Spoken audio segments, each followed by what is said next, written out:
and bring him on, we'll quite approve that, and we can just go ahead and get started with it as it is. So if he is online and available to turn his camera on, we'll go ahead and get started. In the meantime, while we wait on that, I just want to say welcome to our session here on International Moon Day, July 20th.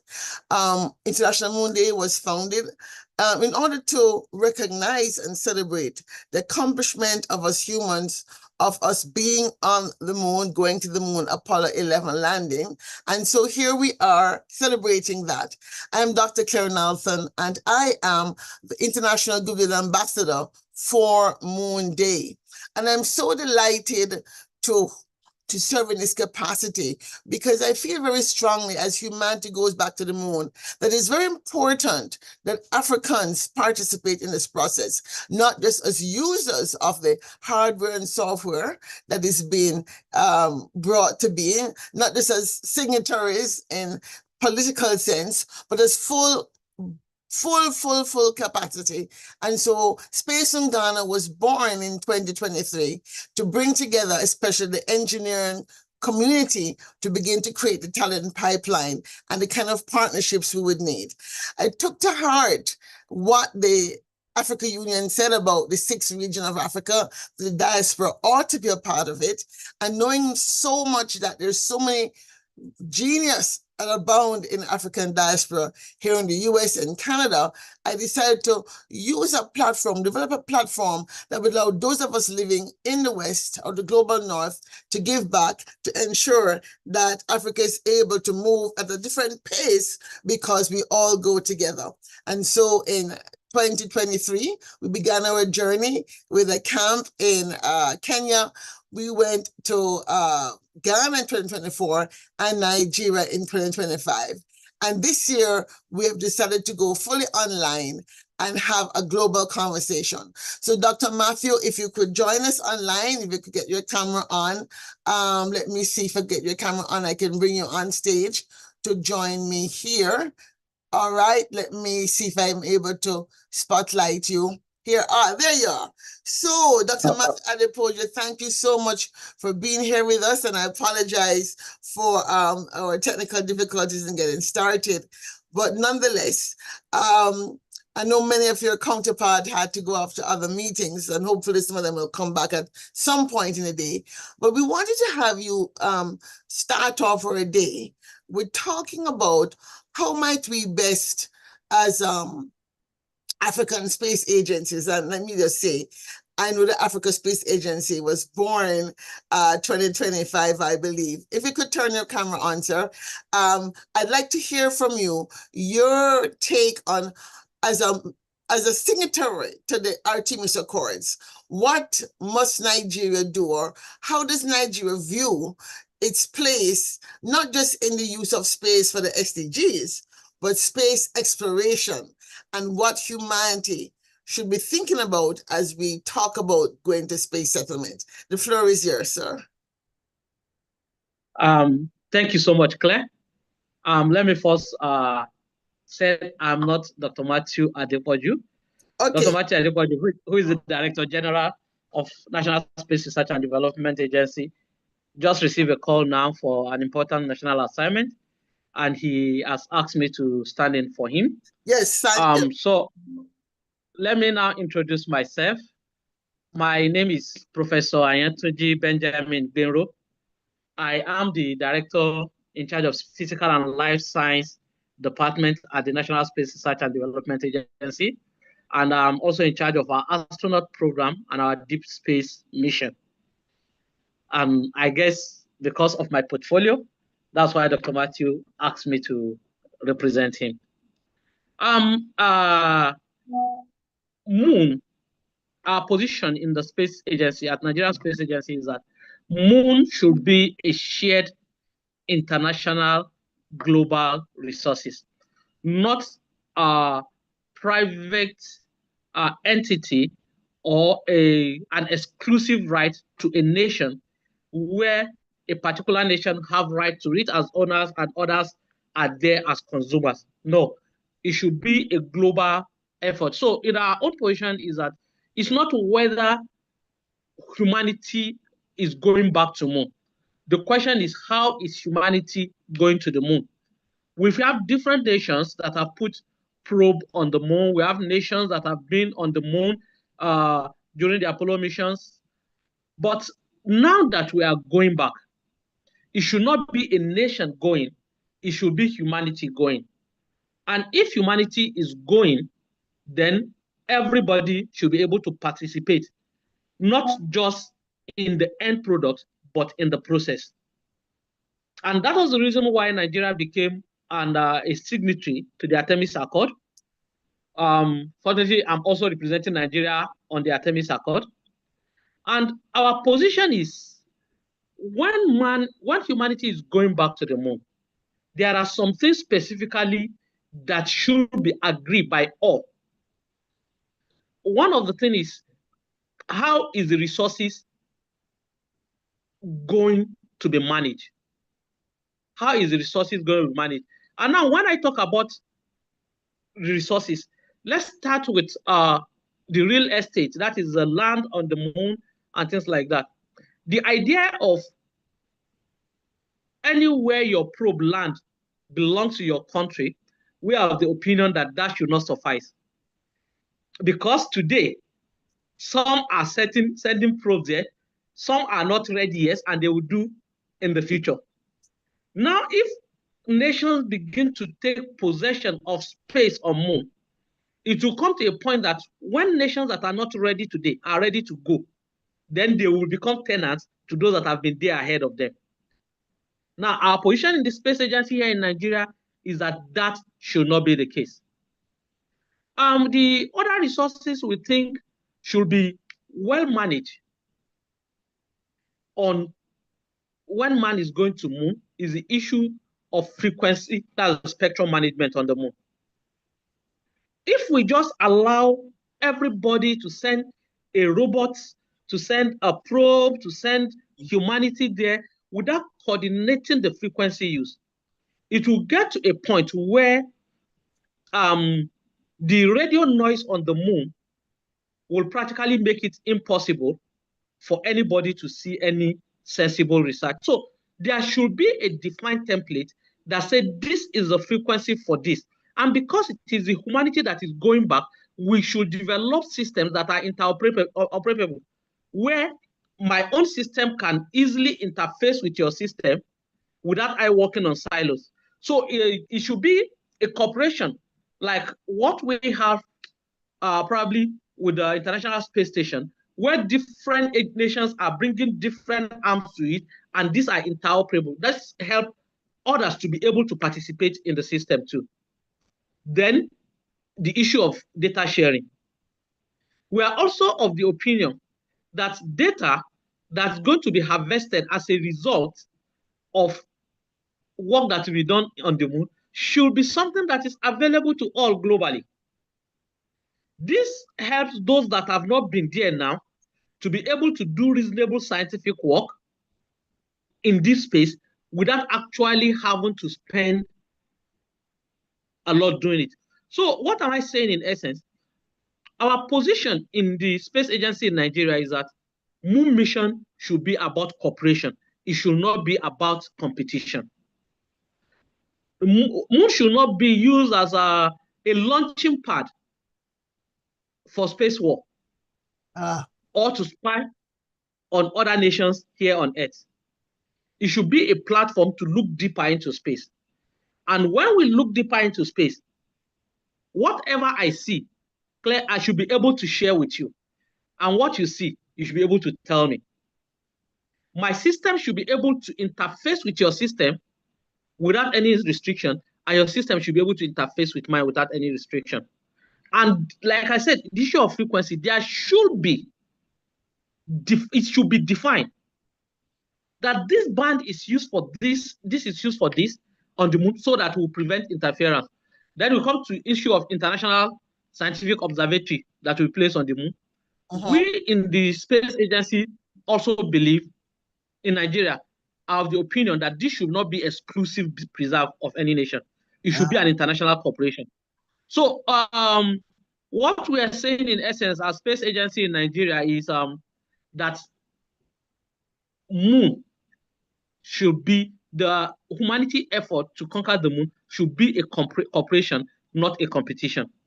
And if this is going to be, then there needs to be a clearly stated governance infrastructure and policies that guide the use of the resources on the moon so that there will be equitable benefit for all that will be involved in mission, both those that are involved now and those that will be involved in future.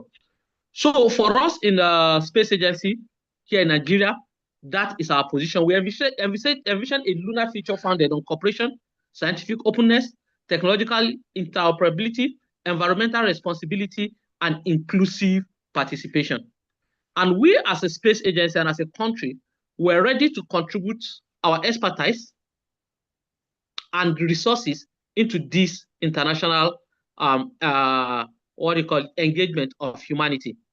We already working on developing a probe, which we are thinking maybe it may not be the probably the second or the third Artemis mission that will be on the moon. We are proposing having a probe to the far side of the moon for some scientific study. We are already in the process, and we believe we are going to achieve it. So for this, we appreciate what Space Uganda is doing in trying to make us communicate on this. And I want to encourage everybody to take advantage of this platform so that we can together have a joint position which we can always present to COPUS or relevant United Nations body so that we will not be left behind. Because most African countries may not have the resources today, but we have the ambition for it tomorrow. Thank you very much.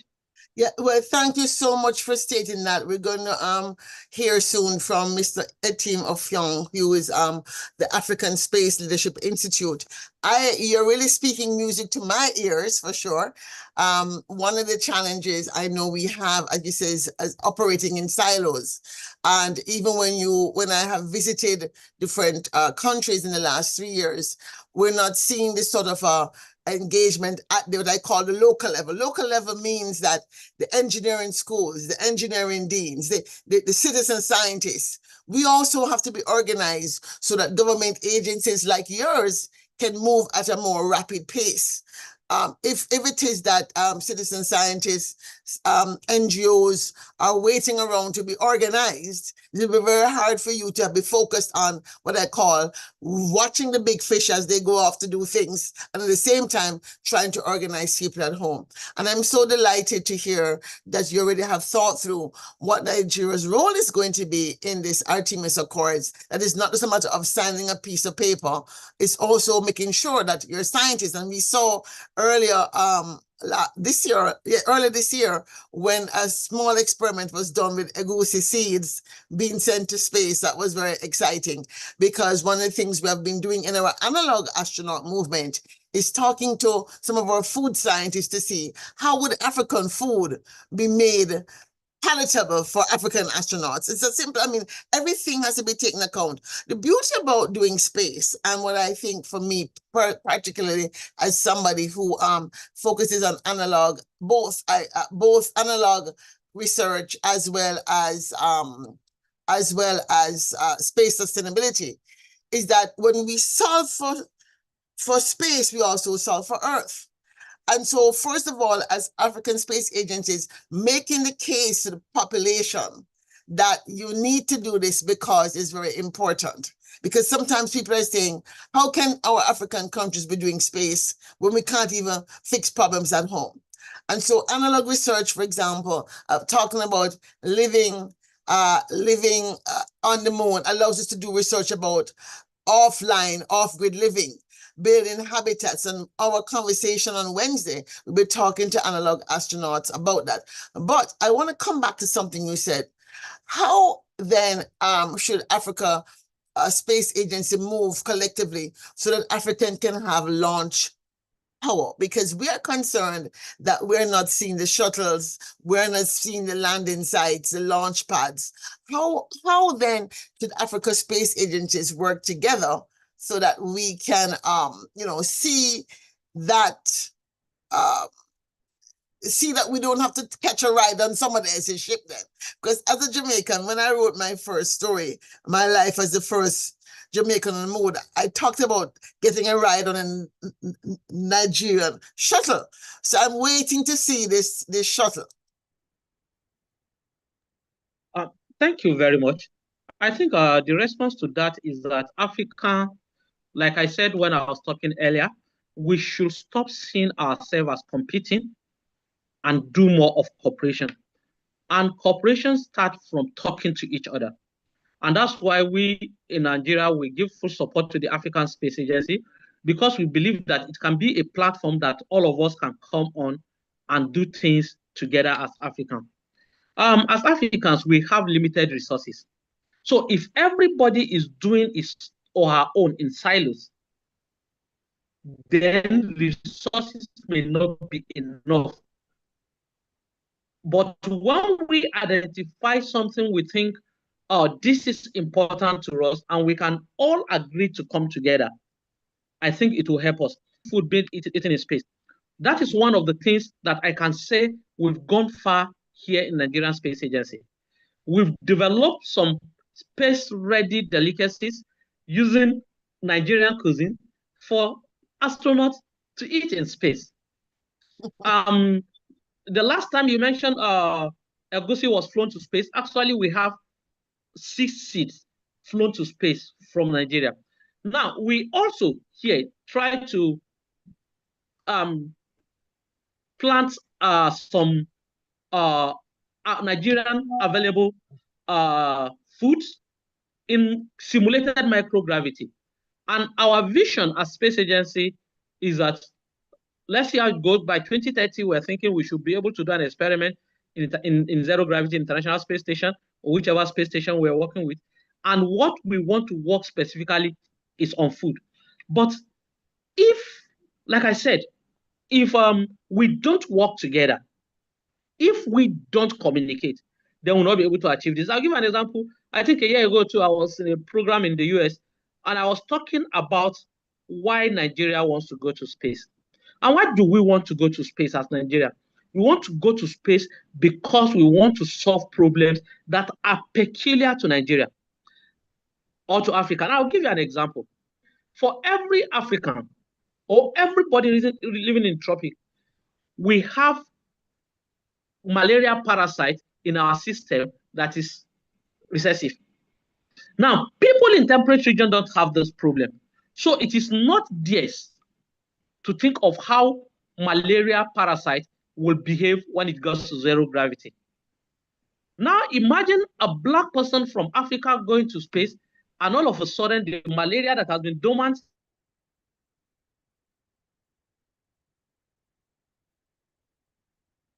the drugs we have will not work. That's sending that person to early grave. Another example is the issue of sickle cell anemia, which is also peculiar to us. Now, when people don't have this problem, it is not their responsibility to look into it. Now, going to space to go and do this may be too expensive for one space agency to do. And that's why we should use a platform like the African Space Agency to push further this discussion so that we can have a platform that is not a competitive platform, but a cooperative platform where we can work together and be able to achieve those big things. Thank you. Thank you so much. Music to my ears. I see Mr. Etimo Fyong is in our audience. I'm hoping that he will join us as somebody from the Africa Space Leadership Institute. He may have some questions to add because he's doing a lot of training. Etim, please join us on stage here. This conversation is going well. I think it's important for us to really hear from you as the leader of the Africa Space Leadership Institute. I hear what you're saying. It is important that Africans come together. Now, what are some of the ways in which we can accelerate that process? And here at Space Ungana, we're trying to do this, moving from just having a once upon a time, once a year gathering. We're trying to form community of practice. And one of the things we want to do is to have joint research. And so when I was in Nigeria last year, we had a conversation with the African University for Science and Technology about creating a center there for space futures. So we could begin to have one of these universities that was set up during the Nelson Mandela era serve as a space where Africans come across the continent and across the world, for that matter, can come together to address some of this research. Do you think this is something that NASRA might support? Is that question for me? Yes, yes, it is. NASA will definitely support anything that will help in promoting space in Africa. Let me speak briefly about our organizational structure. As of today in NASA, across Nigeria, we have over 28 centers and research laboratories that are specialized doing specific things on space. So I think we can speak further with Space Ungana and see even African University that you mentioned. Our Institute of Space Science and Engineering, NASA here, because we have an institute where we do space program, we award masters and PhD, and we run it in conjunction with African University of Science and Technology. So we already have a relationship with African University of Science and Technology. We have the human resources on ground, and we have all these facilities across the country. So I think it's a thing that we can sit down and discuss further on it and see how it works. All right. Thank So you. Yes. thank you so much, Dr. Matthew. Mr.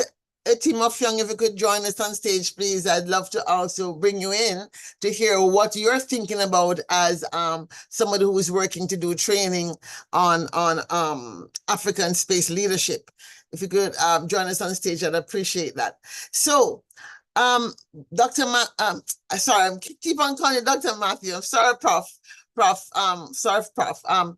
We're talking about, for those of you who are just joining us, we're talking with a professor who's director of the Biological Science, Physical and Biological Sciences Unit at the Nigeria Space Agency, who has stepped in for Dr. Matthew, who had been called away. And again, if you're joining us or joined earlier, I apologize for our late start as there were technical difficulties getting us on board. But this conversation, as it has begun, has really thrown us into the field in a way that I really, really appreciate. Now, as we think, so Mr. Etim has joined us. His work at Africa Space Leadership Institute, I think, is also very complementary to the vision that you have, sir, about Africans working together to ensure that Africa Space Agency is supporting the formation of a common motive, common planning. So as I think about how do we get there story, I am thinking about doing the research in a way that we can begin to disperse responsibilities. So if we're talking about doing a rocket program, one country can focus on this aspect of it, one country can focus on the material sciences, one country can focus on something else, so that we go faster and further. The African proverb says it very clearly: if you want to go fast, go alone. If you want to go further, go together. We certainly want to go far. So, Mr. Etienne, welcome and greetings and salutations this morning. I'm glad you're here. I'm glad you're able to join us, as I think some of our signals got messed up and we were joining different places. What are you teaching in terms of leadership, in terms of this idea of, you heard the professor talk about that their belief that the moon should be for all, it should be a space of peace, there should not be competitiveness. As you're doing training in the Africa Space Leadership Institute, have you been tackling this question about how we share the moon? Thank you, Dr. Nelson, and greetings to everyone. Maybe a brief introduction. My name is Etimofiong. I sort of wear two hats, basically, even though Dr. Nelson has talked about the African Space Leadership Institute. The other hat I wear is that I'm a scientific officer at the African Regional Center for Space Science and Technology Education. So I do education both at AXT and also through the ASLI. But the roles are sort of, do I use the word complementary? At AXT, which is a regional center of the UN, the focus is on space science, maybe atmospheric physics, and space applications like Earth observation, GNSS, satellite communication. But at ASLI, having looked at the gap within the continent, the focus is more on the social science of space, primarily on, primarily on policy, space, space law, space governance, and of course, leadership. So it's sort of complementary. So just like that Nelson has mentioned, ASLI looks at the policy side of things, the governance side of things, while institutions like AXT and universities focus more on the science and technology. So we support other stakeholders, so to say, on things related to the moon, like you've mentioned. There are a couple of missions that are currently going on, in addition to that Professor Benjamin has mentioned. For example, there's a mission led by Carla Sharp, which is Carla Sharp from South Africa, trying to send a mission to the moon, to the south pole of the moon, using through the assistance of China. I'm also aware that some other countries are having programs around around moon missions. So the whole idea about ASLI is what are the policy and governance aspects of these missions on the international level? What is Africa's contribution to discussions or discourses around space governance, around even things like mining of space resources? So that's basically what ASLI is sort of focused on. Thank you. Yeah, well, I'm very glad to hear that, because one of the challenges I think we're going to face is the challenge of deciding how these resources are going to change. And this is why we started the African Parliament of the Future initiative to put some of the young minds on this topic. And we're going to begin our session on Wednesday with I think so far 5 schools have signed up. We're hoping to have a couple more. Last year we had 8. We want to at least have 8 this year. And they'll be looking at this question as, should Africa policy focus on promoting private sector-led growth, or should it be a public sector-led growth, or should we be having instead a cooperative approach? And so we certainly here at Space Ungana, we're thinking about grandiose schemes of having ordinary people form cooperatives in which we form million-dollar companies that are able to get started. So there's a hybrid. And I do think that we can learn a lot, even from the Igbo decision-making process, right? Where you have this debate and consensus building. And so our exercise in African Parliament of the Future is not a traditional Western style diplomacy. We're using that style of discourse. And although we're quote unquote judging, we're really judging the person who are best able to come to consensus. And I think it's important that we do this training and begin to put this style of discourse out, because our law systems tend to be based on the Western British style. Those of us who are British subjects, British colonies, French colonies, Portuguese colonies, we've been using a style of law in our formal system, which does not really compute well with the traditional African practice. And so I think that what Africa can offer, quite frankly, the global north and the space community, is the ability to form consensus. It's not something that's well practiced in a Western winner-takes-all approach. And I do want to see organizations like yours writing the kind of papers and publishing and spreading this African Parliament of the Future idea further, so we're able to make this common practice, right? I know that the private sector lobbyists, and certainly here in the US where I am, are pushing hard for a decision to be made tomorrow, right? But we can't rush into judgment. We do need to take our time to look out into the far future of the implications even on the environment of some of the choices. And I have to just put on the table, most recently we saw an article in the Washington Post, and it didn't get much coverage, obviously, for reasons, that the Earth Justice Movement and some of the public sector activists in America are challenging the decision to allow one company to put about 1 million data centers in space. And so it's important as this news hits the waves that African organizations like yours, Mr. Etim, take it up and also help spread it. Because if we don't know, if people don't know and not aware, if we're not studying these things that are happening here in the US and Canada and Europe, we may find out too late that countries are receiving pressure to make choices before we're ready.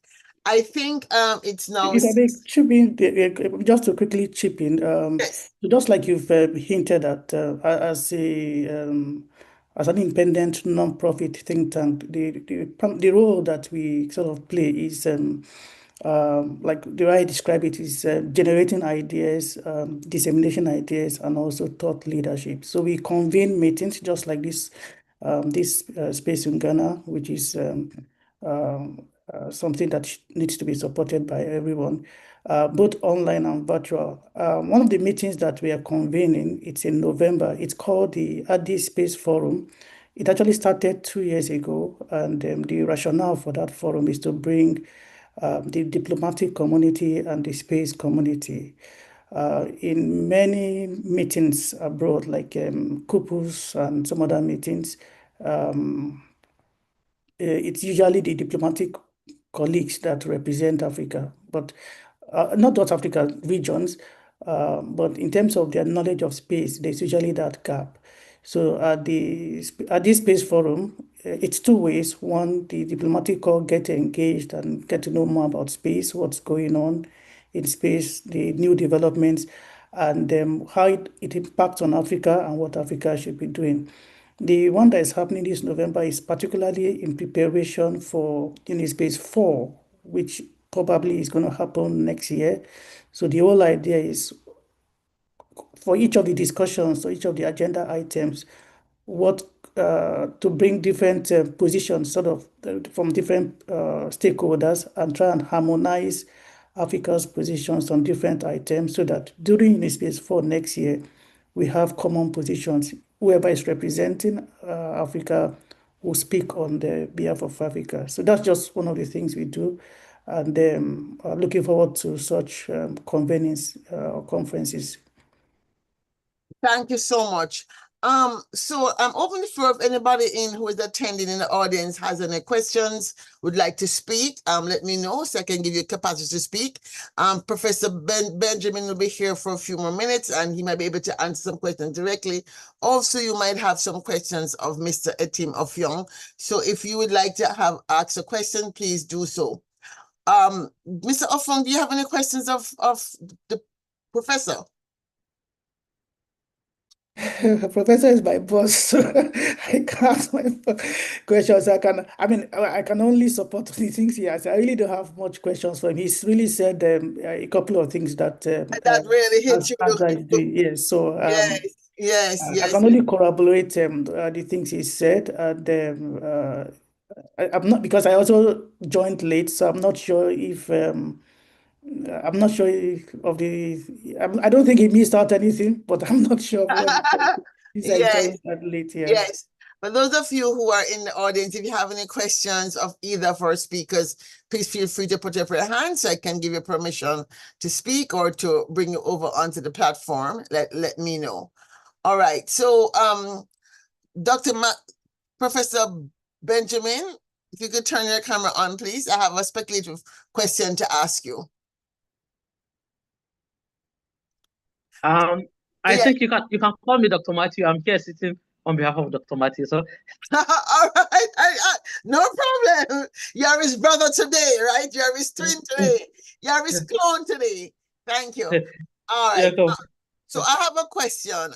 In this my shuttle, because in my dreams, right? In my dreams, the shuttle is supposed to take my Jamaican bobsled team to the moon, right? So I'm gonna ask a speculative question. How might we work together to get started on this? Because I understand you're having a conference in November, and actually I've been invited to speak, right? And so I'm wondering if we can take a little sidebar in that conference and begin to talk about how might we do a futures exercise that allow us to plot out our shuttle program, because I really am seeing that I'm kind of getting some gray hairs here, and I'd like to see if I could be on the shuttle. So I know these things take 5 to 10 years, but what are your thoughts about us moving in that direction as Africans? Building a shuttle, a reusable rocket, something that can take us out and back. Thank you very much. Maybe I will start from what we are doing in Nigeria. Nigeria has a center in Lagos we call Center for Space Transport and Propulsion, and we have a lab for rocket engine. And the work responsibility of this center and this lab is to build rockets, is to build shuttles. And we've been able to achieve some mileage. I sincerely believe that with resources released and everything, probably in less than 2 years, we should be able to cross the Kama line. That means that we can say we've put something in space. We have the capacity to do it now. We have some little issue we are grappling with, which has to do with the engine. But because we created a specialized lab for the engine, we've been able to achieve most of that. We also have a little issue we're grappling with the issue of fuel. Now, the fuel need a binder, and that's something that nobody, that's chemistry, that's what nobody gives you. Yes. However, I can say that with some lab order by the supervision here, we've been able to crack that also. So Wow. we can build our foil. We have our foil binder here, and we can build the structure. Now, I think I'm not really sure what other Africans are doing. I know South Africa has some little private company here that does that. But I think the Africa, and I keep referring to African space.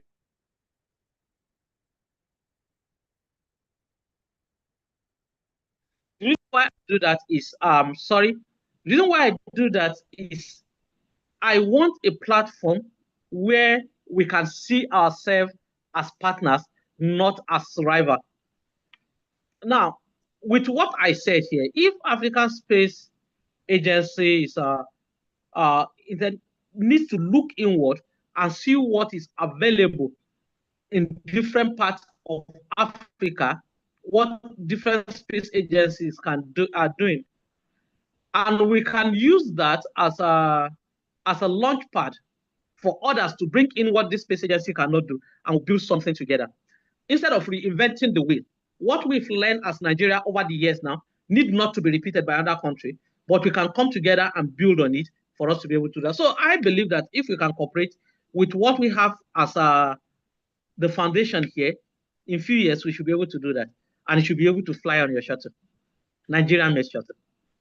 This is really, really music to my ears, and I'm really excited. I know that Kenyans are trying to reinstate the space launch facility over on the island of Malindi, and Yeah. and it's a private-public partnership deal they're trying to put together.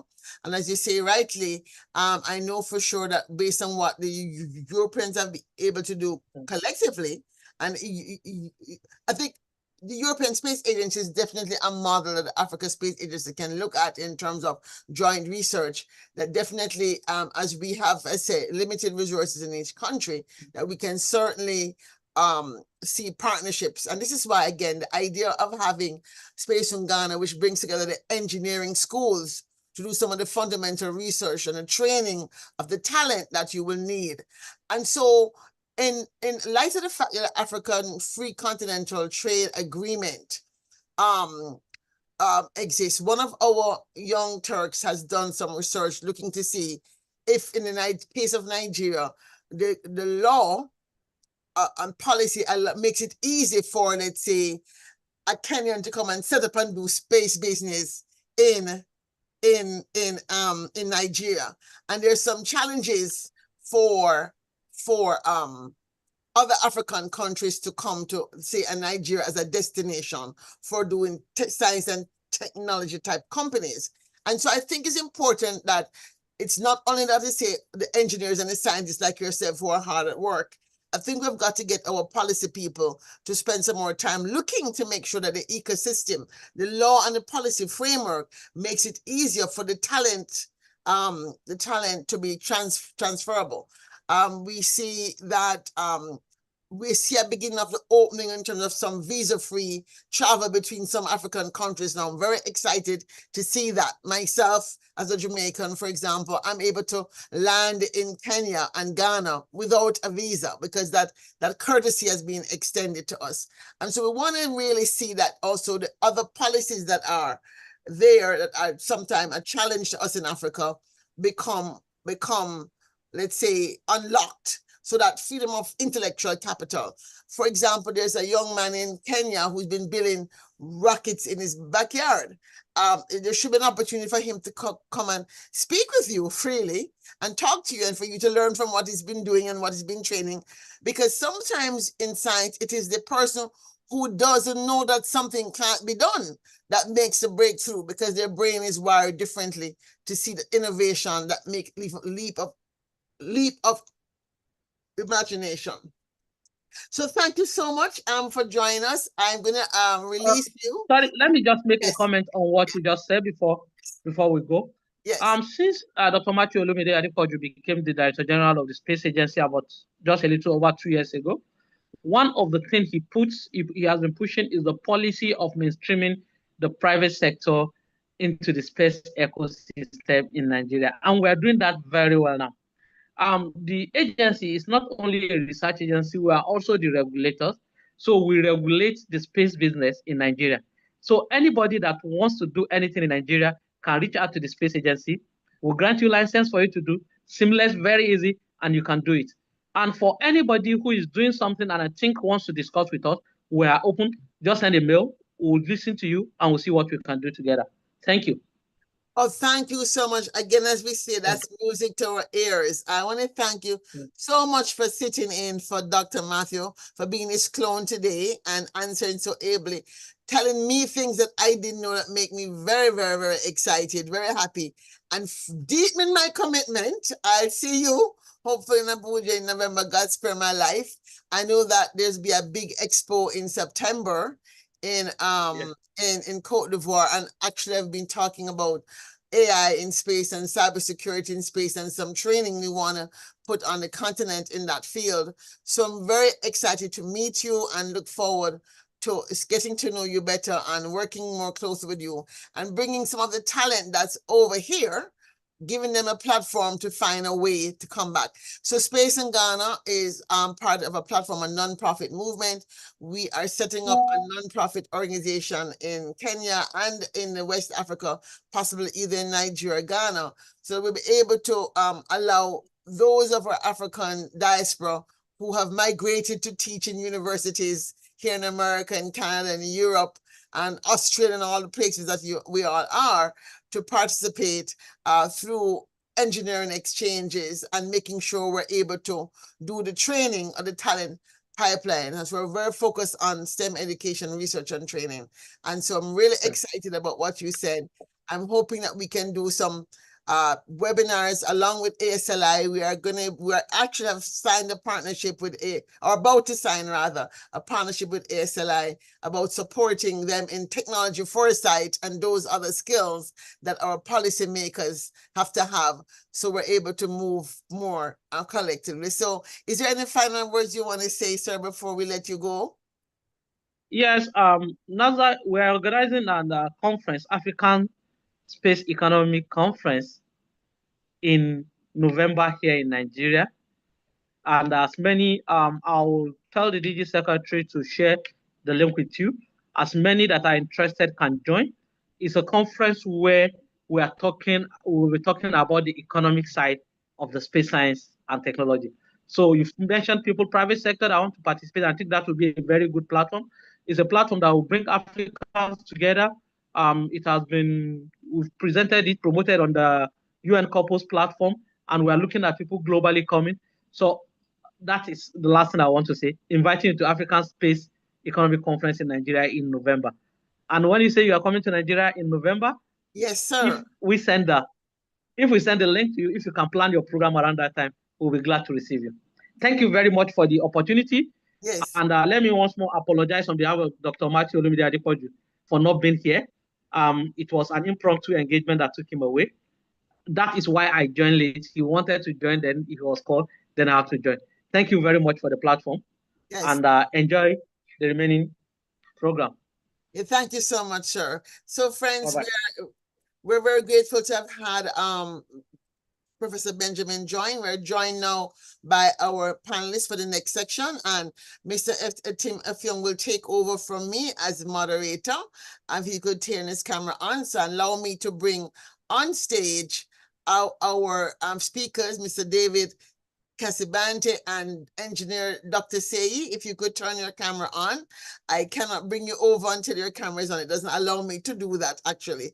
The platform literally wants people to be live on camera so we can spotlight you. Thank you so much. I had you join us here on stage. So Dr. Etim Offiong again is the co-founder of the African Space Leadership Institute, and he'll be moderating this session, and I'll be here listening and chiming in when necessary. The floor is yours, Mr. Offiong.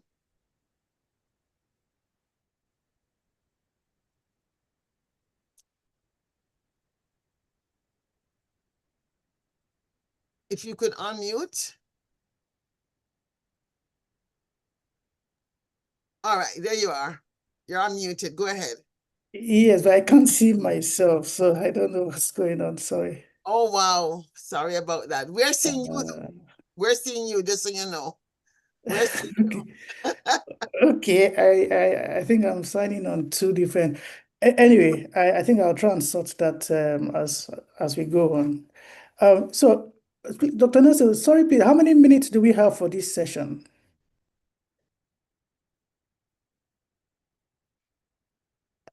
Hello, Dr. Nelson. We are gonna go here until I think we're going to 6. We should have stopped at 6:30. So we're gonna go until 7:30. My time. So you end on the half hour. So that's about 30 minutes, is that? Yes. Oh, okay, that's fine. So hello everyone, welcome to this session. And Dr. Nelson has apologized for the hiccups we had in starting. So we'll try and see how we can deliver, if I may put it that way, how we can have a good discussion.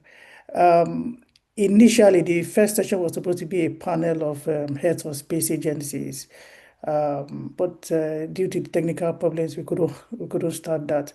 And that was supposed to focus more around policy and sort of governance. This is more tailored towards education, capacity building, and of course, youth participation. And we have two speakers, if I'm not mistaken, Dr. Seyi Olatoyinbo, who is the director of the African Regional Center for Space Science and Technology Education in English. He's my boss. When I was introducing myself, I said I was a scientific officer there. So I'm in a panel, I'm moderating a panel with my boss on the panel. That's interesting. And then the other colleague here is David Kasibanti, another colleague of mine and friend. From Uganda, who is the regional coordinator for Space Duration Advisory Council.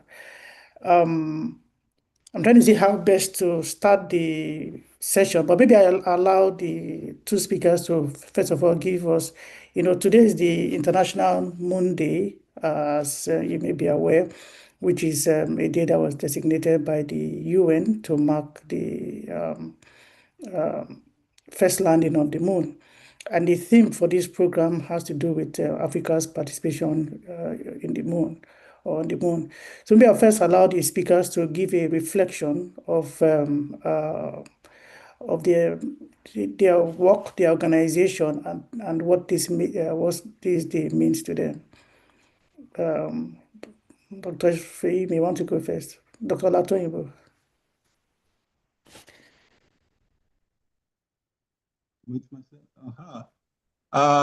Good morning, listeners over there. You know me, Dr. Claire. It's good to be with you once again. Good morning, my colleagues over there. Dr.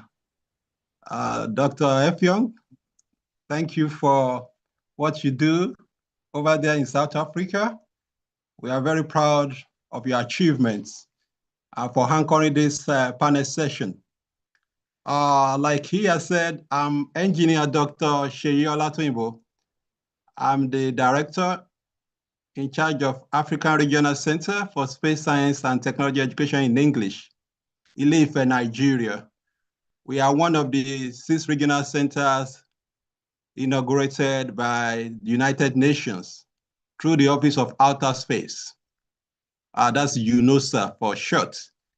And our center was inaugurated in November 1998. We are into capacity building through rigorous education in space science and technology applications, including GNSS, Global Navigation.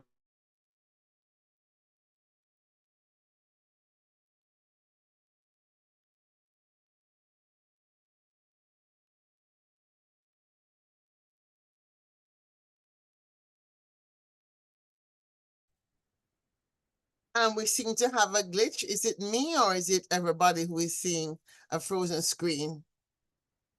Are you seeing a frozen screen as well? I'm David. Yeah, I think yeah, his screen is frozen. I'm also not getting it. It could be happening in Nigeria because I see a team is falling off. So while we wait for him to come on, if you could just introduce yourself, because he might have something that's see, I think it's in Nigeria, something happened in Nigeria itself because they're both falling off. So if you could introduce yourself, Mr. David. All right. Yes. Yeah, sure. Thank you very much, Dr. Nelson, and I'm glad to be here once more for the Ungana, and to be part of this discussion. My name is David Casivante, and I am the regional coordinator for the Space Generation Advisory Council. The Space Generation Advisory Council was inaugurated at Unispace 3 in 1999 under the UN Office for Outer Space Affairs as the young people wing, the youth wing, if you may, of space people in the world. Currently, we are over 40,000 members, and we bring in all young people between the ages of 18 and 35, young people, students, and young professionals who are into the space industry. So on that note, what we do basically on the continent is we have a reach in about 39 countries now. We're trying to extend to make sure that we reach even more. But we're in 39 countries in Africa where we have different activities that are related to space that young people are taking on. And I'm honored to coordinate that activity on the continent. So it's very refreshing, and I'm very glad to be here to engage in this conversation once more and to basically add another voice to it. So thank you for the invitation, Dr. Nelson. So Etienne, yeah, you're back. Okay. Yes, I'm back. Sorry, I don't know what happened. Okay, thanks, David. Great to have you here. And maybe I can. Sorry that we've not had engagement before now, but let's have a good discussion. Um, I remember you finished your PhD about 2 or 3 years ago, and I saw one of your work, your write-up. So I want to address one question related to that. How because we are talking about going back to the moon, we are talking about governance, we are thinking about how are we going to sort of live or engage when we get back to the moon. Different countries, different cultures, different perspectives, different interests. So, how do you think Africa's indigenous knowledge, philosophies, cultural perspectives can enrich ongoing conversations around moon or lunar exploration and governance?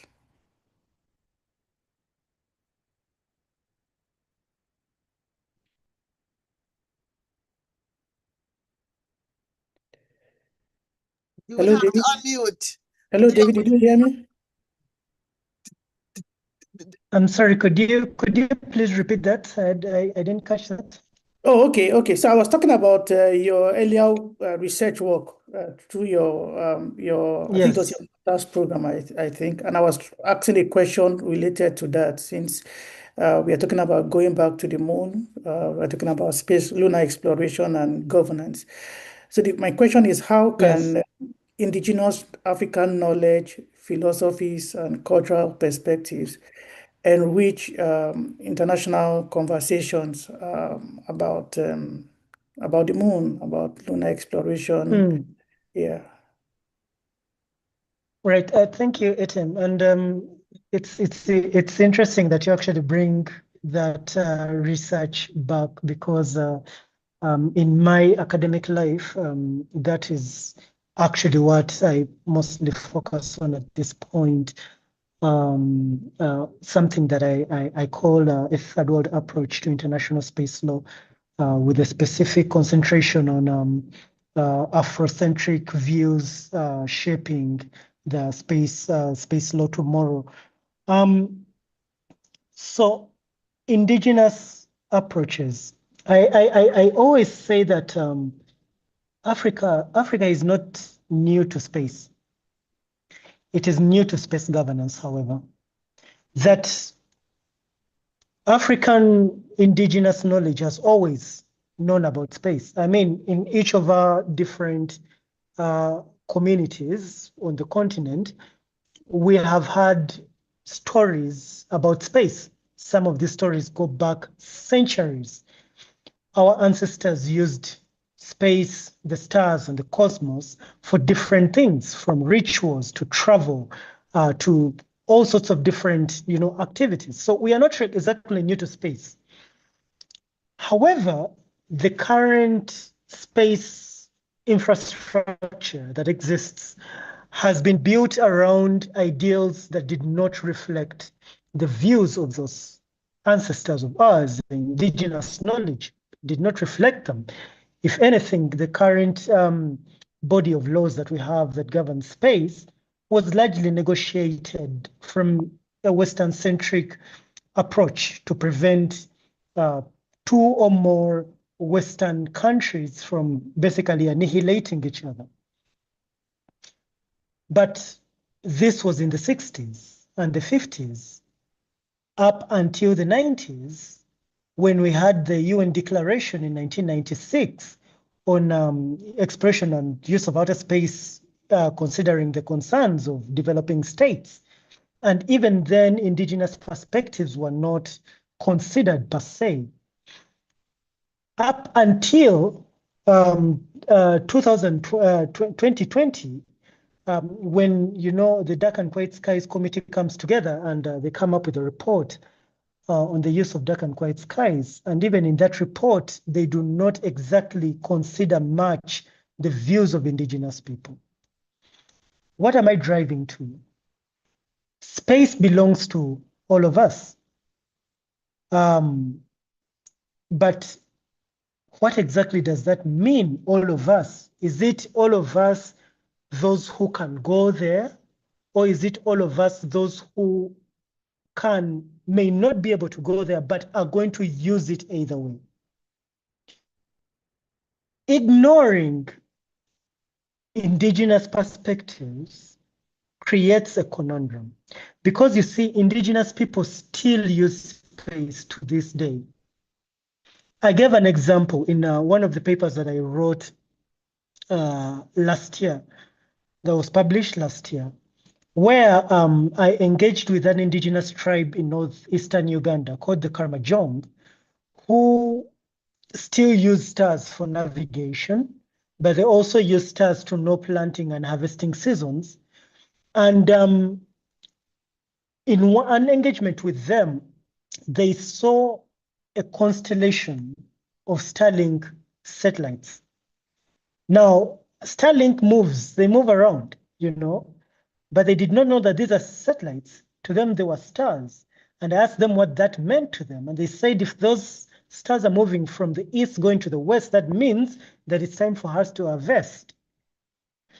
Now, you should also understand that they were saying it's time to harvest something that they had just literally started the planting season. So what exactly were they harvesting?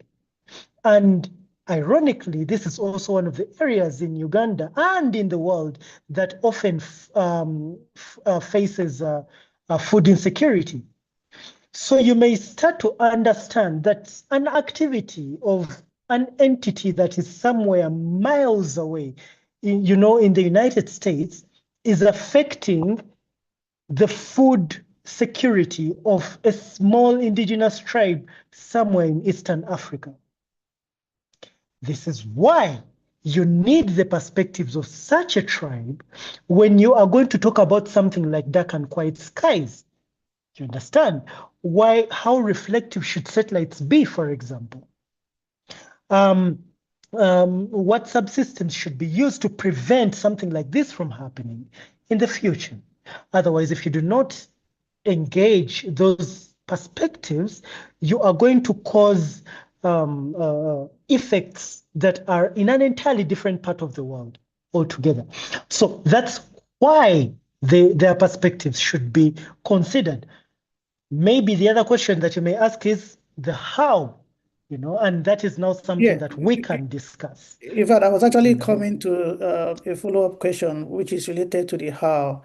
And that is, how do we, talking about indigenous knowledge and perspectives, the issue about documentation, codification, and even issues that have to do with, do I call it IP rights? Because once you don't, how do you address that? If you're going to be bringing these discussions into the international space, first of all, even at the local level or the national level, how do we address issues around documentation, codification, and maybe preservation of this indigenous knowledge?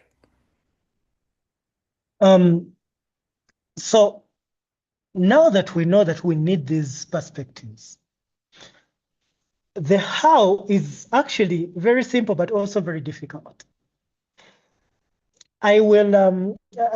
I think I can put this in two different ways.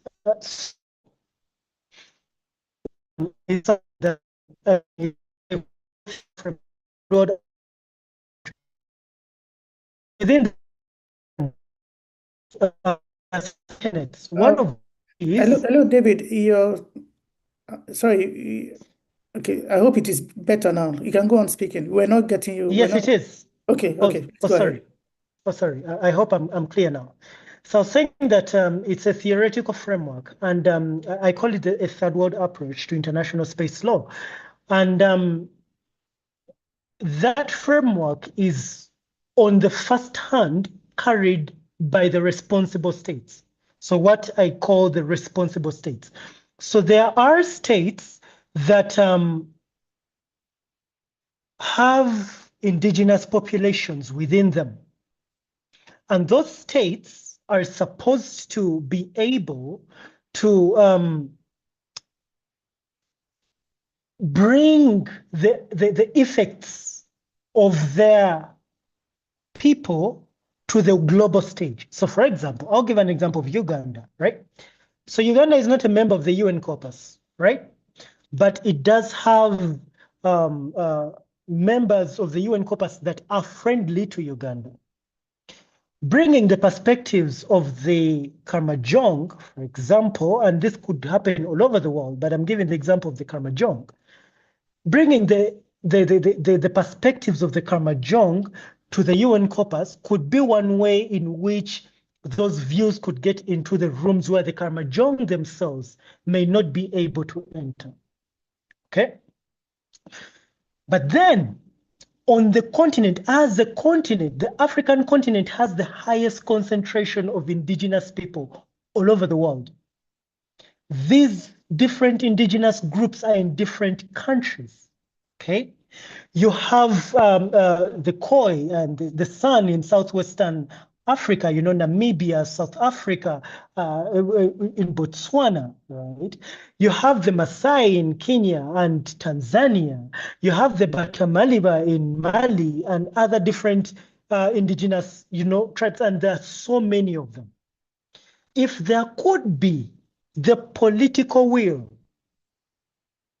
on the continent where we have continental leaders, you know, championing the voices of the different indigenous tribes within their own borders to the UN Corpus, perhaps there could be something that could be done about it. As the academics, all we can do is shout. Yes, we can shout, we can have all these different webinars, and we can write, and we can make the push, and we can do all of that. But we also understand that the voices that are going to reach the actual UN Corpus and the different fora where the change can actually be made are going to have to be carried by our home states, okay? So where do we start from? We start with the state itself, okay? Personally, in my own capacity, I've written quite a bit about these different phenomena, and I've had a study that was funded, ironically, by the UK Space Agency to do this kind of work and to write and to put it out there, right? We have put it out there, but we need the actual technocrats to start embedding these ideas into not only the policies, the state policies, but also the different engagements with the UN Corpus, right? So the African Space Strategy, for example. I'm so excited. Yes, please. Because what you said is, I didn't even know about your writing. And Dr. Say, I'm glad you're here also as an educator, because we, the citizens, I think, have a little bit more clout if we're able to engage together more closely. So for example, number one, by being in the Moon Village Association, and also being a member of Space Renaissance International, I was able to speak on the citizen side virtually on the last Corpus meeting, right? Now, as a member of the Moon Village Association and as their ambassador, really, if I can fly myself, they don't have the funding to fly me, but the next sitting, I've been thinking I really should fly, because I am able to go as a member of their crew and have the floor myself.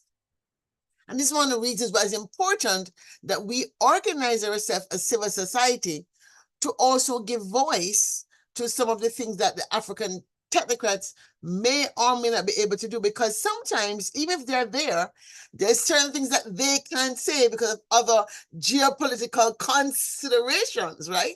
So we have a little more freedom, and this is why citizen scientists in this moon spacefaring exploration is so important. At the same time, we have organizations like Artsy, right, which is looking for content. They have a lot of schools.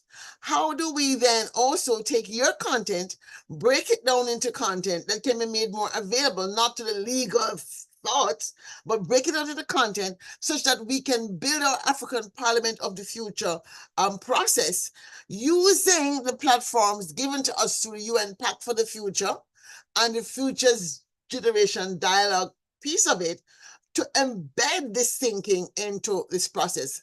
And I'm so happy you're here before I shut up and let you both answer, because on August the 9th, it is UN Indigenous Peoples Day, we have created a platform for this very conversation. So I need for you to be back, but also bring some Indigenous people with you so that they can be part of this conversation. Now I'll shut up. Sorry. Thank you. I got so excited I couldn't be quiet. Thank you, Dr. Nelson. Welcome back, Dr. Latoimbo. I hope you can hear me, sir. I can hear you. Sorry for the breaking transmission. My network was very poor here, so I just reconnected back to you. So I'm sorry you lost me the other time. Yes. So I'll just give you the floor to sort of talk about AXTI, your organization. You initially started talking about it as a UN center, which was established to develop capacity in space science, technology, and applications within the English-speaking African region. But in addition to that, we're talking about indigenous African knowledge and perspectives.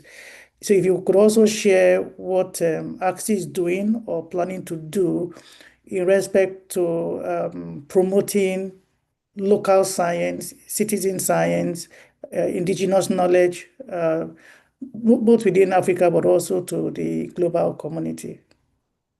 Okay, thank you very much for having me once again. As I was saying the other time, that United Nations, in its wisdom, in a bid to beat the gap between the spacefaring nations and the space evolving nations.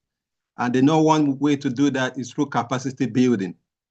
About 26 years ago, at the United Nations Assembly, it was decided that building capacity will involve setting up regional centers around the globe. So like I was saying, we have 6 regional centers all over the world, 2 particularly in Africa. Nigeria covers all the English-speaking African countries. We have 25 countries under us. And I want to believe Uganda is part of the countries under ATSI Nigeria. And in the Anglophone aspect, the Francophone aspect, we have a center in Morocco that takes care of French-speaking countries of Africa. And like I was saying the other time, ATSI, in partnership with UNOSA, has designed some programs in a bid to encourage, to develop capacity, particularly in the African region. And since outset, that was since 1998, the postgraduate diploma programs, and recently some of the master's program we have has been taking care of human capital development, particularly in the region of Africa. I was almost enumerating some of the programs we have. Like I think my colleague probably is a space lawyer, I'm not sure, because I heard him talking about space law and so on and so forth. And I'm glad to let you know that we have a space law and policy program here in Nigeria at postgraduate diploma level. And like the moderator was almost asking, we are about to start a master's and PhD in space law and policy here in Nigeria to be in collaboration with Obafemi Awolowo University, our host institution here in Nigeria. And I'm bold to say that it's only here we have a space law and policy program within the 6 regional centers of UNOSA. We are the one championing space law and policy program, and we are glad that we have built capacity. I think Dr. Effiong will know Dr. John. He has PhD in space law and policy, and we have trained so many other younger lawyers in space law and policy within the English-speaking African countries. I made mention of that because I know that will interest my panelists. And like I was saying, like Dr. Effiong also knows that we are into space applications, space science and applications and technology. And like I was saying, we train people in GNSS, we train people in satellite communications, satellite meteorology and global climate. We train people in space and atmospheric science and the likes. And recently, we just introduced space engineering program at postgraduate diploma level. So that from here, and that's still a new program that's not being offered by all the other regional centers around the globe. So we take some of this lead for space law and policy and for space engineering that we are starting this session. So having said that, I'm both to say that we have trained, the date now, roughly we have trained more than 1,000 young scientists and engineers in space science and technology applications all over the country, all over the world, especially English-speaking African countries. I have all the data, but time will fail me to begin to mention all the numbers of people we have trained in some countries that are under UN ATSI Nigeria. And why are we doing all this capacity building? Because we are talking about International Moon Day, and we are talking about lunar future. We are talking about harnessing and exploring the moon in the shortest possible time. And we have been having conversation about some of these things at COPUS, Committee on Peaceful Uses of Outer Space. Opportune to have attended the last COPUS that was in June, this June 10 to 19. I was in Vienna, Austria.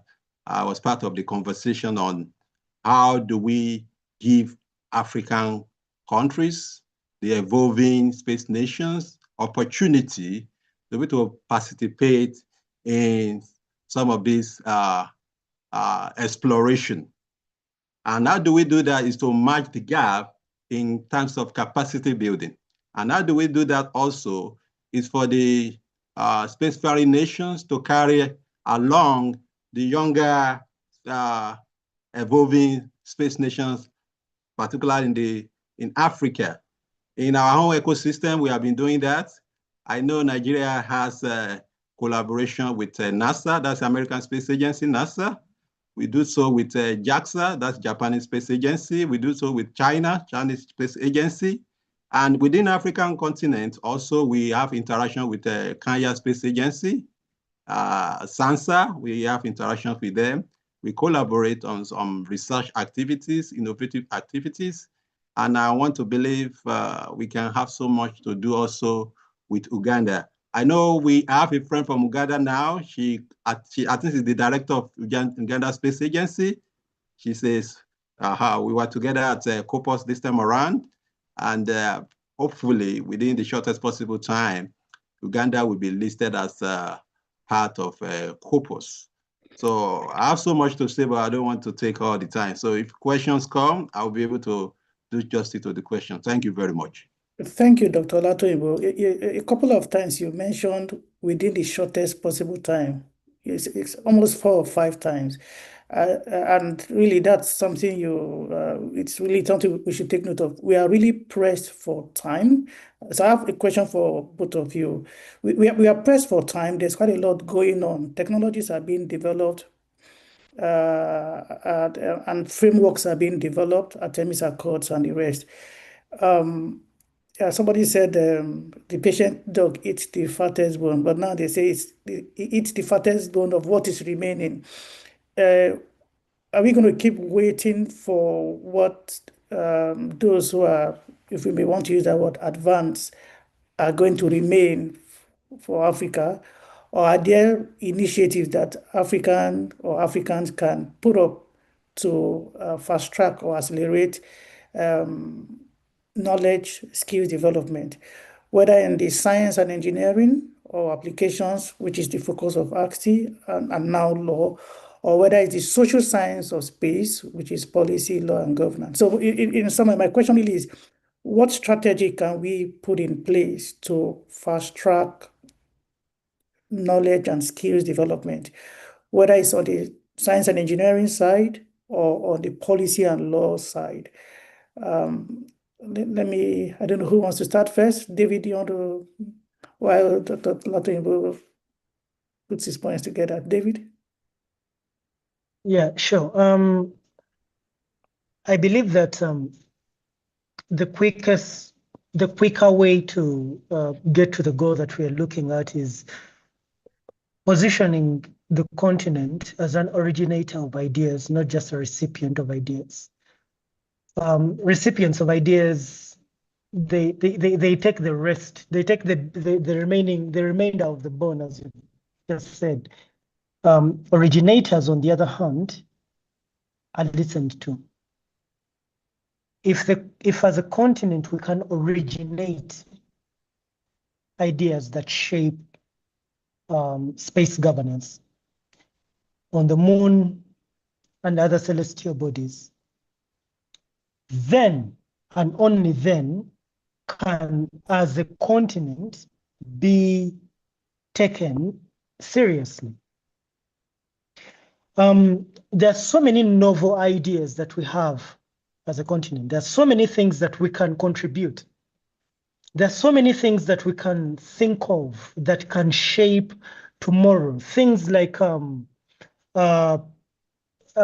in-situ resource utilization. How are we going to shape in-situ resource utilization? You know, my colleague has talked about it. Dr. Say has talked about it, and I think Etimi also quite passionate about something like this. When we go to the moon, what does it mean for the continent? But then also, what does it mean for everyone else?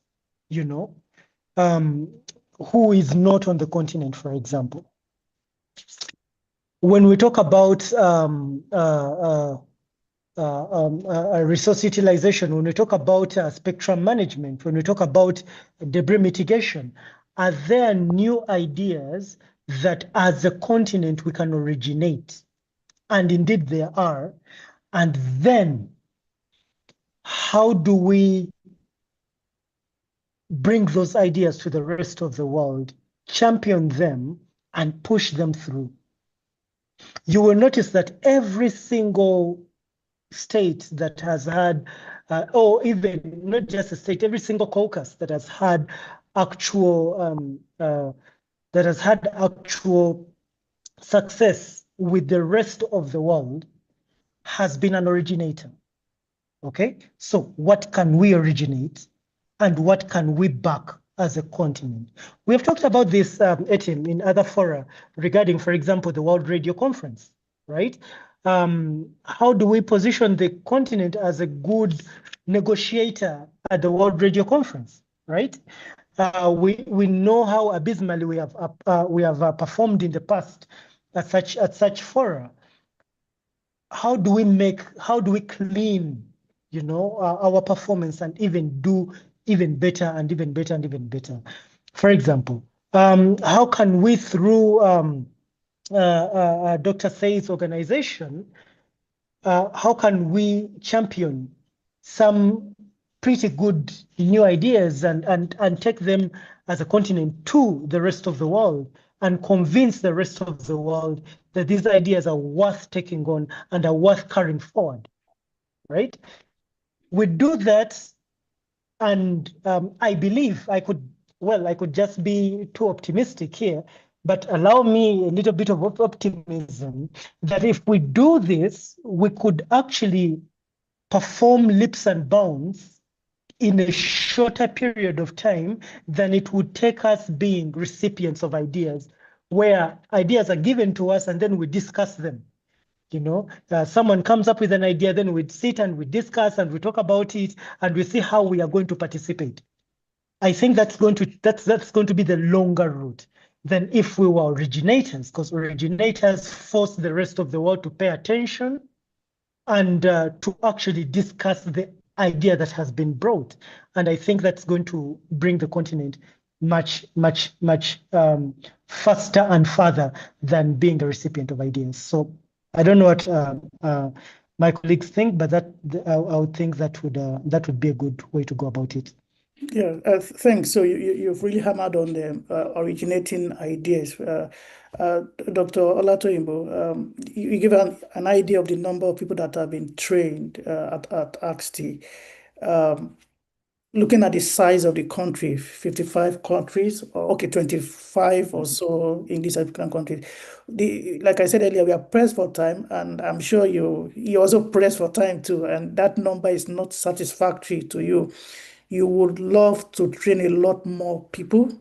And just as David has mentioned, he would love to promote a lot more from the African knowledge, African innovation.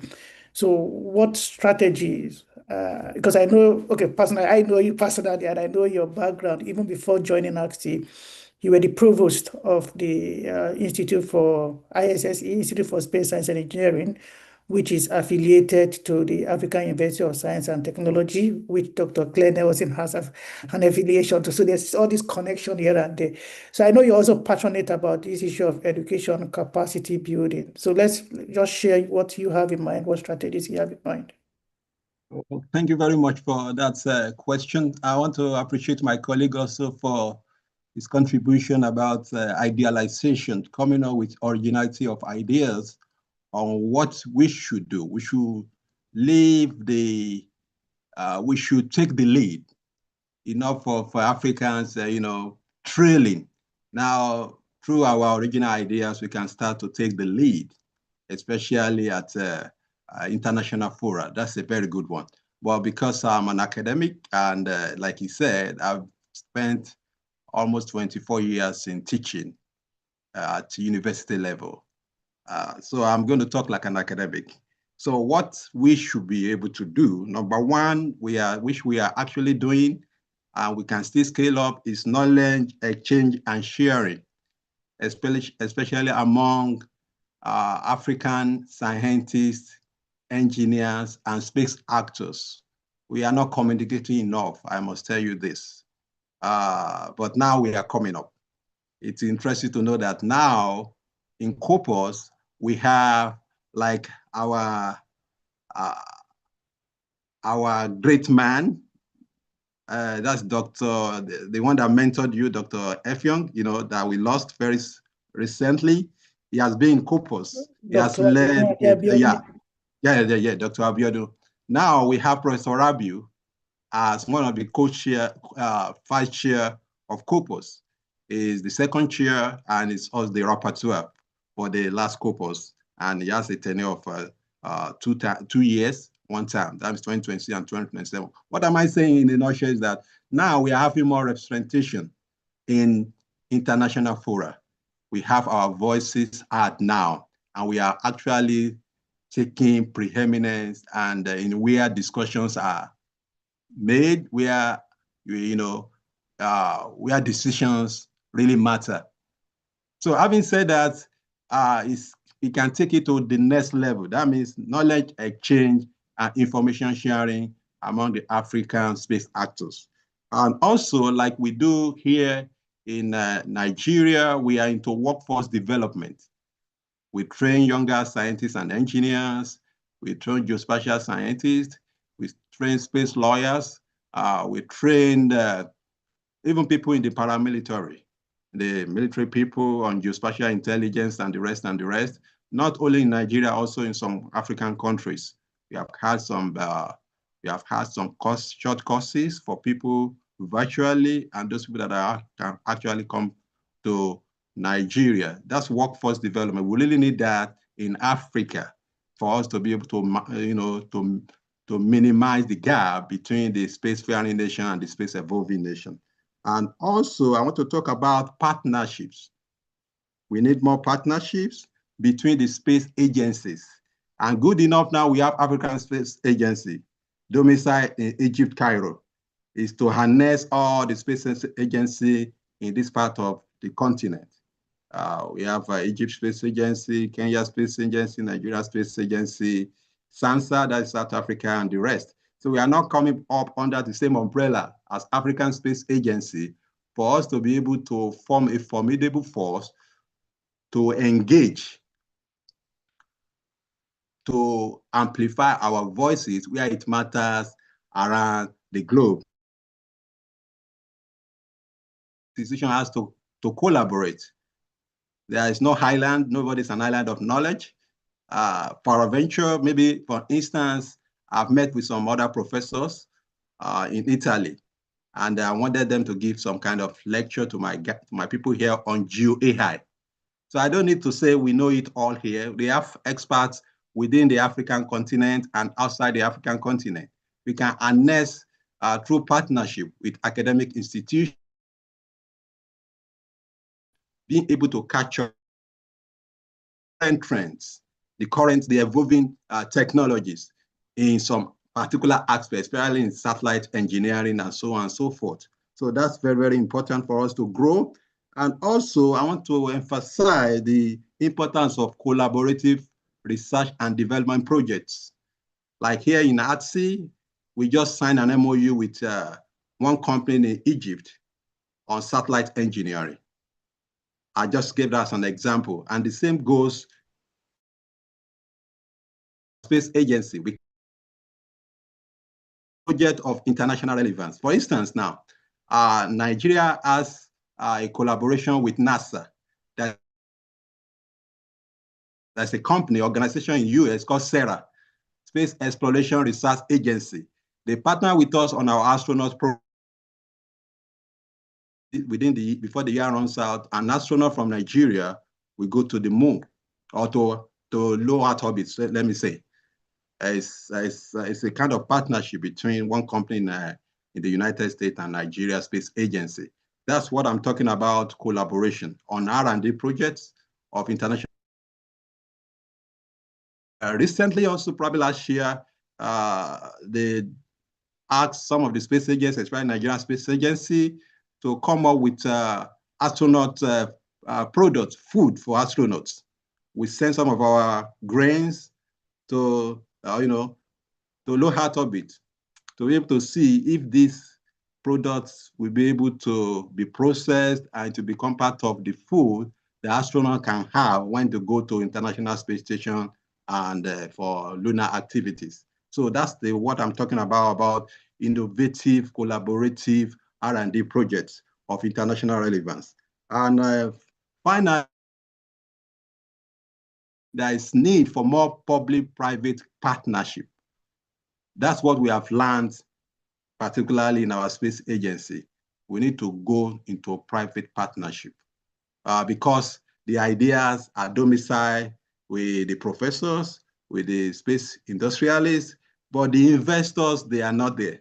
So we have to go out to get the investment from them because space activities are very expensive. They are capital intensive. So, and we have the investors out there that we have to speak to in the language they will understand so that we can bring them on board to be able to, provide the funding need to carry out some of this research that we are doing. So the issue of public-private partnership is equally important for us to move forward African scientists and engineers and space actors. So I think I want to stop now so that I will not take all the time. Thank you very much. Thank you very much, Dr. Latoyinbo. David, if you can quickly respond, there's a question in the chat box. It says, talking about the issue of food security and indigenous people's space use cases in the design of space solutions. How do you think countries can get the world to care about the food security issue of indigenous population, just as you mentioned earlier? And how is this finding impacting the non-indigenous communities, I believe? When you can connect the communities, change can be accelerated. So I don't know whether you can see the question. I'm trying to I cannot see it from understand here. it. But how do you think countries can get, let's say, the communities you've mentioned, can get the world to care about this issue of food security, and how does it impact them? Something like that, but just briefly. Yeah, quickly. So the thing is, there are rooms in which the indigenous populations cannot enter, or they would not enter. And it is the role of civil society, academia, and other actors, stakeholders, to get their voices into those rooms. Okay, so it's one of the things that I'm advocating for, that in our in our recommendations, policy recommendations, and our speeches, for those of us who can't get to fora like the UN Corpus, we need to, one, engage with these indigenous communities, get to know their use cases and their needs, and then we champion those needs on their behalf to the rest of the world. That way, the rest of the world can know what's happening and they can respond to that which is happening in a manner that is appropriate. Okay, so catering for example, and this is just one, I mean, indigenous communities are just one area that is affected by space activity, and there could be many, there could be more. This is just one area. Caring about one part of the population does not impact negatively on the other part. So, because part of the question is, how does this impact the non-indigenous? All of us get to win. We all get to win. When there is more food for indigenous communities, the rest of the world also gets to benefit. Okay, so what I'm saying is, on our race to the moon and to the stars, we need not leave our brothers and sisters who may not necessarily be in a similar race, but are affected by that race in one or the other.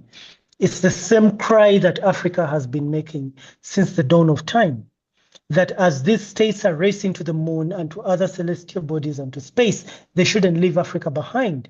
It's the same thing. Now Africa is racing towards the moon and other celestial bodies. It should not leave its indigenous populations behind. And on the way that they can do that is by championing their voices and putting their voices out there. So Thank you. I know we have run out of time, but there's no way we can have this session without talking about the African Union or the African Space Agency. And I was just about to bring that up, and I just noticed that the vice president of the African Space Council had just posted something, okay, just an announcement about the Africa Space Expo coming up in Abidjan from 24 to 26 September. So I'll talk about the African Space Agency or the African Union. So my question is to both of you. What role do you see? I mean, so Axis is focused on science, technology, and applications. David, you are more around policy, law, and governance. And I know one of the programs, David, that you're part of is the Manfred Lachs Space Law Moot Court Competition. But the whole idea is how to develop young people when it comes to space law, space governance. What role do you see the African Space Agency or the African Union playing with respect to development of space law, policy, and governance in Africa? Similar question to Dr. Olatoyinbo, because I don't know whether there's presently a collaboration between AXT and African Space Agency or the African Union. But what kind of collaboration, what role do you see African Union or African Space Agency playing within the activities, the domain, the different thematic areas that AXT is focusing on? So that would be my last set of questions, unless there are other questions that come up. Who wants to go first? Thank you very much. I will be very snappy in my response to that. We are very glad to have African Union on board, and also to have the recently last year that we have African Space Agency. Is long overdue for us to African Space Agency. Like I told you the other time, the African Space Agency, among others, is to coordinate the activities of all the space agencies in Africa. We have been working in silos, Nigeria working, Egypt working, Kenya developing some space agency, Uganda, I know they are working on their own space agency. They will soon be listed as members of member state of Corpus very soon. I know that will happen. You know, I'm a very optimistic person, and I speak sometimes as a prophet.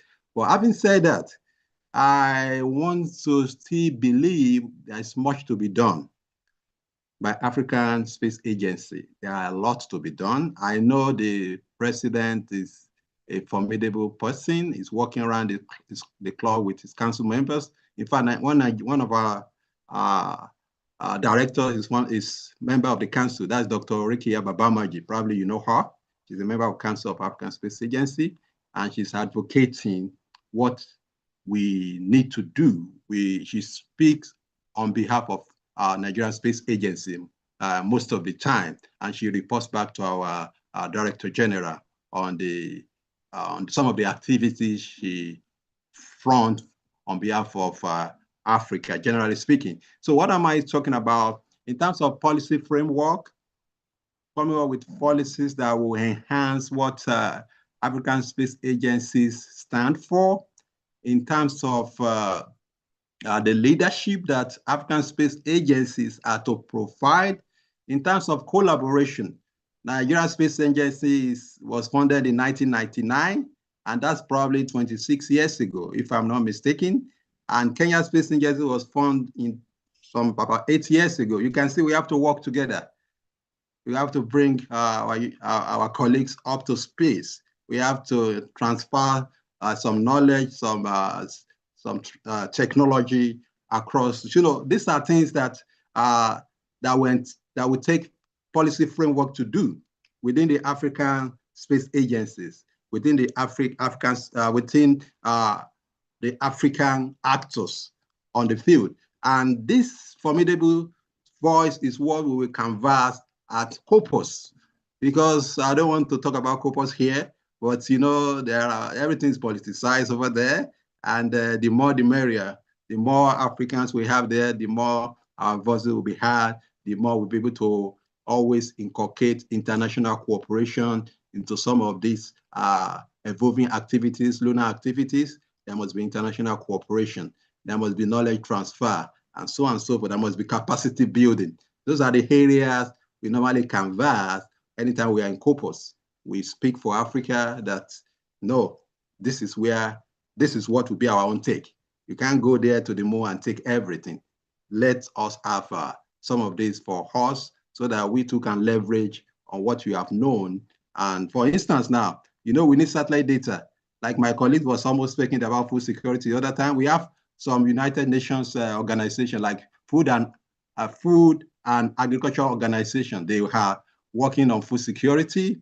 They are having free satellite data to some African countries that are having problems with drought, with famine, with some of the disasters that can affect their food security, and so on and so forth. So a lot of synergies are being put together on some fronts, especially at United Nations.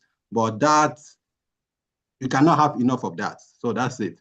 Like we are Oliver State, we still need to have for more so that we can also enjoy and be part of what is going on around the globe. So to answer your question, I want to talk more about more policy framework.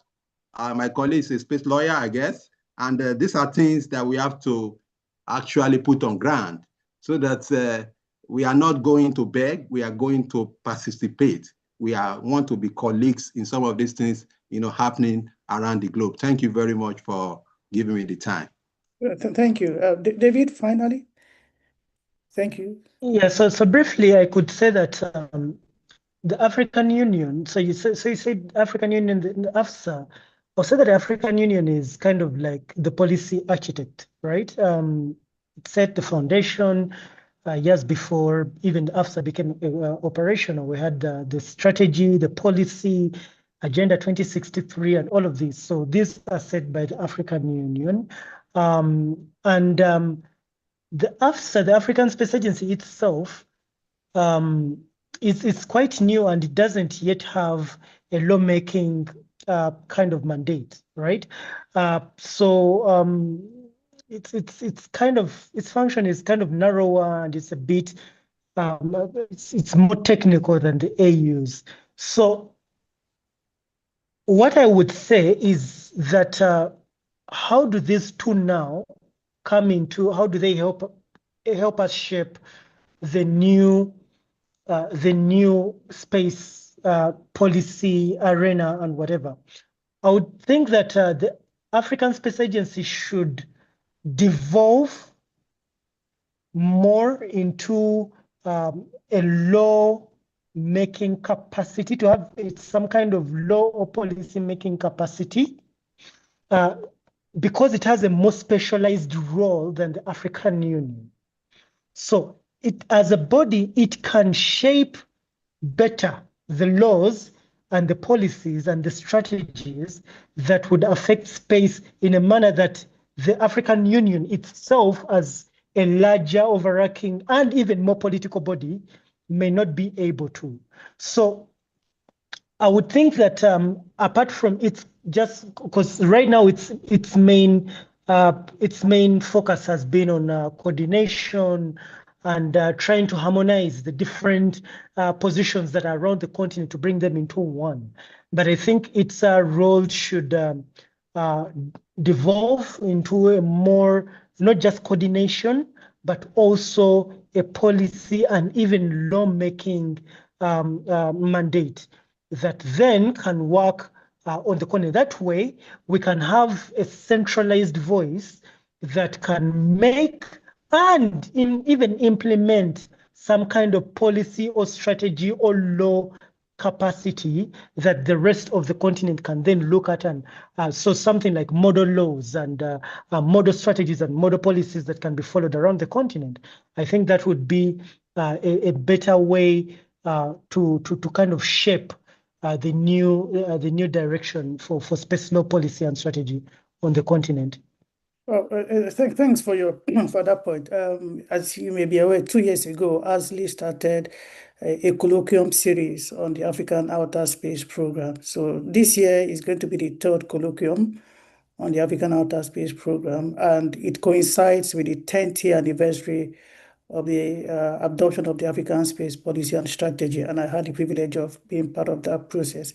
So it would be nice to have your views. I'm talking to both Dr. Olatoyinbo and David in that colloquium, because it's going to be like 10 years. Where are we now? Where are we going to? And how do we get there? So if you're interested, it would be nice to have you speak at the colloquium. And then secondly, ASLI is also planning a summit. It's called Space Education and Skills Summit. It's coming up July next year in Kenya. And the whole idea also is to see what's the different educational institutions, what's going on there, and then what they're churning out, how does it meet the needs of Africa? How does it meet the needs of the industry? The information about that is also coming out. So before that, there's also, it's called Space Skills Survey. We are trying to do a survey of what's on the continent, institutions on the continent, programs on the continent. So many things are going on the continent. So we want to have a survey of that. So more information will be shared. I'm just putting this out. And with that, I think I will hand over, to thank David and Dr. Olatoyinbo and all the participants, and to hand over to Dr. Nelson for our final remarks. Yes, thank you so much. I have no final remarks other than to tell people to read the chat. You're hearing more about the African Space Agency. We're getting some text here about an event that's happening. I believe it's in Côte d'Ivoire, in Abidjan, right? From September the 24th to 26th. And I just want to thank our speakers, Dr. Seye Festus and Dr. David, for joining us. And I'm going to ask our next panelists to turn on their cameras so we can spotlight you and bring you on board. While they say they now check out. Thanks again, Etim of Young, for being a great moderator. And everybody is just going with the flow because it's space. We go with the flow. All right, thank you. If you could turn on your cameras, Dr. Jaja and Dr. Shumati, if you could both turn on your cameras, we're able to move you to the stage.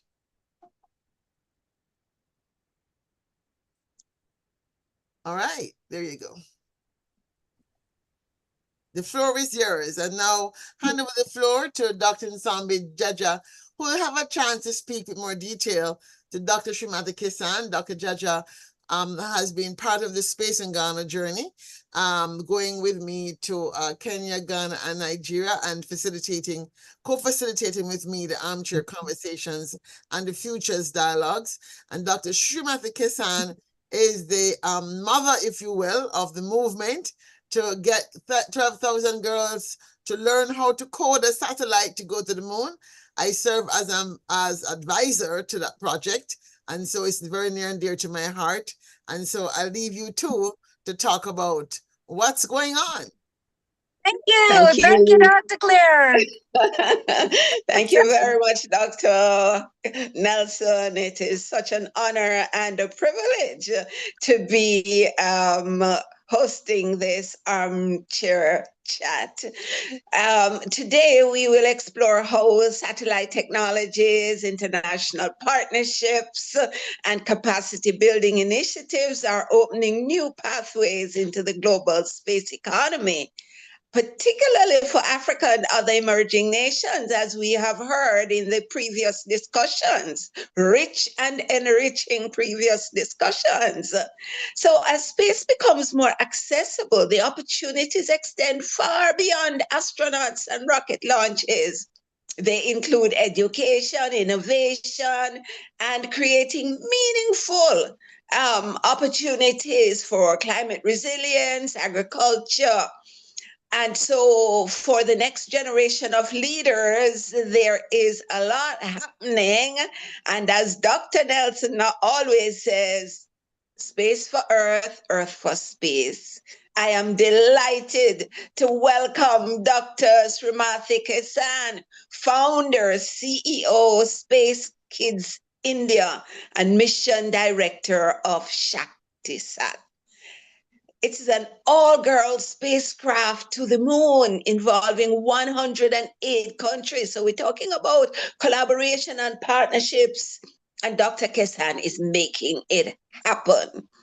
So united across continents, these future pioneers step into the world of satellites and discovery, shaping humanity's futures among the stars. So, Dr. Kesan, thank you for joining us. You have brought some sunshine with that beautiful yellow jacket.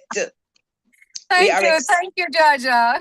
We're excited to hear your story, learn from your experiences, and explore how together we can create more inclusive opportunities for young people around the world. So let's begin with your journey. Yeah? What first inspired your passion for space, and how did Mission ShaktiSat come to life? It's a long journey, I have to tell you. I think literally like an OG in space, at least with regards to India. Because as a girl, I dreamt to be on the moon. But it's fantasy, fascination, and we did not have anything to pursue with regards to education back then. You know, I was married when I was 18 and was a homemaker for 16 years. Traveled for a conference to Miami, wherein, you know, the inner soul, I think, attracted space. And that's where I got to meet the directors of Kennedy Space Center. And in a jiffy, I think that's where everything started. Built Space Kids India from home, basically. Because initially people in 2009, 2010, it was absolutely very, very primitive. People didn't understand what was space. Only agencies, governmental agencies like ISRO would launch satellites in our country. And that would be like one satellite in 2-3 years. So it was always on the 4th or 5th page where only astronomers or space lovers, which were like handful of them in the country, would read those things. So I thought this was a chance where God was laying a path for going to the moon. So started off Space Kids India in 2010, where I started taking children to NASA, the Kennedy Space Center space camps, then the European Space Agency space camps. subsequently to the Russian space camps. It was exciting because from a homemaker, you straight away land at NASA. It was like, whoa, God has heard me, It was that a feeling. But then subsequently, I said, children cannot just go have experiences. They need to build those experiences. They need to convert. So that's when we started building satellites in 2015. Yeah, the first one was a balloon sat, a high altitude ballooning. Setting up a payload was crazy. What a feeling, I can't tell you. And the permissions were extensive because nobody knew what it would do when it goes up. The airport authority told me that we need to give $1 million grant. You need to sign a bond, or if anything happens there to an aircraft, you will be put behind bars. And I said, man, for science, come on, let's do this. Let's take that first step. And I Wow. gave it all. And you wouldn't believe my team was as young as 14 until 18. Wow. It was filled with enthusiasm and everything. Grace of God. I mean, absolute challenges. I can't narrate. You can just, make a film out of it. And then finally we launched, we succeeded. And today, the only woman founder in the world to have launched 27 space missions. Awesome. And Awesome. thank you. And In that, we have 5 orbital satellites. Now we have started building rockets and we are working on electric propulsion. you know what this has told me? It reinforces what Joel Barker said about vision. Vision without action is merely a dream. Action without vision just passes the time, but vision with action can change the world. And I can understand why God has brought you and Dr. Nelson together, because Absolutely. people looking at you would say you are crazy people, because you see way, way, way, way, way into the future before anyone does. And you believe in what it is that you've been called to do, and you have demonstrated. So in your working with young people, what is it that you have seen in these young persons in terms of innovation and creativity that has taught you about their potential when given an opportunity? It's a brilliant question, Jaja. You know what? People generally think that, you need to do masters, you need to do PhD, and then start a career in any industry. And it's the same with the space industry too. So we wanted to break this narrative. And if there was an opportunity given to a 18-year-old child, I mean, there was so much of an cutting edge technology that was being born. I mean, I can't just narrate when they were building huge satellites.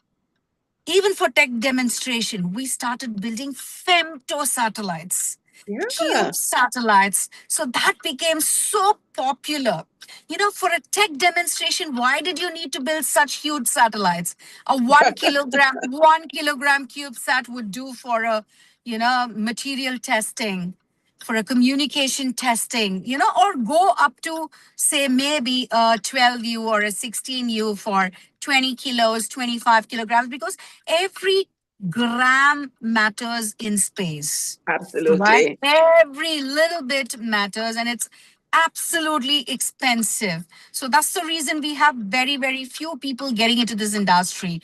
That's where we broke that myth and we brought in building small satellites. Cube satellites can do wonders. So this is Wonderful. what a young child can think out of the box if given an opportunity. Yes, I had the distinct privilege, along with Dr. Nelson, of interviewing some candidates for the Shaktisat. Oh, Yes, and I was just so impressed with these youngsters, and I see where you are in 108 countries across the world, giving even a small country like Jamaica an opportunity for our students to participate. So, when you look at the work that you are doing, where do you see the greatest opportunities for collaboration? Now, every country is looking at space. Every country needs data. Now, if you are going to build, again, the same, I come back to the same thing as to why build huge satellites if the vision is the same, if the mission is the same, right? If you have the same vision, say Jamaica and India has one vision to have a particular data, for example, say X. Why do you have to build a satellite? Why should I build a separate satellite? Why not come together? The investment becomes little. You can share the finances, you can share knowledge, you can share the expertise. So if that is going to be, see, space has got no borders. Why are we still stuck with human made borders in countries and country lines? That's where I want to exhibit in ShaktiSat, through ShaktiSat rather. Build a spacecraft together to the moon, have the technology together, take everybody. Moon is for all. It doesn't belong to just a few countries, right? And if everybody wants to go see what is there on the moon. So collectively, if we are able to work together, exchange ideas, build together, collaborate with each other, then your investment comes down and your shared knowledge gives excellent output. So there is nothing called a failure. In space, every small anomaly causes a bomb. So all this would be the resultant of collaboration. And Yes. so that's the strength. That's the biggest strength. And that's what we want to exhibit through ShaktiSat. Come And that's together. I'd love to thank jump in you. here. Give me a minute. I'd just love to jump in here because this is why I really got involved, and reason why we have been able to coordinate the Caribbean to some extent through the Caribbean Space Society.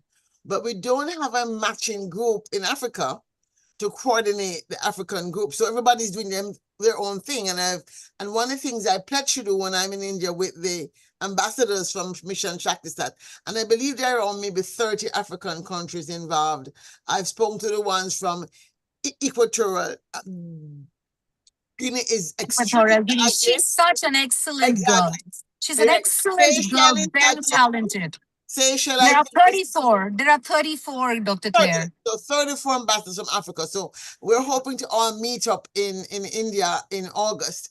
And so Yes. for me, one of my tasks when I'm there, apart from learning how to build a satellite myself, will be to work with ambassadors to create a more permanent coming together. Because one of the things the African Union is interested in is building filling that gender gap.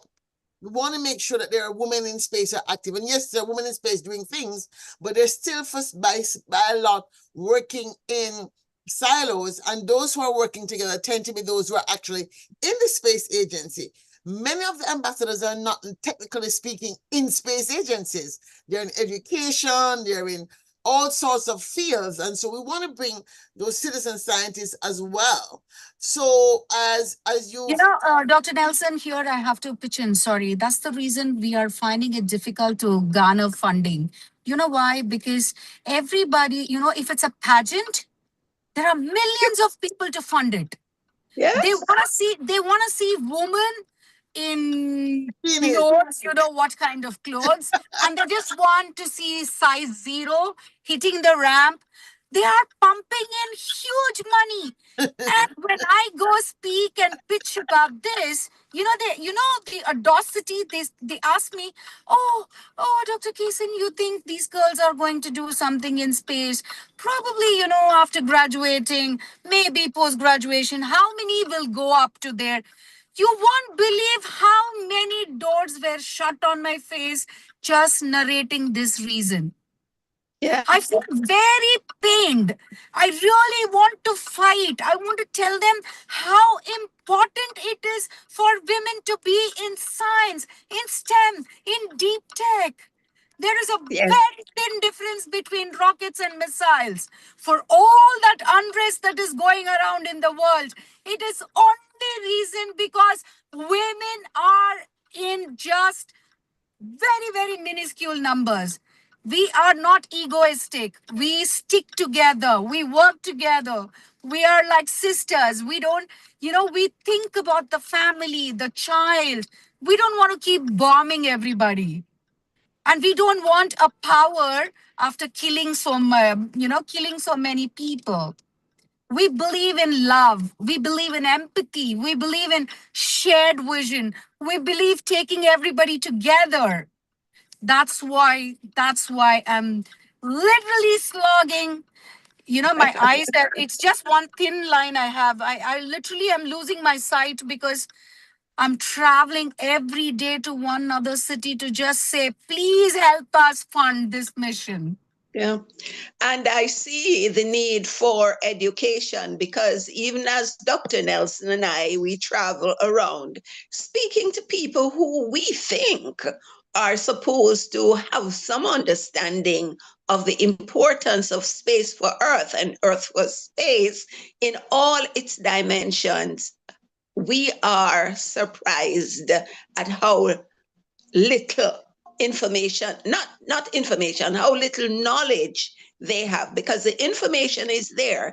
It's really the interest to learn what's happening so that it can be supported. So one question I want to ask you, Dr. Kisan, if a country is just beginning its space journey, where should it focus first? Should it focus on people, technology, policy, partnerships, education? Where should their focus be first? Beautiful, beautiful. Whatever you mentioned previously, I think it's the connectivity. We need education. See, people now who start their entrepreneurial journey towards space will go up to a certain distance. But what are we looking at building? We need to have something sustained. Today, it is not today that we build something, launch something, garner something. No, it needs to be a chain of reaction. So what we need to do is, that is where we build a curriculum. First thing first is education. Maybe you should integrate it right from as, a fourth grade. Involve these children to understand what is space. So from fourth grade until 10th grade, we've built a curriculum for the world.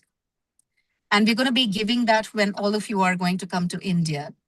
Because it is prima facie the most important thing. And then you need to parallelly have all these engineers, because space is a multi-domain industry.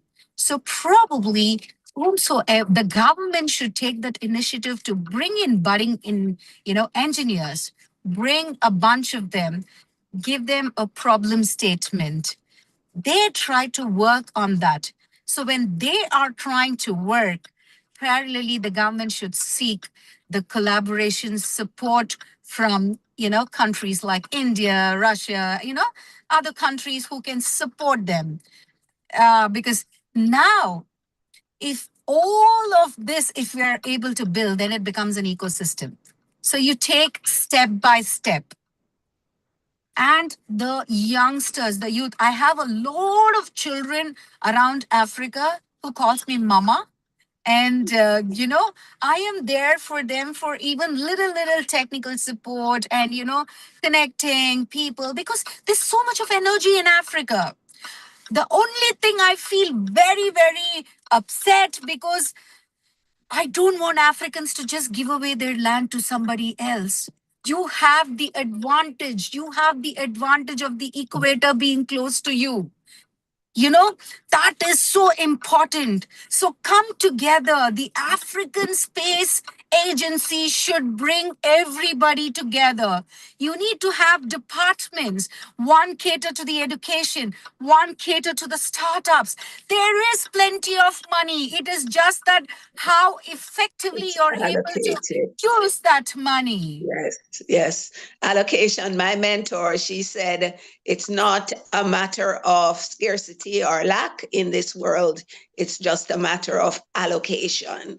And Yes. you are so right. You know, I have the distinct privilege of mentoring a student, first year student from Vanderbilt University, who is doing aerospace engineering.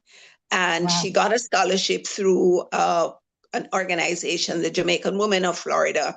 And we have a mentorship program where we mentor them through their 4-year journey. So I'm just so happy for that connection with her and my connection with you and Dr. Nelson and all these wonderful people in the space ecosystem that I can introduce her to.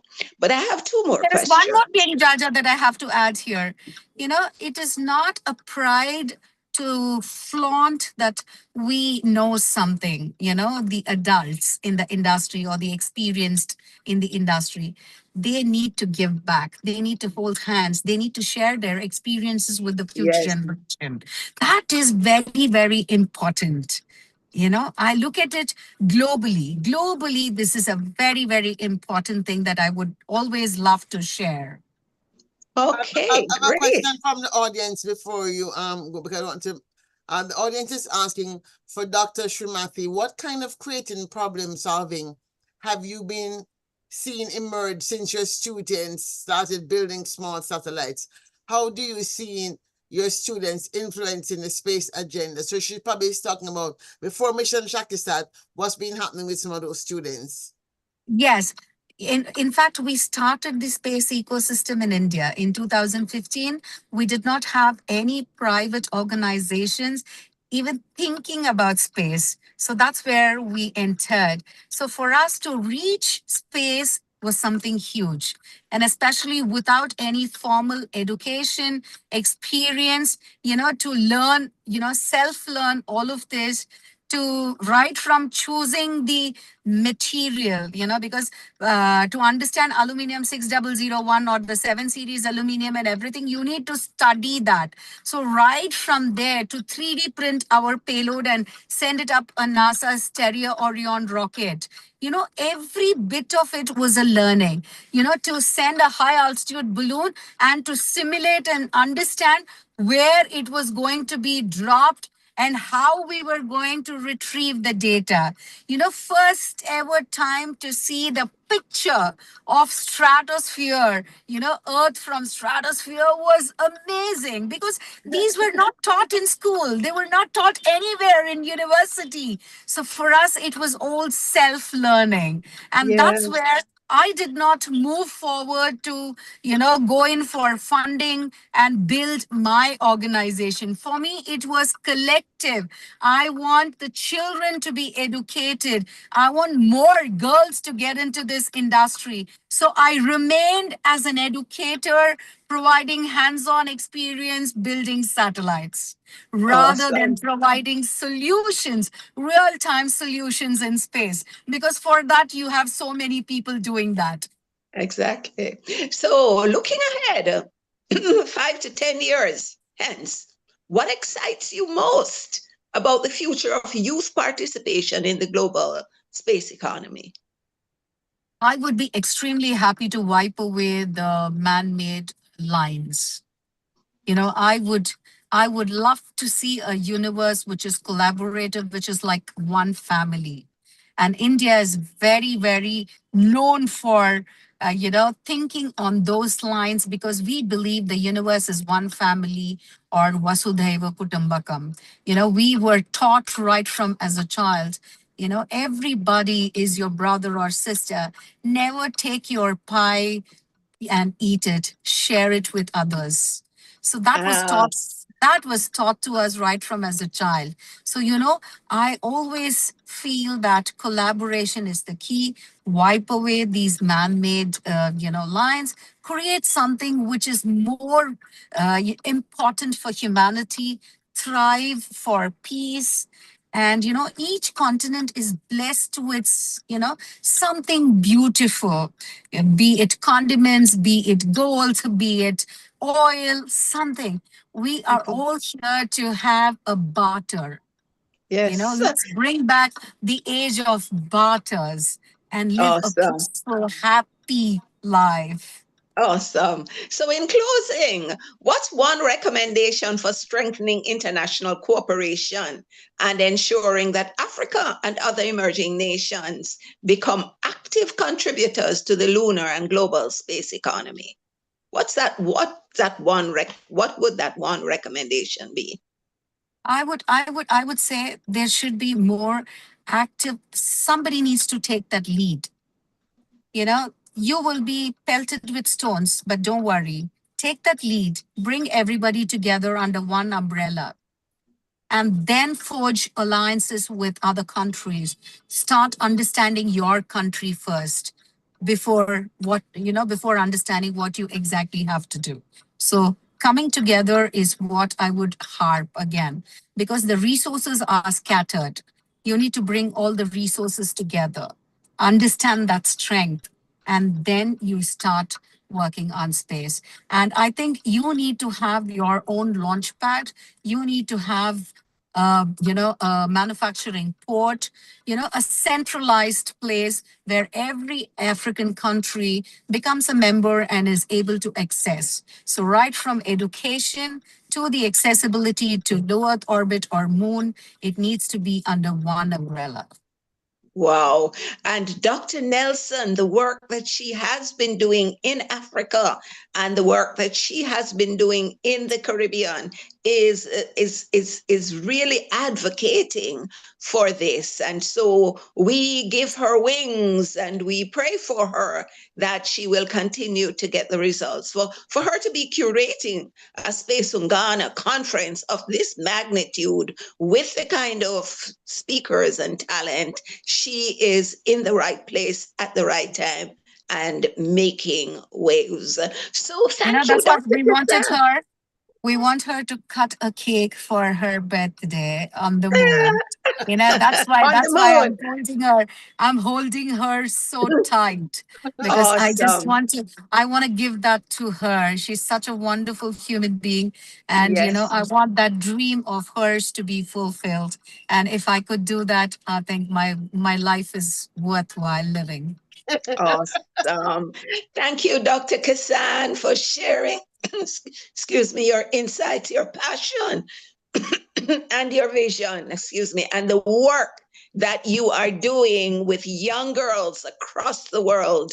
May God continue to bless you and strengthen you as you continue this journey He has called you on. Thank you, everyone, for joining us for this armchair chat. Conversations like this remind us that the future of space will not be shaped by technology alone. It will be shaped by partnerships, shared purpose, and our collective commitment to ensuring that every nation and every young person has the opportunity to participate in humanity's next great frontier. Thank you all. Over to you, Thank Dr. you. Nelson. Thank you, Jagna. Thank you so much. That was very kind of you. Thank you, Dr. Nelson. Need all your blessings. Need a lot of them in tons, actually. Let me just say before you go, Dr. Kisan, thank you so much, Dr. Jaja, that Mission Shaktisat is set to have our stage 2. So stage 1 was the girls taking classes. So many countries, many African countries, but I have to big up EG. Equatorial Guinea as a small country in Africa without any major space program really, I think, set the stage in terms of the way the ministries got involved and supported and the process. The First Lady got involved and supported the process. The First Lady of Seychelles also got involved to support the process. And so we hope that we'll be able to raise the funds, and we're working hard to raise the funds. So another reason why you hear a lot about Mission Shakisat in the next 20 days is that between July 20th and August 20th, I'm using this also as a run-up to us going to India. And many of the African countries are having challenges in raising funds. So we've got to find a way to use this platform. This platform will be a persistent platform. Every week, we'll have this platform available for people who want to come and talk. So maybe we have to add in here a fundraising-a-thon or something and try to get maybe Burner Boy or somebody. We have to think big at this point because we've got to get the girls and the ambassadors from Africa to India. Why? Dr. Claire, Dr. Claire, here I want to ask you, request you. I was so happy to see the speaker list and to find the DG of Paraguay, the DG of Senegal. If you can put in a word that they support two people's just airfare and visa through this forum, at least we've got two countries, to support their children. So if you can take this as a medium to request for support, I would be extremely grateful, especially Paraguay, Senegal, Dr. Claire. I'm going to ask. What I can say is no. I'm not embarrassed to ask because it's not for me. It's for the girls. Because if we have these girls learning hands-on, right? They've done the coding classes, right? They've gone through. They're going to build. They're going to build real satellites. Two satellites. Exactly. So now the work that we heard Dr. Sayed talking about, we're doing programs in schools. Many times they don't have the practical hands-on experience because that's part of the challenge we have in Jamaica, in the Caribbean, in Africa. The schools are under-resourced. But tomorrow we'll be hearing from a young man whose company is trying to bring the price of that down, make it more affordable. We also have other companies in Africa and also in India bringing the cost of those kits down. So if we're able to now create the volume, partnering across continents, South-South cooperation, we'll be able to now, as opposed to buying one CANSAT, we can now buy 100 CANSATs. That brings the cost down. And so for every country that comes to India, my hope and my plan is to embed in their minds that when we go back to Africa, all of these girls in many schools are boarding schools, right? Are going to be able to create cancer projects, and we're going to have small, high altitude balloon experiments as the first stage in preparing them for the next level and giving them hands-on experience, because that is within the means, because sometimes those experiments cost under $500. And yes, it sounds like a lot for Africa, but if you have 500 African parents putting together $1 each, it's no longer impossible. And I think that's what is going to help us make this move. We've got to educate the parents, educate the diaspora, people like myself, so that when they're sending home book bags, they send them also a kit, a cancer kit for their high school that they went to in Africa. So I am now on a mission, and I started speaking in May to African diaspora here where I live in Maryland to say, next time you send home a book bag, put a cancer kit in there and you can buy it from this company. It's an African company. That's the sort of education and embedding we have to do. And so thank you so much. I did see one quick question. I know I'm going on, but we do have a couple of minutes, 2 minutes to be exact, before our next session. And it is Inanga Fale, Dr. Inanga Fale, who is actually used to be the director of National Society of Black Engineers Aerospace Interest Group. She's also an aerospace systems engineer, working in one of the big companies. I won't say which. She says you have made a great point about recognizing existing value in the space ecosystem. How would you recommend individuals and countries go about identifying their own value points? What is the first step? Because sometimes it's a challenge. People have to see what value they have. And I think, as we heard from Nigeria earlier, they're already seeing that they have value in trying to build a rocket. So your question is, how do you recommend individuals first and countries go about identifying their own value points? What is the first step? I'm going to answer that first. Let me answer that for myself. When I was in the room at the Analog Astronaut Conference, and they talked about having the world's biggest analog, and everybody was talking about Poland and Spain. And I said, but where's Africa? I don't see Africa on the map. And so I said, excuse me, why is Africa not on here? And I said, well, nobody in Africa is doing this. Nobody is doing this. And I looked around the room, and I was the only one that looked like me. And I thought, well, I can do this. Now, mind you, I'd never even, this was my first conference. I'm like astronaut.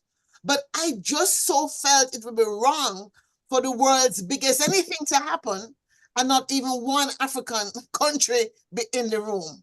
And so that is how Space Ungana was born, simply by being in a room. So I think recommendations, hard to say step 1 and step 2, but the first recommendations for individuals to, if you're in a room and you get sparked by a notion that something is wrong because somebody is missing from the table, and you recognize that you are the one that's hearing it, and recognize that nobody else is seeing it, then maybe the task is for you to have the courage of conviction to get started. And I can answer the question for individuals. Now let me turn it over for Dr. Srimati. Maybe she can answer the one for organizations. How can organizations get started?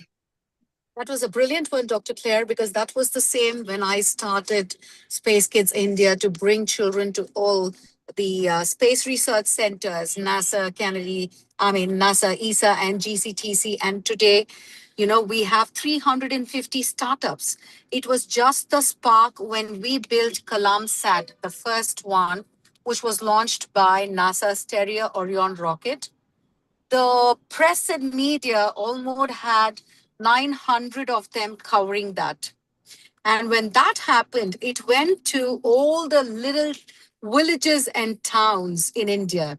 Every child there started aspiring and started connecting, started questioning the teachers first, whether this was possible. Then the university started thinking, and then the space agency ISRO opened up in 2020 for the private organizations. And today we have 350 organizations. So it is just that one spark. You need to, now the globalization is so much that, every bit of information is there around. Every launch is being televised, So the ideas are there in open. It is how you're able to pick. And I think the ground will be school, university, and then the science and innovation ministry.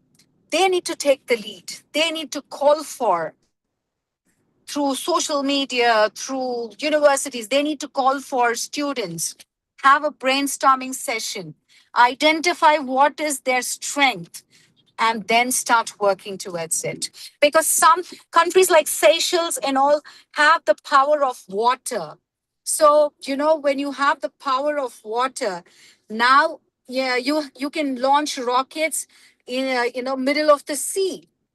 So you don't need to have, an open space for a launch. You don't need to build a launch pad, which involves a huge open space.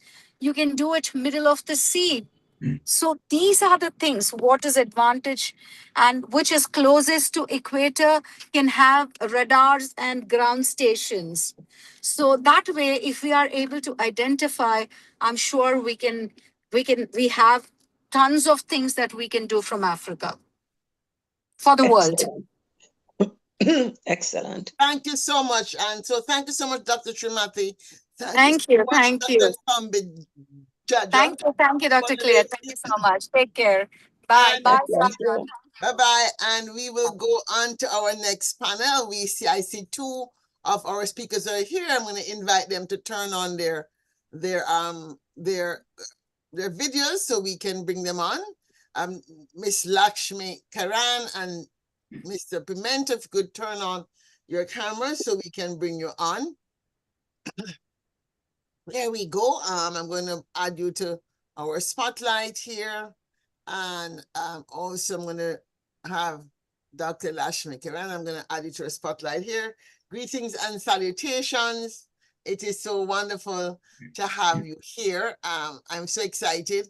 We are missing our moderator, but that's okay. I think I'll just go ahead and get started. So allow me to introduce you to our audience, and then you're going to tell us more. So we have with us Dr. Lashmi Karan, who is with a company called Lunark, and our NGO organization, global organization called Lunark, and they're talking about putting a university on the moon, which of course intrigued me, given I have a whole compound on the moon. So I told her, you know what, your university can be part of my compound. So now I've included her university in my compound. So we can get started. And I also have with us Mr. Manuel Pimento, who is the founder of Virtual Moon, an organization that brings experiences of virtual reality for people to experience being on the moon. And so I'm going to have, let's talk to Dr. Lashmi Karan first, because maybe I think your experience will help Mr. Pimento talk about how his technology can support also what you're doing with the students you're working with. So the floor is yours. Tell us more about your organization. Sounds good, everyone. Happy Moon Day. Happy Moon Day, wherever you are on Earth. So delighted to be here on this and celebrate our closest neighbor. So Lunark is a nonprofit, and I think the founding premise really was, those who inherit the future never get to design it. We're all generations that have inherited where things are now, and when we were young, we were never invited to be part of designing that future. So as humans are on the cusp of becoming a multiplanetary species in our lifetime, this is an opportunity to rethink how do we actually engage young people, not just in consultants, not just to give us their dreams and visions, but actually architects of the future societies that they will be leading. So that's really the premise of why we started Lunark. And in order to kind of engage young people, we wanted to make sure the environment was really promoting curiosity, collaboration, and learning, because that's the way they are entering a new space. And so the Luna University, which we hope one day will be on the moon, but it's starting already on Earth, is really a network of young people across the world to start to actually solve for some of the hard problems. So right now, this year, they're all working on governance, right? Like, because we all know that Luna governance is a key issue that needs to be resolved. So that's really what we do at Lunark. We're a young nonprofit, but I would say we've already landed a payload on the moon with the ideas of young people. And so looking forward to kind of expanding with like-minded partners. So thank you, Dr. Claire, for inviting me to this panel. Mr. Pimento, could you go ahead and give us your opening remarks? Yes. Good morning, everybody. It's a pleasure to be here, and thank you also, Dr. Nelson, for inviting us to participate in this great event. It's funny, as Dr. Karen was speaking about designing the future. One of the things that we do, let me just back up a little bit. So Virtual Moon is dedicated. Our objective is to create the most accurate, most detailed, and most realistic virtual reality immersive experience of the moon ever created. And one of the things that we do is we go around to schools and talk to young people, young students, about the message has three main components. One is that it's vital that we become a spacefaring civilization in order to ensure our long-term survival and prosperity. That they are the generation of the designers of that future. So that actually, rang home with me very strongly. And that they should consider careers in STEM fields, because that would give them the greatest opportunity to participate fully in creating that future. So that's the message that we bring. And along with the message, I bring a VR headset, and every student gets to put it on, and they experience standing on the moon and watching the Apollo 11 Eagle come in and land just a few yards in front of them.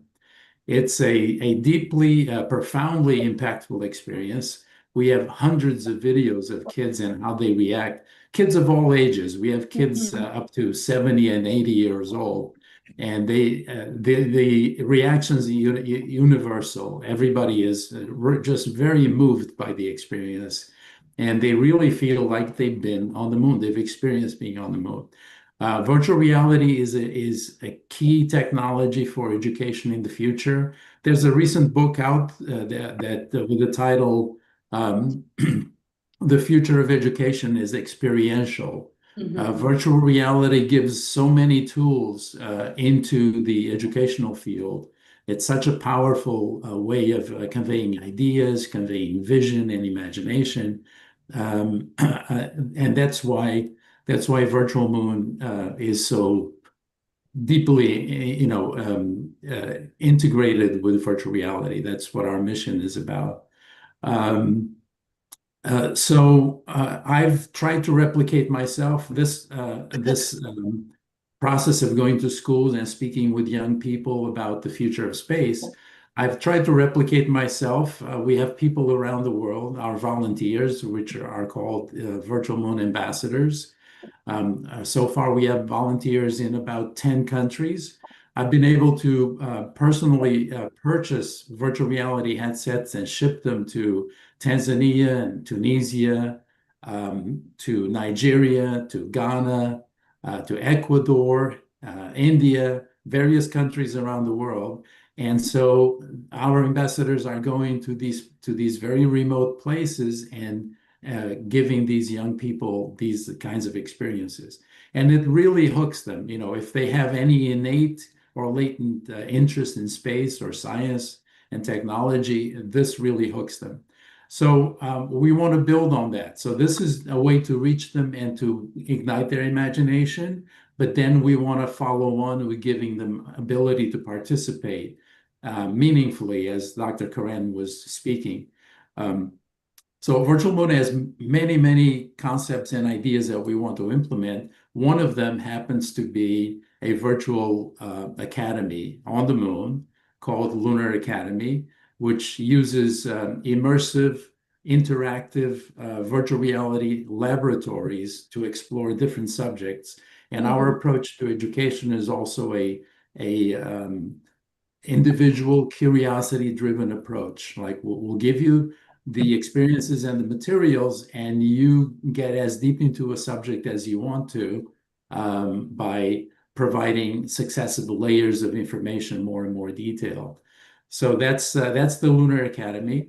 And one of the projects that we have, again, as part of Virtual Moon that will be implemented in Virtual Moon is a project called Selene.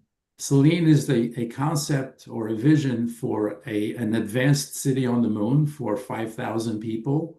And the idea is to leapfrog all the current plans about building small-scale research stations and outposts on the moon. We want to go, what's the next thing after that? So a 5,000 person city on the moon is the concept we're trying to bring into reality to be built in the year 2045. And so Selene is going to exist as a fully immersive, fully interactive experience within Virtual Moon, so people can visit the city. So the idea is that we get to transport the young people to 20 years into the future and show them what does a future as a spacefaring civilization look like. And this is a very concrete thing that we can show them that is possible to accomplish in the next 20 years. So that's my intro. I love this, Manuel, because as you were talking, I see so many complementarities, and I think one of the reasons Lunark we started with the humanities is to actually widen the participation beyond STEM, and actually invite students who are artists or chefs or lawyers or someone who feel they're seeing this space race happen. They're reading about the rockets and they're seeing the opportunities for the STEM students and asking themselves, like, how can I be a part of this civilization, which needs, that variety of skill sets to kind of make sure that societies that we go to actually have better rules than what we may have done out here. So I love the complementarity of it. Yes, that's another reason, but I think it's very important to basically highlight what both of you are doing in terms of getting out front. This session is talking about pioneering ideas, and I think we heard earlier when Dr. Srimathy was talking about you see a gap and you fill it, because when you piece everything together, it begins to make sense. Especially if we at Space Ungana, we're talking about going forward with a planetary stewardship mindset. We want to ensure we do not go with a colonial mindset, right? Where it's a winner takes all mindset, because from humanity was born out of the ether or born out of years of evolution, whichever one you wish to believe. The reality is that we have all looked up at the moon. Billions of eyes have looked up at the moon and created stories that have created us to be who we are today. So our civilization today is built on thousands of memories and thoughts and ideas and millions and billions of people who lived through the ideas that shaped even the way science evolved. And science evolved because people wondered, well, what is that thing up there? How did it get there? Why did it get there? And then the artists made it into poetry, or to odes, or into songs, or into paintings, right? And so it's very important that one of the speakers said earlier that we bring the indigenous voices into being and into play. And I believe LUNARC has been doing some specific work around that. You want to talk about that? Yeah, two things. So we, like I said earlier, we send community ideas to the moon. So the first one that landed last year on Firefly was an art gallery that gathered perspectives from over 30,000 young people across 40 countries who come from the poorest of the poor neighborhoods or the most marginalized, really reversing the belief that who leads, whose vision gets to lead. The second payload that is now scheduled on Astrobotic with our partner Lunar Codex is really inviting indigenous perspectives, again, across the world, to actually share, as humans embark on this planetary adventure, what are the values that we should carry with us around stewardship, a collective benefit. So that was the first kind of engagement with indigenous communities that we launched, and tribal communities. And then most recently, it's really, we're actually unveiling it tomorrow. I'm really excited to share a preview here. We actually invited students in Bolivia who are at the Amazon Delta, who come from indigenous communities, to imagine the rules for a new world, using the moon as a mirror to actually, if you had a blank slate and you could draw from the wisdom of your communities, how might you design the laws for it? And incredible ideas have come out with frameworks, full-fledged frameworks, and we're actually launching a Bolivia Moon Agreement next week from those ideas. But really, the point being, humans have been explorers across cultures. Certainly tech and innovation is an amazing tool that allows us to continue to do great things, but we mustn't forget that the knowledge and the wisdom and the stories and the humanity of what brought us this far is not lost in the pursuit of technology. And so the Indigenous partnership is very core. Indigenous youth is very core to our work. Again, not in isolation, right? So by working with students in different worlds, in different countries, you're starting to kind of stitch together, like, how do young people from different backgrounds think and imagine and build the future? So tomorrow will be the launch of who these people are, and then we'll be revealing the Moon Agreement. Well, definitely something we would want to have as part of our Space Ungana platform. And I'm saying that to say, because this is what we want to do for the rest of this month. We go until August 20th, and we have International Youth Forum on August the 12th, which is International Youth Day. And we do have a session that we're asking to think about the future. So we definitely would like to have maybe some of your students come on that day and participate. Plus, apart from that, on July 30th, we're having our first online global moonrise watch party. So I'm going to get Virtual Moon already has agreed to participate. We definitely want LUNARC to be in the room, because you have 39 countries or more involved already. And so they can chime in their time zone, depending on where they are. We have divided the world into 6 time zones, right? And we're going to start in Oceania. It's very hard to find people in Oceania. They always get left behind. So certainly if you have young people in East Oceania, they need to be on and talking about the moon from their perspective. And we come westward and end in Hawaii, which is the last place that the moon goes down. But what popped up in my mind is a question for both of you, and I'm not sure if it's possible, technology-wise. So, Manny Pimento, you have these headsets, right? Yes. Now, have you ever done any experiments where, let's say, first of all, you need more people. So you and Luna need to talk, right? Because you need to get your more ambassadors in her countries, right? So we can get this going. Now, yes. Technology-wise though, so let's say you had country X having the VR and country Y having the VR, and they're on the moon at the same time. Do they see each other or they don't see each other? Yes.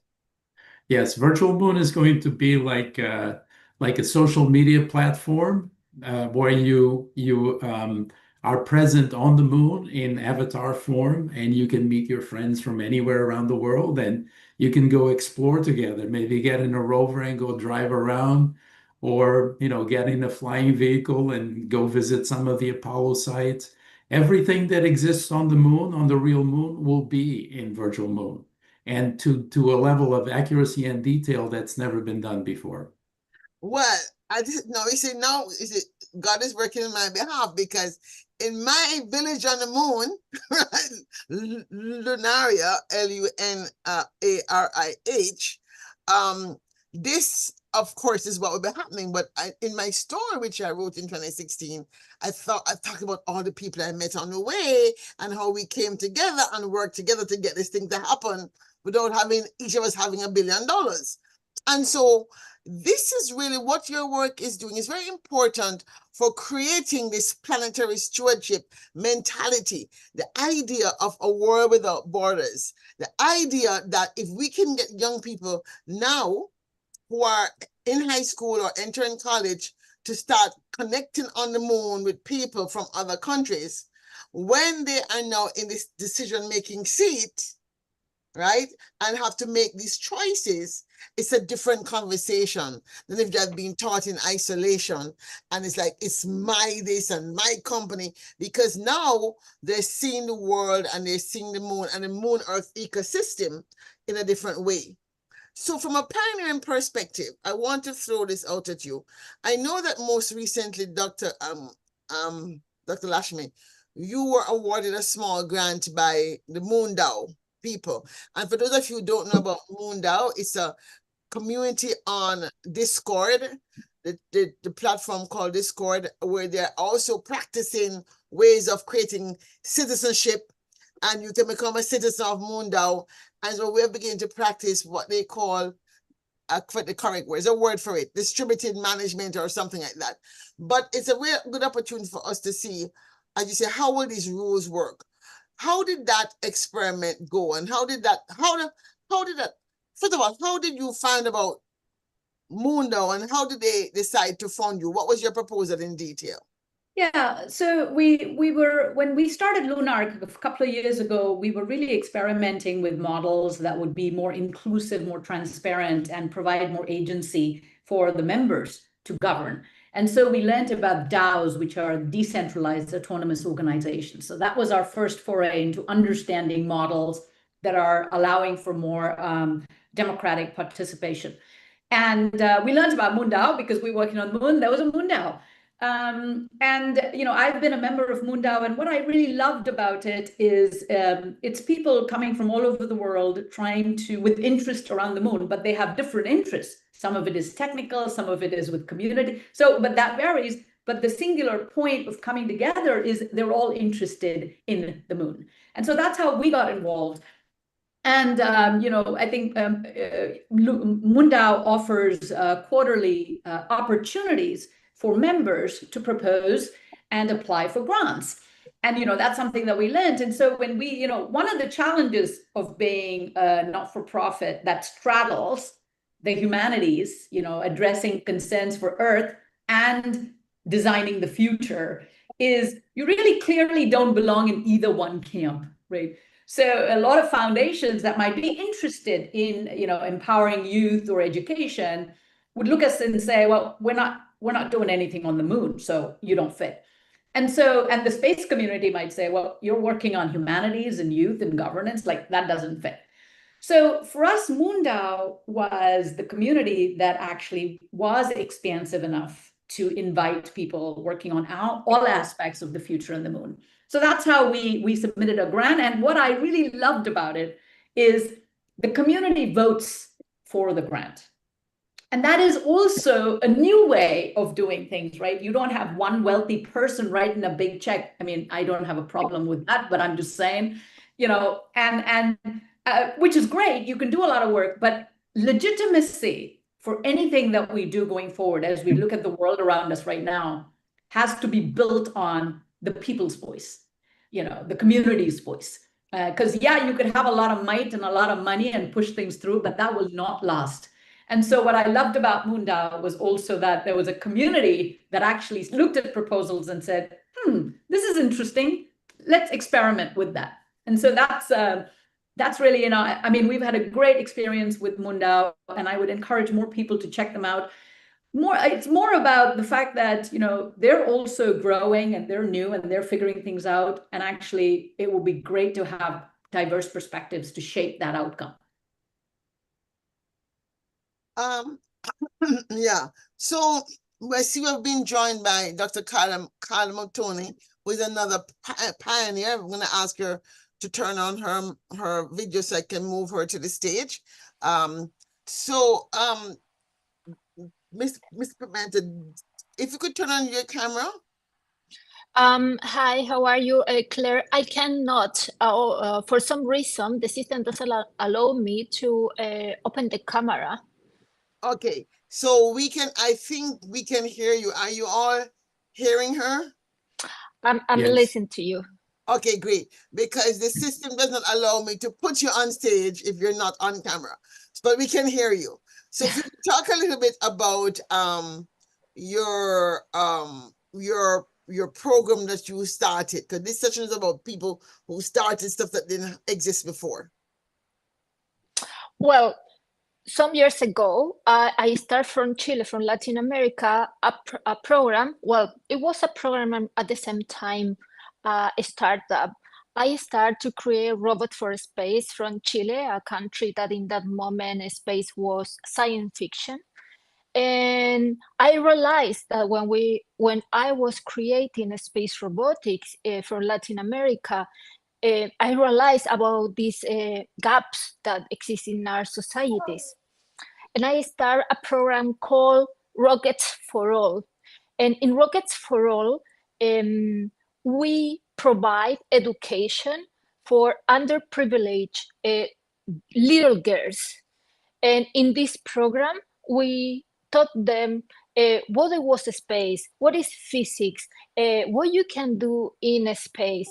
And we also inspire them to follow space careers. Because I noticed that in Latin America, we had a huge gap in gender equality in this industry. Yes. And I noticed that when we look at how many people from Latin America are involved, for example, in Mission Shakti-Sat, we see that it was very challenging to get them on board.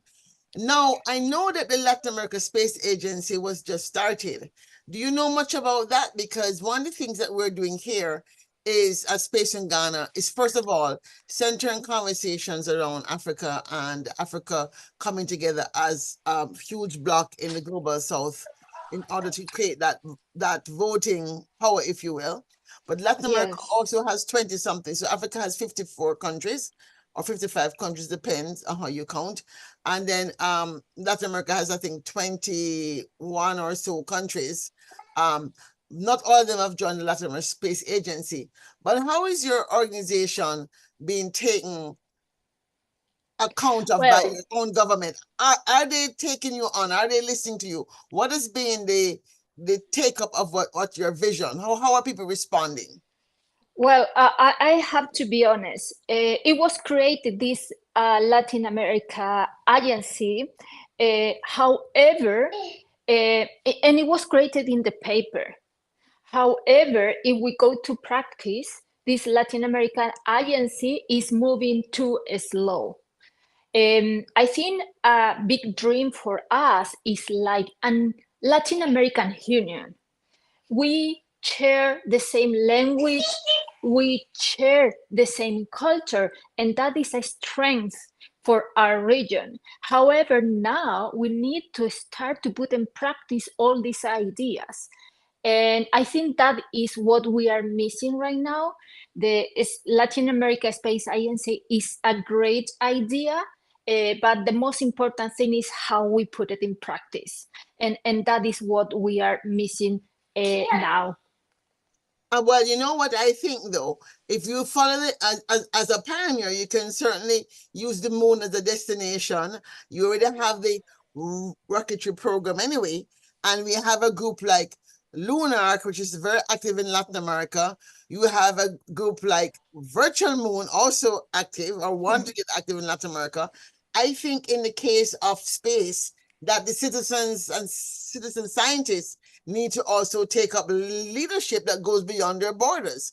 We have got to be the ones that are out there telling our governments that we don't want to see a war in space. We don't want to see, a real Star Wars happen in our lifetime and or in the future. And so I'm gonna ask both Dr. Karan and Manuel to kind of speak to this issue about how do we really create this global community that all of us right now want to do. That's why I'm here. I'm centering mine from Africa because the Caribbean, number one, we don't have no space agents in the Caribbean. That's the first thing, right? I'm trying to get them to start one. But in the meantime, I said, well, since Africa has said the Caribbean countries are part of Africa, because that was agreed upon by the Africa Union that all Caribbean countries could consider themselves a sixth constituency of Africa. I said, well, let me put on my Caribbean hat and do what I can in Africa. So, but I'd like you three to talk about how can we come together? Because this is not a talk shop, right? This is not a conference. Ungana is a gathering of the willing and able to work together to create the future we want. That's what we're doing. So what are some ideas that are popping up into your mind right now that can come out of this particular session that when we leave here, we can say, what's coming next? Anybody wants to go first? I'll give it a shot. I'll say I don't have the answer. Yeah. However, I think when you think of it, we often talk about our work as the mycelium effect. You think of an ecosystem, right? You have many actors doing many things. There are some people who are seeders. There's some people who are working underground. There's some people who are like watering, and I think that's the way those connections happen is we're a seeder. We're an origin story. That's Lunark, okay? That's what we do. And so as we kind of collaborate, like I just learned about Manuel's work, and I'm kind of going in proximity. You expand in proximity to what your core passion is, right? I may deeply care with what a policy camp is doing, but I'm kind of far away from the synergies of their work.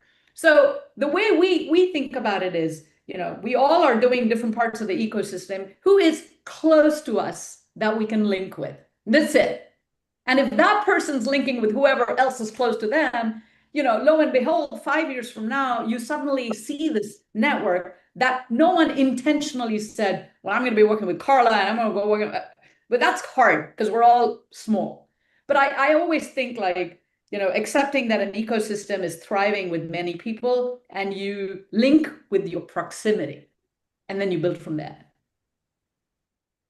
Manuel? Yes, I agree wholeheartedly with everything that Dr. Lakshmi has just said. And that's the way we're operating as well. We're doing our own thing. And in the process of doing this work, we come across other organizations and people doing work in this area. And if it's a natural fit, then we collaborate. We are collaborating with many organizations already.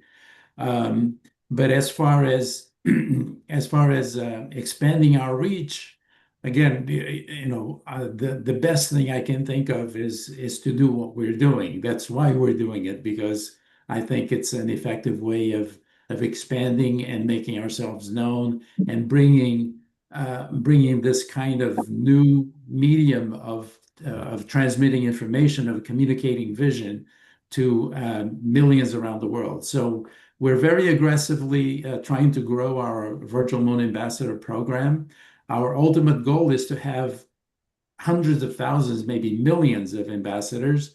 So any child, no matter where they're growing, it could be a very remote village in a very remote part of the world where technology has barely even touched, but somebody, a Virtual Moon Ambassador, will be coming to their school and putting them on a headset and showing them, not just about the rest of the world, but about the rest of the solar system and about our future in it. And this way, we inspire people. And then, as I said, it's important as a follow-on to give them opportunities to participate. So, for example, Celine is being designed right now. It's being designed by volunteers that connect to Virtual Moon and say, I'd like to be involved, and here's my area of expertise. What can I do? And we give them assignments. We plan to be running worldwide contests, design contests, and Dr. Karan mentioned before, it's not just about technology, it's also about art. So instead of STEM, we really prefer to use STEAM, which has art as part of one of the core functions. But I'm discussing with our ambassadors and our leadership right now about running a contest where students design a tourist flyer for Celine, because Celine is going to be a resort city. So it's a place for people to go on vacation and have the experience of being on the moon and gazing back at the Earth. And so one initial contest that we want to run, which will probably run either last quarter of this year or early one of the first half of next year, is to design this tourist pamphlet that is meant to inspire people to purchase a ticket to spend a vacation on the moon. That involves a little bit of science and technology, but it's mostly an artistic exercise. So yeah, giving young people the ability to participate and feel like they're making a real contribution, I think, is key. Again, we have many ambitious plans for Virtual Moon. We plan to offer many other similar opportunities and continue networking and continue connecting and growing the community worldwide. So, Carla Matone, I'd love to hear from you, your take on the development of partnerships with your organization and these two fabulous people here. Yes, well, the idea that comes to my mind right now, and to listen the panelists too, is maybe to create a space economy network, like a regional network that include all the continents, where we connect space startups, universities, space agencies, traditional companies, investors, young professionals. And it came to my mind because with this experience that I'm having right now in Luxembourg, the government of Luxembourg have done something very smart and has created this economy network for space, where put together all these stakeholders. And in these meetings, we meet every month.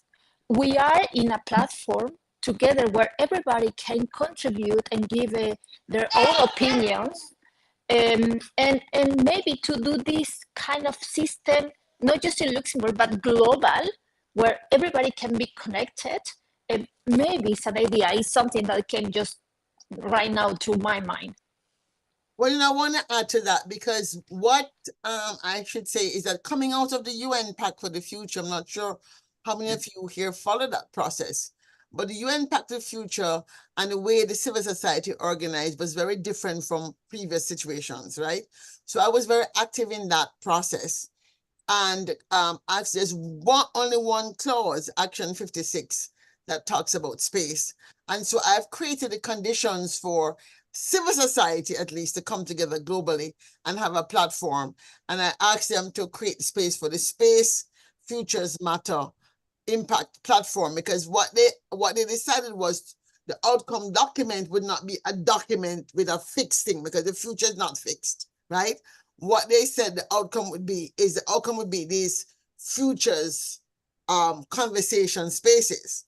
So I have been convening a network of people, and I certainly would like you guys to become a part of it. I would say it's still in the gestation stage. We've only had maybe 2 or 3 meetings, because it's very challenging for people to understand what this is. It's not an umbrella organization. It's not that. It's just a space to meet, to talk about things that are bothering us, things that we're doing, and to collaborate and to be prepared, because again, if you're not meeting beforehand, when the next World Conference happens, we're not going to be ready to be effective as civil society, because the UN systems do not tolerate very well disorganized sectors. So the space sector, the space civil society sector, will have to become organized. And so I've created a space for the Space Impact Matters. And I'm going to ask our team to basically send you guys the poll that we started with.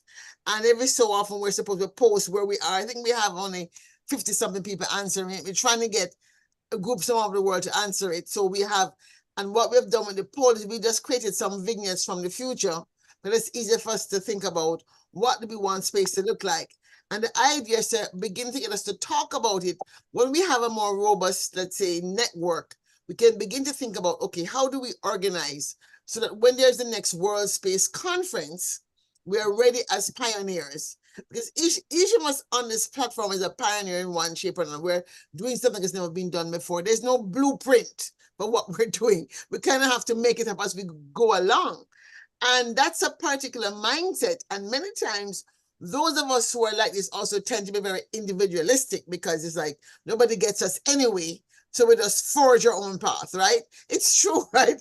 I guarantee you, people thought you were crazy when you talked about having a universe in the moon. People thought you were crazy. Virtual moon, oh please, that's not going to work, right? You probably heard no many times. However, the reality is, if we're concerned about this moon Earth ecosystem, which is still not being talked about the level it should be talked about, then we're going to have to come together to make sure that that SDG 17, those people working on SDG 18 and SRI, Space for the Stars International, another group trying to push out SDG 18, even if it doesn't exist as a real thing physically, it exists as an idea. We wanted the space sustainable. So the idea is now accepted by many of us that SDG 18 exists in our spirit, if not in legal words, right? We understand we have to be sustainable. And so I think that we have the makings of an opportunity here to take this impact coalition as the starting of the platform, because we get to make up the rules as we go along. I don't have a rule. I don't have any rules other than that. I probably have to call a meeting soon, because it's going to be like next quarter, right? So July will be the end of the quarter. I just remembered we had one in March, supposed to have one in July, right? Call a meeting. Great, because Space Ungana is happening. We should probably call it during July, before the end of this month, or early August, because there's rumors that there's going to be a World Space Conference in 2027. We are not organized enough as a network of space organizations to even have any common, even if we don't agree, because there's a big gap between people who want to have private sector led and private property on the moon and all of these things. So we need to have a huge outpouring of debates and dialogues and consensus building. And that's why I've created like African Parliament of the Future, which will take place Wednesday, Thursday, and Friday of this week, where young people will debate, but come to consensus. It's the first quote unquote debate that doesn't end when somebody wins. The person who wins our things, the person who has the most consensus. So who gets people to agree with their point of view. And so the way it's structured is that you have a first debate, and then people have to take the good ideas of the team that they quote unquote overcame and build it into their new idea and go forward. It's a very different approach from a traditional moot courts and policy debate challenges. And why? Because we recognize that we cannot go to the moon with a win-lose perspective. We will all lose. We have to go to the moon with a win-win perspective. Everybody sees the moon. Everybody gets to be a part of the conversation. And it doesn't matter if you are an emerging space nation, a nuclear power nation, or just a small island Caribbean Sea that barely have a power station. We need to still be at the table because we all look up at the moon. Are there any questions from the audience? Is there anybody who wants to add anything to what I said here? Lashmi? I love it. I think, I keep going back to the, I don't come from the space sector. So my background's different fields. And I think when I got involved, the one thing, I keep getting asked, like, why would the big powers listen to Lunar? Why would they care what young people think? Like, why? And you're right. Right now, the motivation and the driver are geopolitics and economic, opportunities. That's the reality. But there is this saying, I don't know where its origin from. Like, you want to go fast, go alone. Great. That's what's happening now. But you want to go farther, you got to go together. And we're not talking about, when you're talking about living off planet, you're talking about sustained, in harsh environments with support over generations. The only way to start that process is together. So those who are wanting to go alone will get there first, no doubt, but they won't last.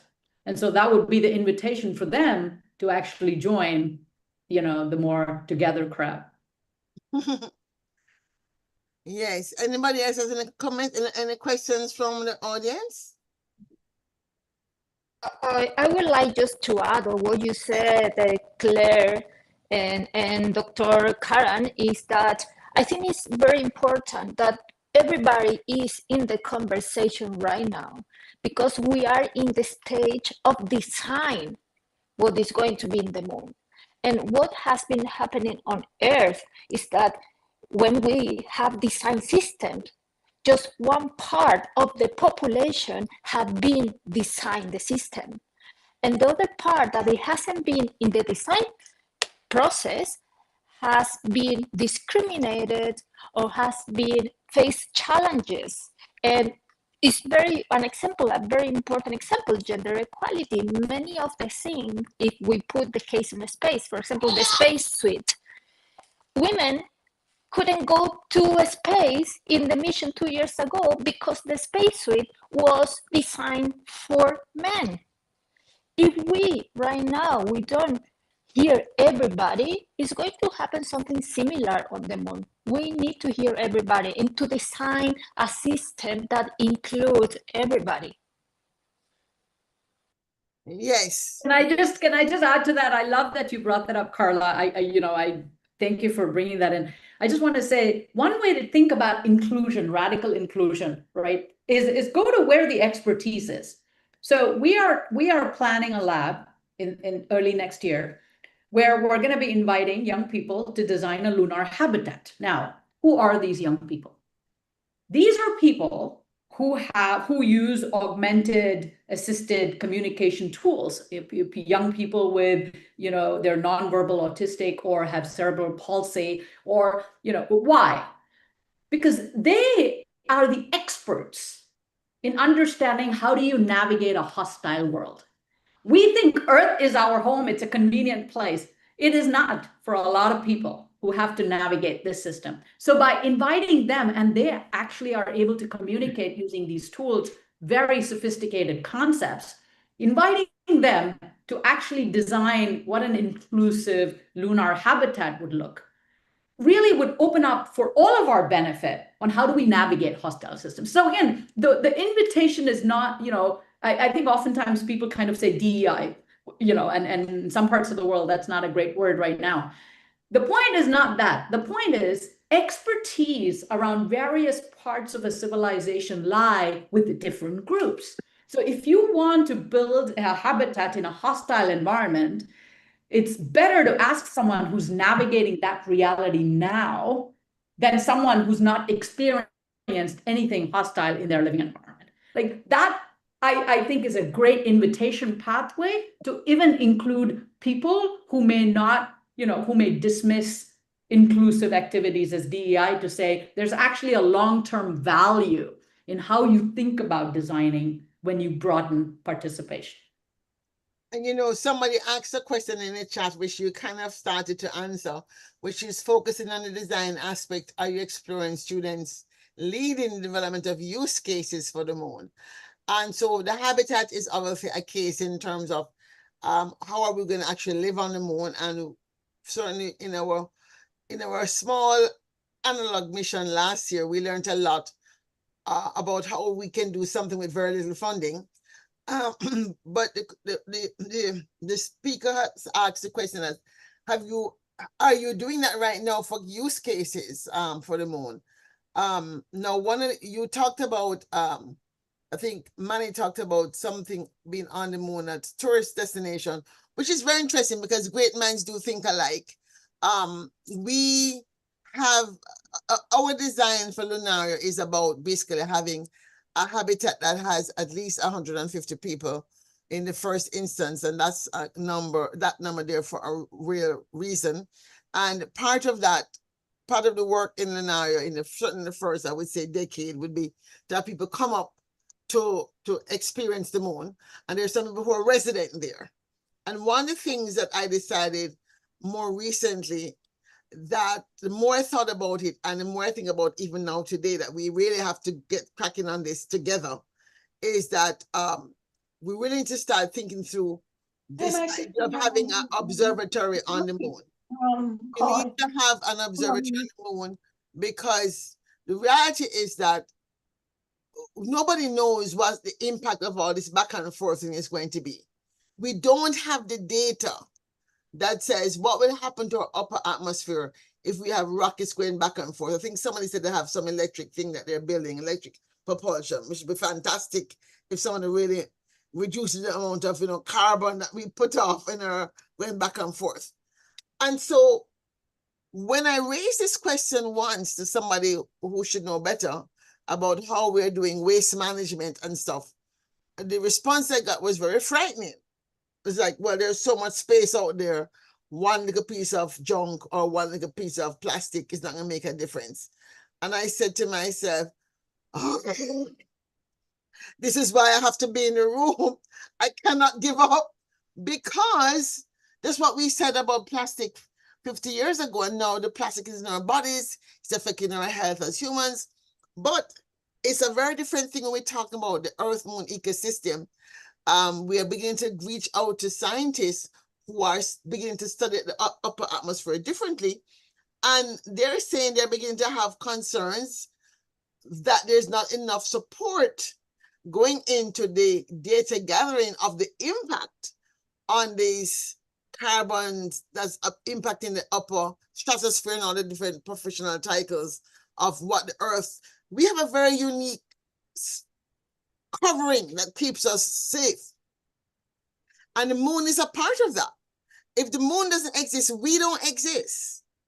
It's not, as I heard somebody say once in a meeting, it's not up there doing nothing. The moon is doing something. It's keeping us alive. We're in a symbiotic relationship. And so, because we've always seen the moon as out there, the same way we've seen the ocean as just out there. We live on the land, so the ocean is out there. We can just throw things into the ocean.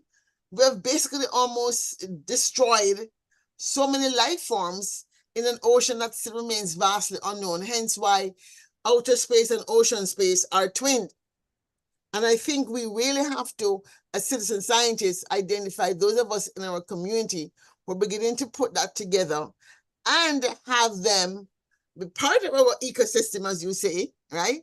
So that we can have this knowledge formation form almost like a new meshwork of knowledge that is going to transform humanity. Because if you stop as a futurist, right? When you think about who we are, think about the reality that says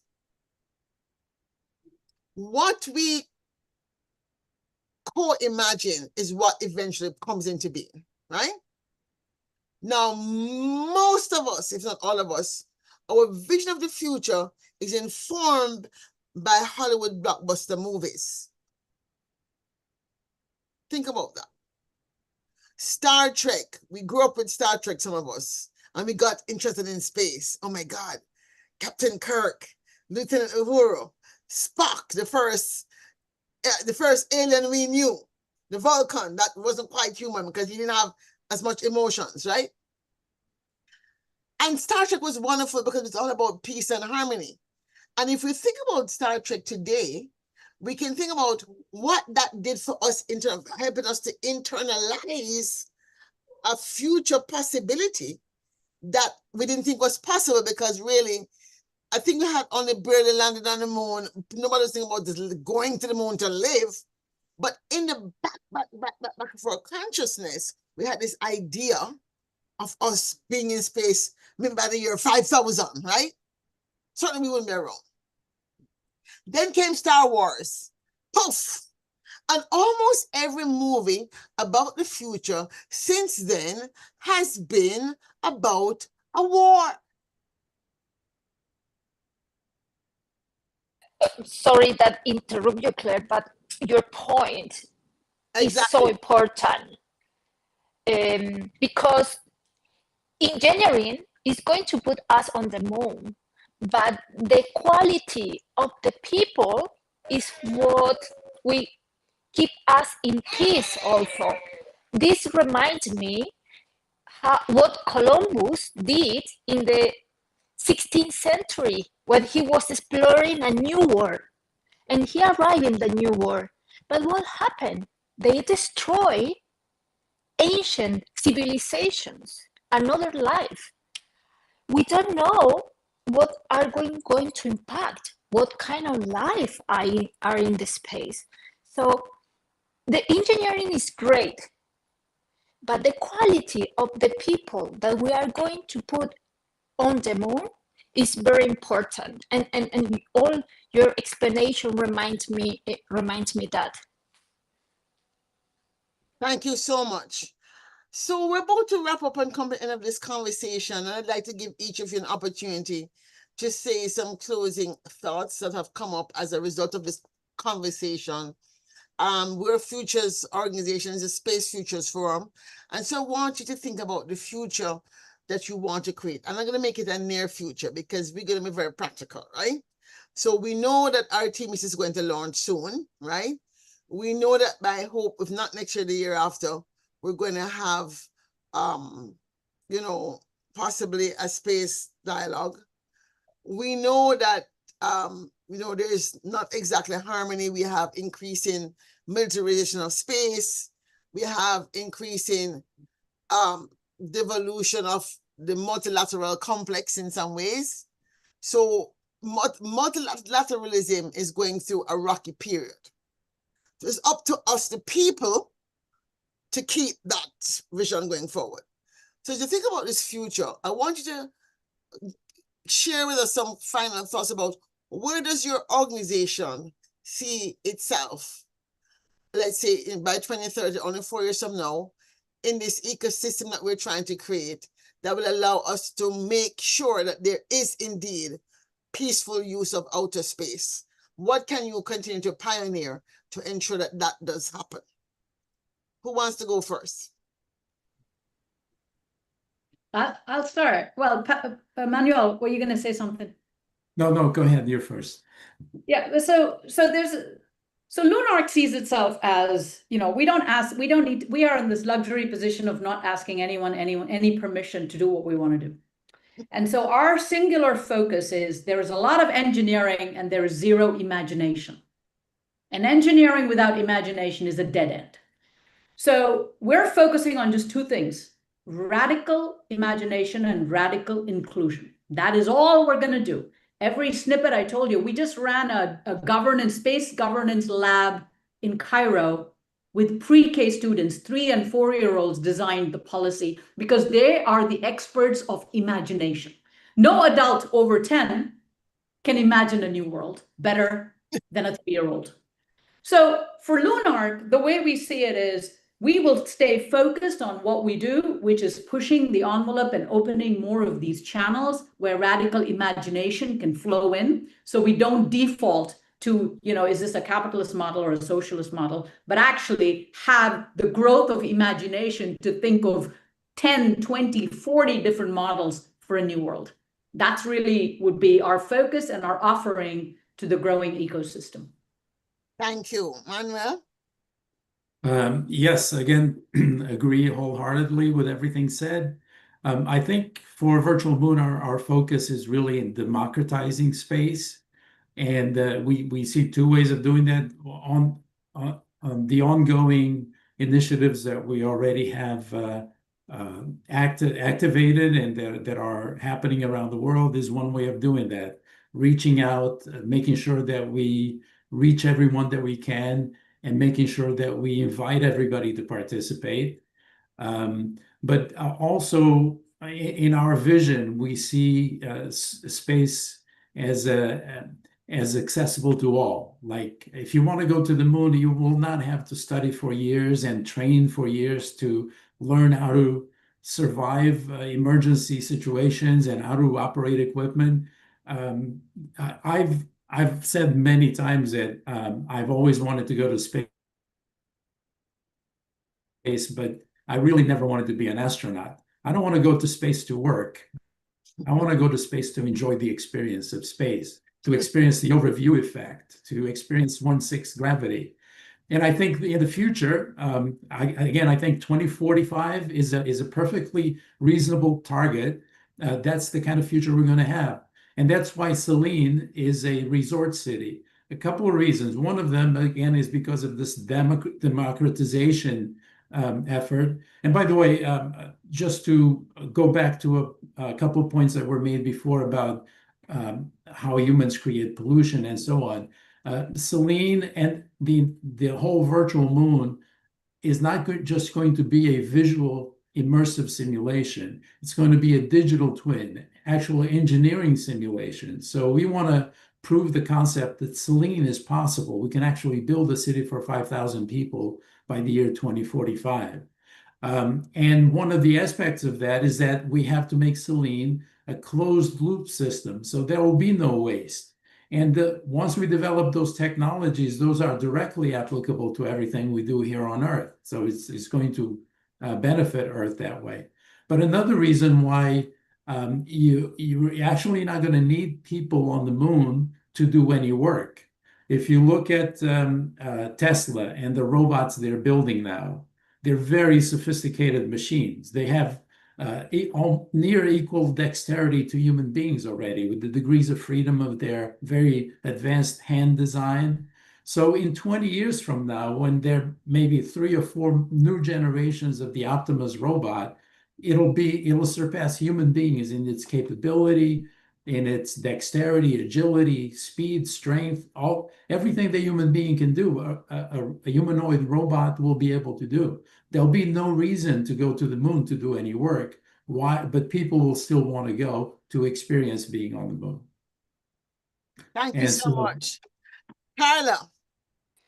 Well, in my case, in our case, we are going to continue questioning what we are doing and why we are doing that, and how we can impact our environment, our societies with our products, with our developments, and how can be better in that. Because I'm an engineer, but in our company, we have a space for these kind of reflections, because it doesn't make sense to create a recycle rocket if you don't believe, for example, in empathy, if you don't care about the people that are actually having a negative impact. So for us, doesn't make sense to create huge things if we cannot impact positive to our societies. So we are going to continue in that direction, always thinking in why we are alive, why we are doing what we are doing, and yes, and how we can impact in a positive way to everybody.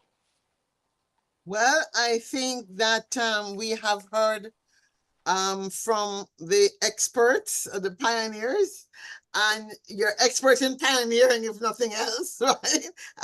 You have an idea, you go for it. And I think there's so much opportunity for us to collaborate and work through the glitches and to co-create what is going to be. Here at Space Ungana, this gathering, we're going to continue not just to have our annual gathering, but also have a community of practice, and allows us to do some things in between the official formal gathering and networking. And so for this month, just want to say I'm looking forward to working with Manuel to make sure that we can get to experience Virtual Moon on July 30th when we do UN International Day of Friendship, our 24-hour travel around the moon. Dr. Lakshmi, I'm going to ask you to be a partner for that and to get your people on board around the world to come online over the course of 24 hours to see the moon and to participate, to tell stories, to talk about some of the work they've been doing, maybe present about what the new moon charter is going to be, because that was one idea I had, what they see the new charter is. I would love to hear from the three-year-olds and 4-year-olds, because let me just say this, when I wrote my book, Smart Futures for a Flourishing World, the book is different from a traditional futures book in that we have the systems framework as a model for design thinking, which I offer as a way to get people who are not futurists to do futures thinking. But every chapter begins with a scenario from the future, which I am claiming that my design thinking approach will help us get to. And I decided after I did the year 2100 that it wasn't wise to just do the year 2100, because guess what? The 3-year-olds are going to be alive into 2100 and they will only be 80-something years old. So in that future, when we have the longevity studies and the longevity things that's happening now, 80 will be like 60, right? 80, because 100 will be the norm. So like now, people in our 60s, we think we're in our 40s in our head, and the 80-year-olds think they're 60 in their head. In that future, 80-something-year-olds will be behaving like their 60s and 50s of today. So I decided to do a scenario from the far future where none of us are going to be around. And I set one in the year 3000. And I went into the realm of Star Trek. And so in that future, I had a character who was able to trace her heritage back to the first settlement on the Earth moon, and she's now on Phobos, right? She's now the ambassador to Phobos. So I'm just saying, but her great-great-great-great-great-grandmother was the ambassador, one of the ambassadors from Terran, which is on the moon, back to Earth. So I'm saying that to say, I just threw it out there as a total speculative fiction, but I made sure to craft it in the vision of Star Trek, where we're doing so peacefully. So thank you so much for joining us, for being part of our conversation. I look forward to you joining us in the course of the week and the month and in different events that we'll be doing. Great. And I'm going to sign off with my Star Trek. Thank you so much. It was an honor. Thanks. Bye-bye. So that's it, folks, for our session on Lunar Pioneers. We're going to go now to our next group, and we're going to ask to join us. One of the moderator will be our next generation leader herself, Jemima Kwakuyi, rather. Let me say it again. The next moderator will be Jemima Kwakuyi, who is the Moon Village Association rep from Ghana. I'm going to have her join the spotlight with me so she can tell you more about herself, while I also look for the remaining panelists for this session. So Jemima, if you could introduce yourself while I see who it is here. And if you're here as a speaker for this panel and you happen to be in the attendee side, let me know so I can bring you over. And if you're here with it as a panelist in the back room, or if you could come to the front or turn on your camera so I could bring you on, I'd be really appreciated. Thank you. Jemima, the floor is yours. All right. Thank you, Dr. Claire.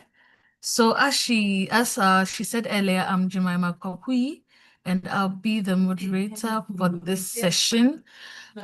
So this session, as Dr. Claire already rightly said, I am the Moon Village Ambassador for Ghana for the Moon Village Association. So this week, in Ghana, especially in KNUSC, we have a few activities that we are going to do. As I said last week, Saturday, we've actually moved the moon viewing to Wednesday evening. I'll try and see if I can get some pictures for us to see and to really appreciate what's going on. So yeah, that's about me. I'm doing my master's in astronomy and astrophysics here in KNUSC in my last year. I'll be finishing soon, hopefully. And I'm involved in a lot of astronomy works, outreach, and all of those things. And yeah, just trying to build a community using the Futures Forum to ensure that we can get proper access to space, where everybody is involved and everybody is contributing, especially in Africa, Ghana, towards the space industry, the space health in Ghana. And my side is specifically in astronomy. And I'll be your moderator for this session. Thank you very much. So are there any speakers who like to introduce themselves and tell us more about them? The floor is open. Yeah.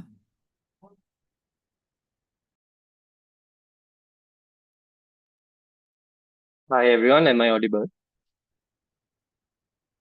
Yes, you are. Yes, yes, yes. Okay. So thank you for Dr. Clary and the rest of the team for having me. My name is Vishal. I'm an aerospace engineer, turning 25 years of age tomorrow. But I didn't start out as one. I come from Sri Lanka, which is a nation which doesn't have its own space agency. And I came in a background which doesn't have an aerospace engineering degree available to locals as well. So I started out as an aeronautical engineer, but instead of waiting for the perfect opportunity to manifest itself, I started off by starting my university's first SEDS chapter. So for those of you who don't know, SEDS is the Students for the Exploration and Development of Space. It is a global organization in which students from many universities get together and organize space-based engineering projects and research and workshops. So the next year after having founded my university's SEDS chapter, I went on to be called on to lead the national chapter, which is SEDS Sri Lanka. And we did many projects where we even also hosted a renowned astronomer and scientist from NASA to come and visit our country, and he organized a lot of workshops. So that was one of many memorable events. And it was a nice feeling to have an emerging space nation get that exposure. So the next thing was I was nearing my graduation and I feared that I might not get a job in the aeronautical industry because it's not that developed in Sri Lanka as well. But right before my graduation, I was called to serve in a French multinational aviation company in Dubai as an aeronautical engineer, which later they started to serve manufacturers in satellites as well, based in the UAE. So in the end, despite coming from a non-space faring nation, I turned out to be an aerospace engineer.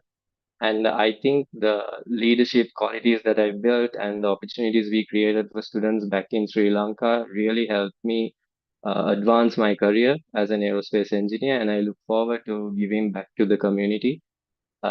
We have a lot of connections with SEDS Earth, that's different other SEDS nations.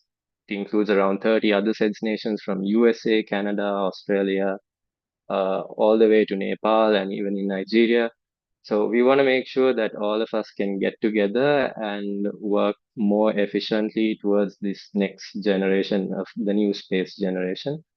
And while I was working in Dubai, I also did a Master of Arts in Space Entrepreneurship, which was partnered with Airbus Defence and Space. At the end of the year, we had to solve a practical challenge, which was solving the space debris problem in an economically feasible solution. So we ended up, I led a team which ended up winning the challenge. And that's how I came from a non-space bearing background to coming up with a startup that potentially solves a piece of the space debris puzzle. So I want to make sure I inspire more people along the way into reaching for the stars. Thank you.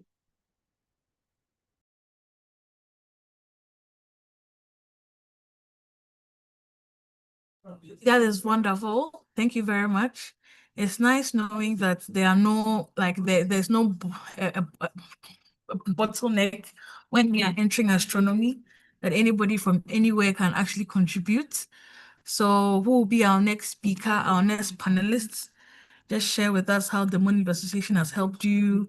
If there are any challenges you want to also talk about, please do. We are all here to assist each other. Yeah. So who is the next speaker, please? I think Kelvin is on. You might want to ask him to speak. All right. Let me just, yes, Kelvin, hi. So if you would speak to us, what do you do?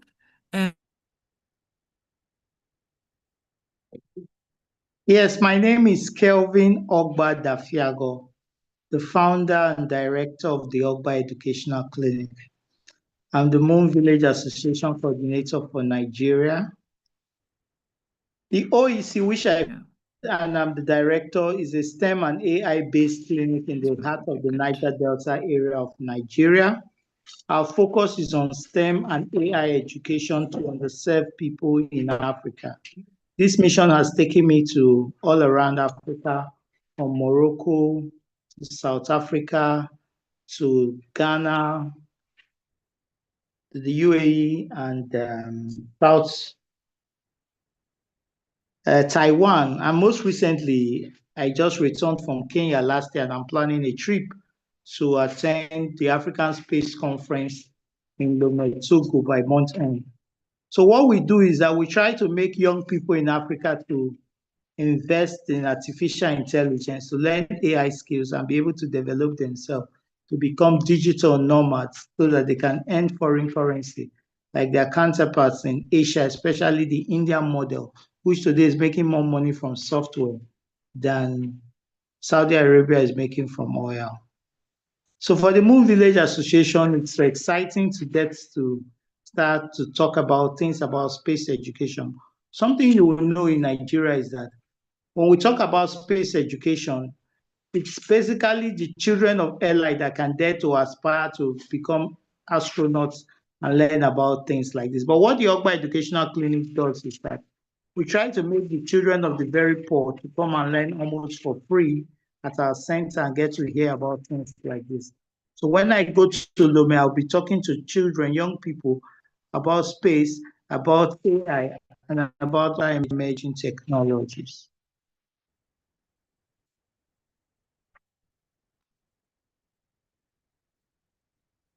Are you there? Great. Am I audible?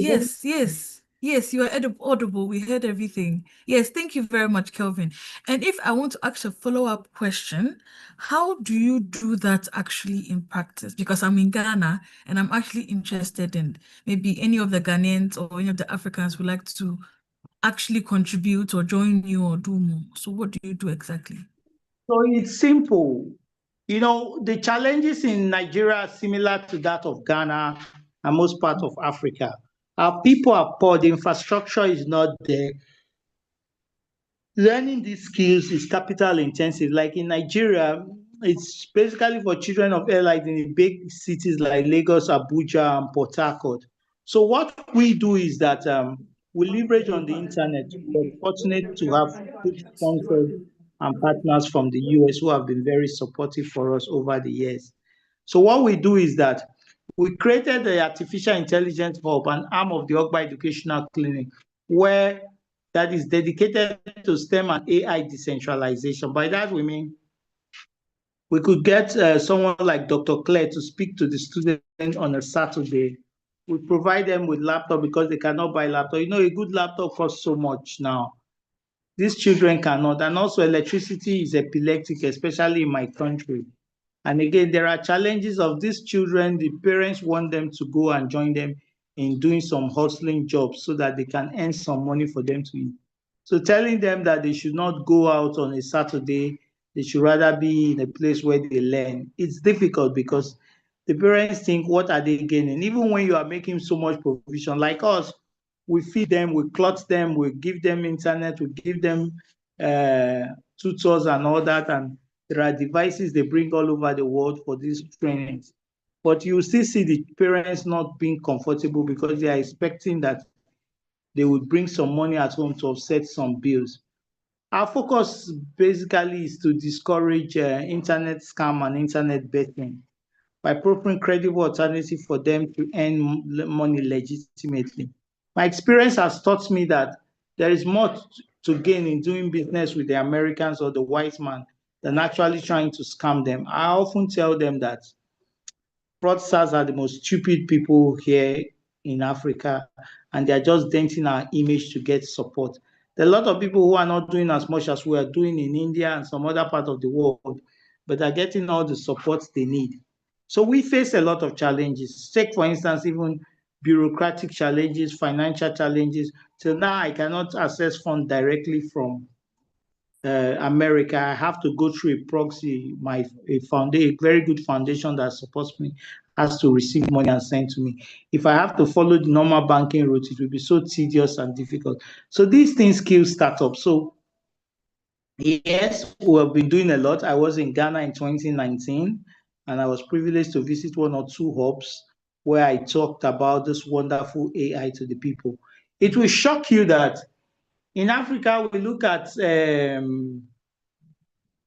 Kenya, Nigeria, and South Africa, or Egypt as the three top tech countries in Africa. But the challenge is the same. I was in Accra, Ghana, where I was talking to the young boys in one of the best secondary schools about this wonderful AI. As I was addressing that, I said, have you heard the word AI? They said, yes.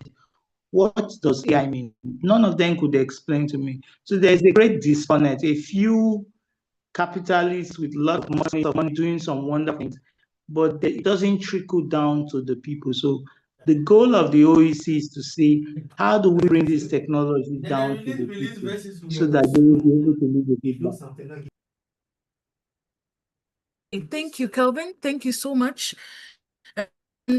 It's actually this is something like the Futures Forum is actually looking forward to actually practicalize space and related technologies and the sciences. So thank you very much, Kelvin.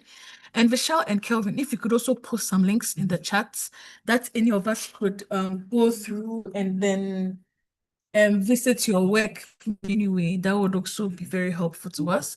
So I'm also seeing Abdul. If you could unmute yourself, tell us a little bit about Mundi Food Association in your area and other related stuff. Yes, thank you. All right. I'm Abdul Sisay, a systems engineer currently in the US. But I'm originally from Sierra Leone, and much of the work of MVA, I represent Sierra Leone. So, well, Africa is still having a hard time pulling strings together to have a cohesive forum for MVA Africa. We started off well in 2021. We developed space plans for 10, 20 years across Africa. Major emerging space economies were drafting those plans. And then after a while, it died out, but the plans were still available. Much of that is because of what Dr. Clara is trying to do right now, pulling the strings together to ensure that there's no barrier between the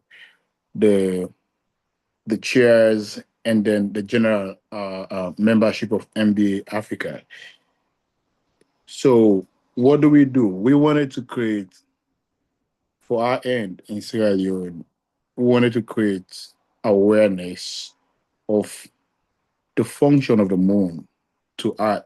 What is the value of the moon? Why do we have to explore the moon, have a habitation there?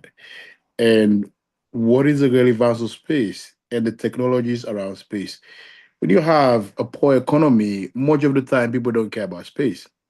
They don't see the connection between the football match you watched yesterday and we're jumping all around the place with space.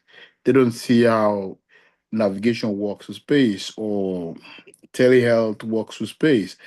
It doesn't occur in their mind that investing in space will open up the economies to the wider world and then attract investors to come in and invest in the technologies because we have the raw materials. If we just keep having these raw materials extracted and then taken to Western countries for manufacturing, we can even manufacture basic components where much of what is going now with manufacturing in the world is crowdsourcing. You understand that we're losing a lot of resources from that. So I did that for a couple of years before coming to the US, and then we were looking. MV itself was building governance around how do people explore the moon, who has what, because nobody owns the moon. We see the bigger powers like the US, Russia, China today, India, they trying to put a stamp there as though because they have the technology and they have the resources to go and explore the moon. It's for everybody. It's for everybody. For me, what is the most important thing for emerging space economies is not for them to launch satellites or or or build rockets. They may not have the funds to do that. However, if they can invest in raising the awareness of science and technology in those economies and get people interested in investing a lot of resources into science and technology, we see that those areas can grow. So that's where I will stop for now. If you have any other question, I'll follow up with that.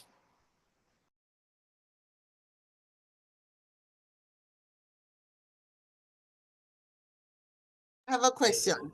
I'm from Vishal. I had spoken to SEDS. I went to a conference here in the US and I saw SEDS. So SEDS, is it the SEDS that students for something of space as a US organization, as international as well?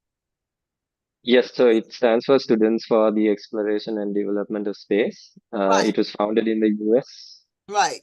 and So it expanded in 30 countries. So can you tell us how can we get them started in Africa? Because I know Nigeria has a very robust ecosystem for space in Space Clubs, Nigeria. But like a country like Sierra Leone, for example, we don't have a really massive space agency driving that kind of interest. And other small countries, Gambia, Botswana, Lesotho, Swaziland, these very small, Eswatini, so these smaller countries. How can we get SEDS to be in these countries? Because we do have connections with universities there.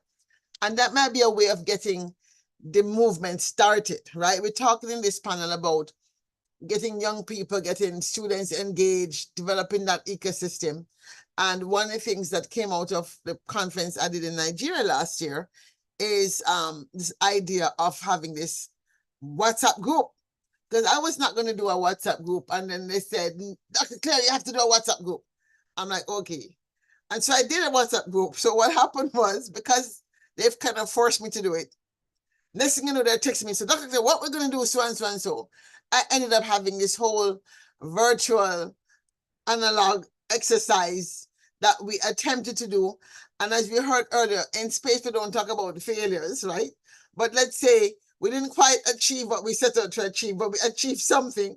We achieved knowing that it can't work in Africa this way because, first of all, nobody has any time to be on their computers for 24 hours. So any version of analog I designed for Africa cannot be a 24-hour on your laptop thing because the data is expensive. So I have to come with a new strategy. So now I'm designing a virtual analog, which is going to be WhatsApp based, just so we can have something that's working, because what Kevin said is real. This is real. We're talking about trying to make people who are at the bottom of the pyramid understand the value. Okay, in Africa, it might be useful because, first of all, M-Pesa in Kenya basically transformed the entire money system in Africa. Once M-Pesa happened, every country took it up. And many people don't recognize that the ability to do M-Pesa comes from space, right? And so it's just starting there. Abdul, I see your hand up. You have the floor. Yes, I was about to tell you that Sierra Leone does have something. It isn't specifically space because we wanted to, as I mentioned earlier, to lay the foundation for the science itself and the engineering and the mathematics that goes into uh, working on space technologies. So we have like the STED Society. It started off at Phoebe College whilst I was studying at undergrad, and then now we have a robotic society too, where every year we have people from Sierra Leone participating in a robotic competition worldwide, and we do celebrate Space Week, but because I've been out for over 3 years, it's causing a kind of drag there. But the STEM society, like teaching programming, a bit of astronomy, a bit of satellite communications. Now I did work with some of the professors at the electrical engineering department to start something on satellite communications, which they now do. We were thinking about expanding that to have projects around embedded systems and um, microchips to be able to program those and work on CANSAT, and have CANSAT competitions there. So the framework is there. And if you check other countries across Africa, they have frameworks, a set of people in Utopia, because I was the national point of contact for over 4 years uh, at the Space Generation Advisory Council. I worked with a lot of other African countries. They do have the framework. However, to get those people from SGAC to collaborate with your group will kind of expound. Then you get to see the work that has been going on underneath that is expanding slowly. It's kind of slow, but if you like what you're doing right now, which is very important, pulling together those strings to make that visible, then we can see how all of those countries doing a little bit of here and there will be visible to the rest of the world.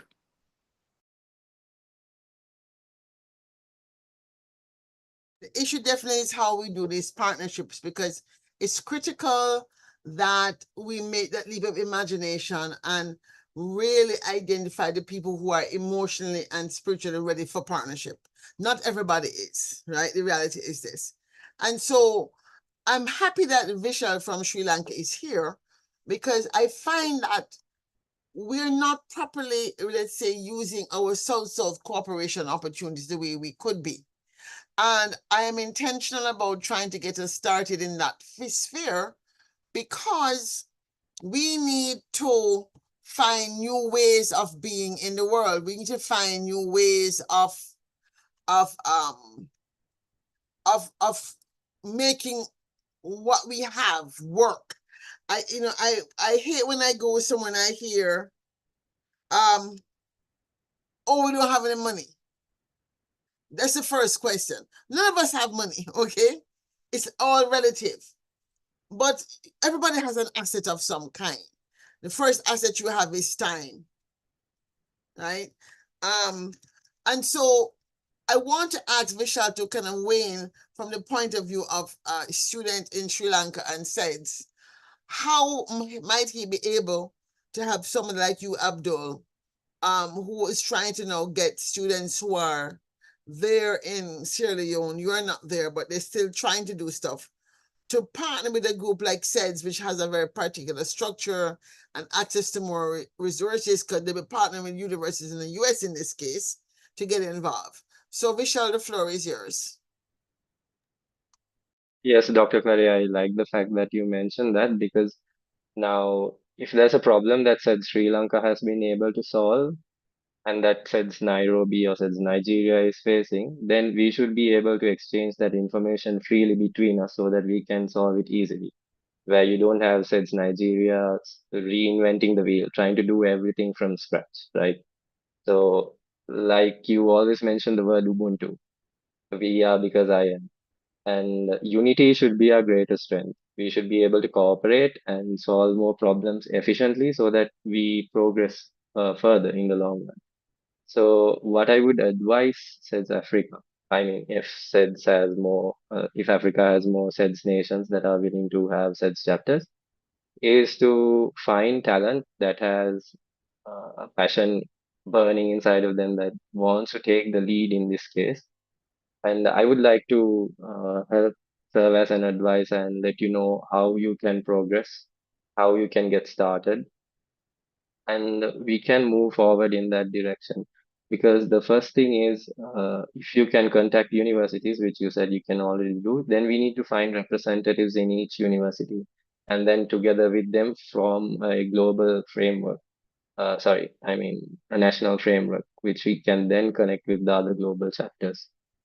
So I think it has to start from the ground up, and it will take some time, but definitely it's something that can be done in collaboration with other SEDS nations. Does Abdul or Kevin, do any of you want to respond and see how your universities that you are in your state, like Kevin, you're you're not in the capital, either Lagos or Abuja.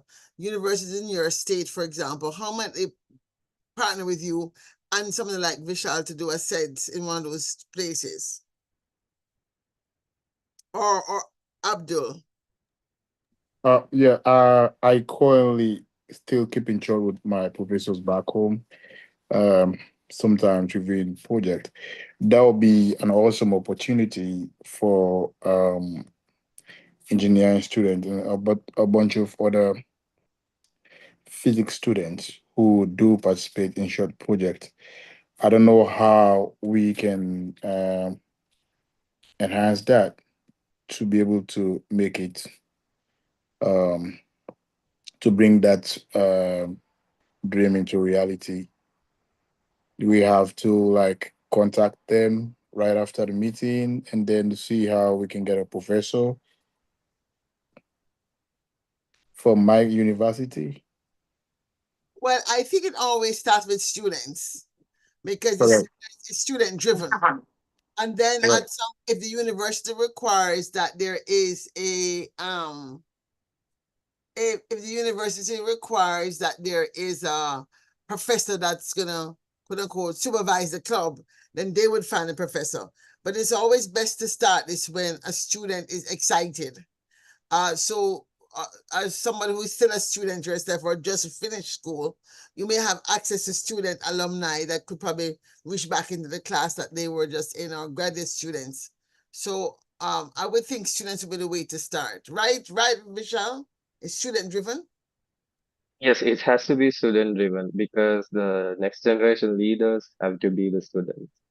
I agree with you 100% because the last time I tried to form a collaboration with an Argentine university, we run into a roadblock with the university, the DVCs and the others. They were just a pain. Like they dragged it for over 2 years, and we finally gave up. It was some exchange program. So the idea of using student first makes sense because we were able to create a group, and it has survived over 7 years, even without us, the founders, still holding it together. I do agree with you. So we will start with the students and then see how that goes. And alumni, having an alumni is an asset, but they are not your only tool because the alumni are in the professional landscape. They're going to have a lot of other responsibilities to take, right? So they need the students working on it full time, where the alumni can then advise them on what best to do and what not, using their expertise in the industry. I So agree. that's the best way. I agree. Yeah, I find that, and Kelvin, if you can come in and talk about maybe even your university you went to in Nigeria, and anybody on the call, if you're attached to your alumni association in your country, it would be useful to see how we can tap into that body of support. Because again, sometimes you find students, as you say, on campus get discouraged because the professors they look up to are not open to new ideas, or they don't want to be bothered because there's too much effort, or the realities also of the hardships. In many countries in Africa, university professors are not paid on time, they're paid late, they're not paid a lot. So many universities have secondary jobs that are full-time jobs, so they have basically two full-time. They don't have the time to basically steward and support students. So this is a question, I think it's a problem Abdul, we need to put on the table and speak about openly, because we cannot continue to hide the reality and expect to change this situation, right? So we may have to take Sierra Leone and one other country just to not put all the quote unquote light spotlight. Maybe we could put Sierra Leone and Gambia together from an ECOWAS perspective, and as probably the two countries that kind of behind, because compared to where Nigeria and Ghana are, so you can put maybe Sierra Leone, Liberia, and Gambia together as the three Anglophone countries in Africa and create a cluster. And maybe what we should do, Abdul, is identify maybe some diaspora people here in the US where we are, some diaspora organizations that might be giving back already, because I always start with those already doing something, especially if they're giving back to their high school or university, and get them fired up about doing something new. And then this could be a way to already populate this platform with leaders. So let's put it on our to-do list. There's a group where I live in Prince George's County who claim they want to get the African diaspora in that county. They're next door to my neighborhood.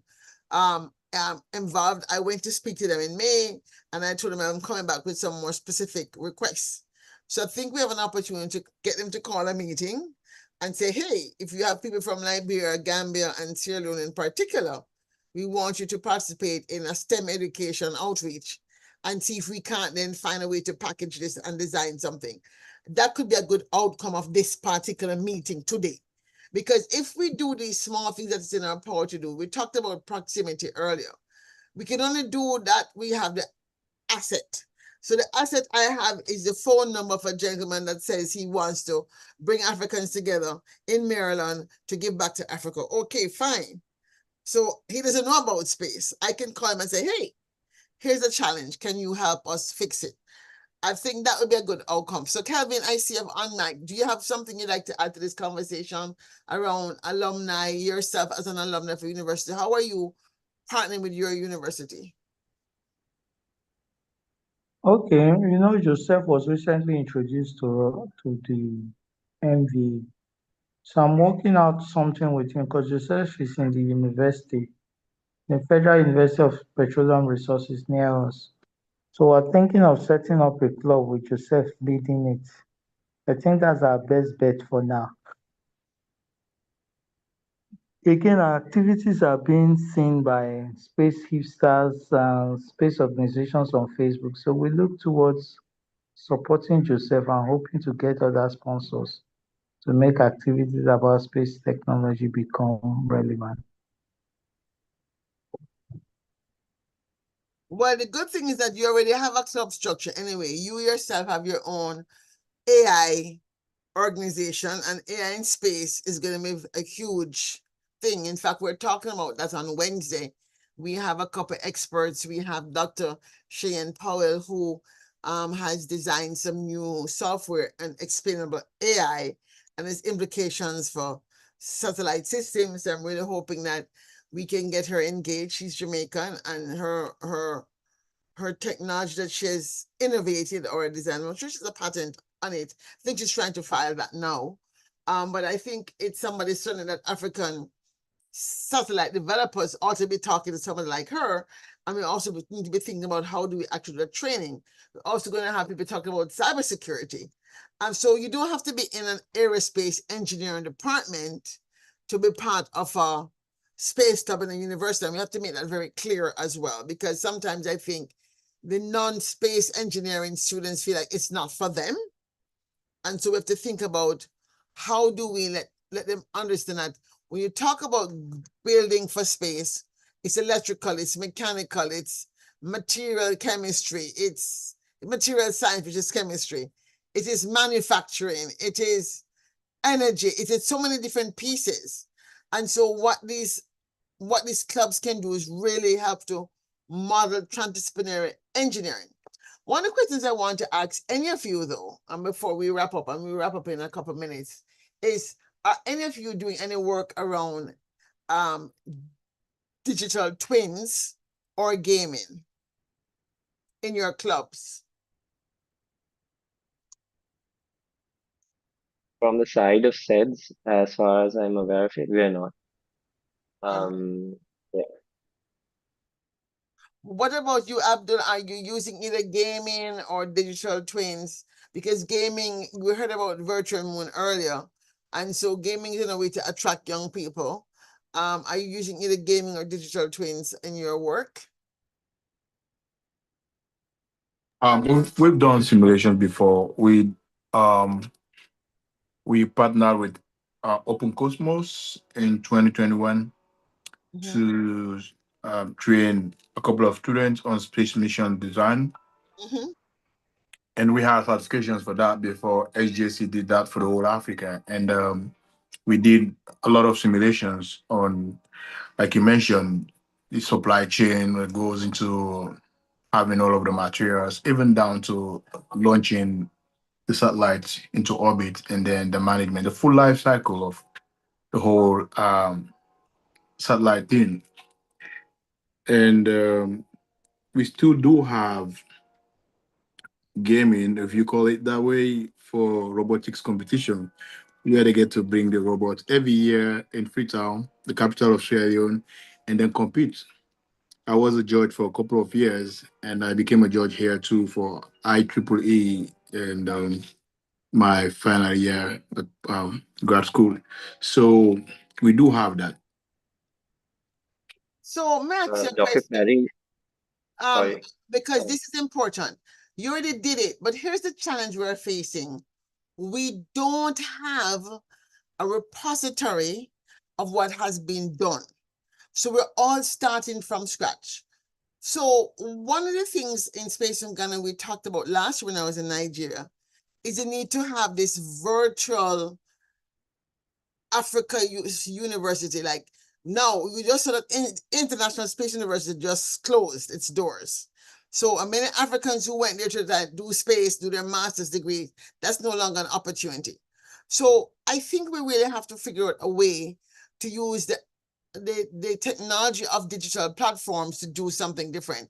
So Abdul, would you be able to put your hands on that protocol for that simulation you did so that we could actually repeat it and offer it to more people? We could do training of other people, other countries, even there in Sierra Leone, new people could do it, right? And then other people in other countries. And then I'll let you speak, Vishal. So Abdul, the floor is yours. Okay. Yeah, I'll see how we can contact Open Cosmos again.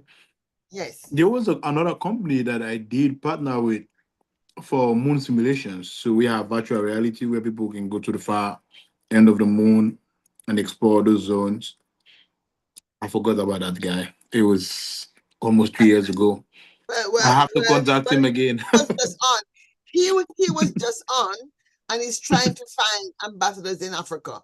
So again, if you have a friend in Sierra Leone who is on the ground who can partner with him, please introduce them so we can get them onboarded. No problem. Vishal, the floor is yours. Yes, Dr. Clary, I think you're trying to gamify the whole aerospace engineering industry. Is that your aim? Pardon me, I didn't hear you. What did you say? So is your aim to try to gamify the aerospace engineering experience so that more people feel like they're inclusive? I don't want to say aerospace experience because I'm an Okay. industrial engineer myself. So Right. as an industrial engineer, it was easy for me to conceptualize an ecosystem. Because that's how I naturally think, and I was trained to think that way on top of that. So when I didn't intentionally set out to do space when I wrote my first performance, Moon Runnings, the first Jamaican on the Moon. I actually was trying to just talk about the SDGs. But I thought in order to have planetary consciousness and planetary stewardship, we have to be in space. So I was doing it more to promote the SDGs.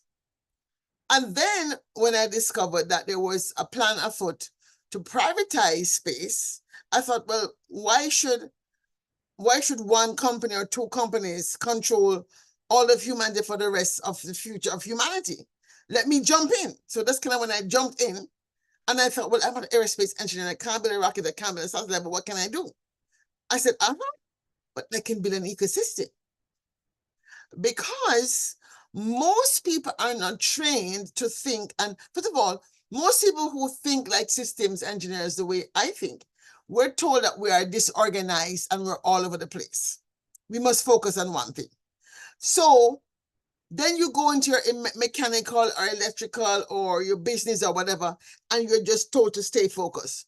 So you get trained out of thinking like this, where you're always scanning the environment. I was not trained. Nobody was able to train me out of it. My brain just doesn't work like that. I cannot think about just one thing.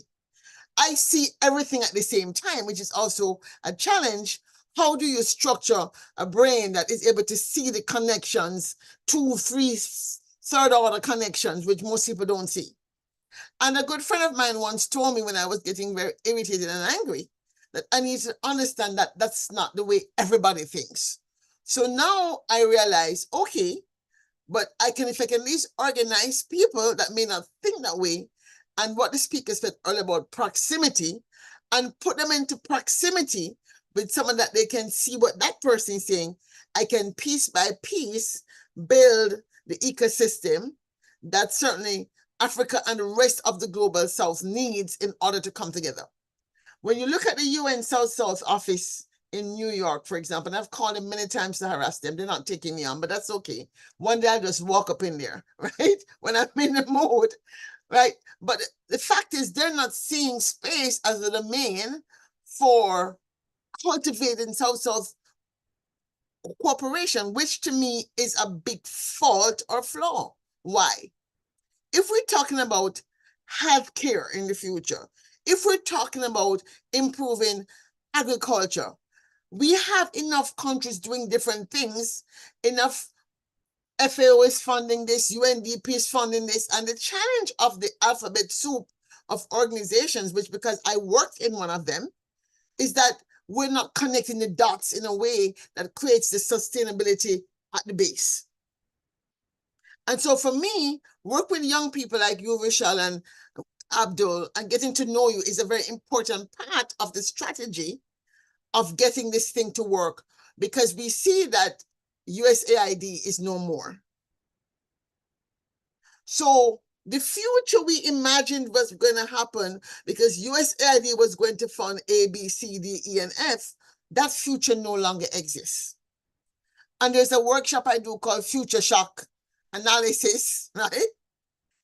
That helps us to go back to that moment when we realize, wait a minute, my project just got killed. I don't have a job.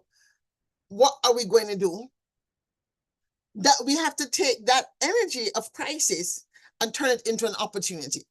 And there's a way to do that using futures thinking. And so when we think about people like yourself who are doing something with SEDS, people like Kelvin who is doing something with AI in your own small way, we see that we do have the assets to make a difference. A small difference maybe, but guess what? Every small difference eventually adds up to a mass. And in Jamaica, we say 1 cocoa full basket, right? It's a proverb. Eat one cocoa is a grown provision. So all of you here from tropical countries, you know what yams and cocos and those things are. So one by one, you put the cocoa in the basket.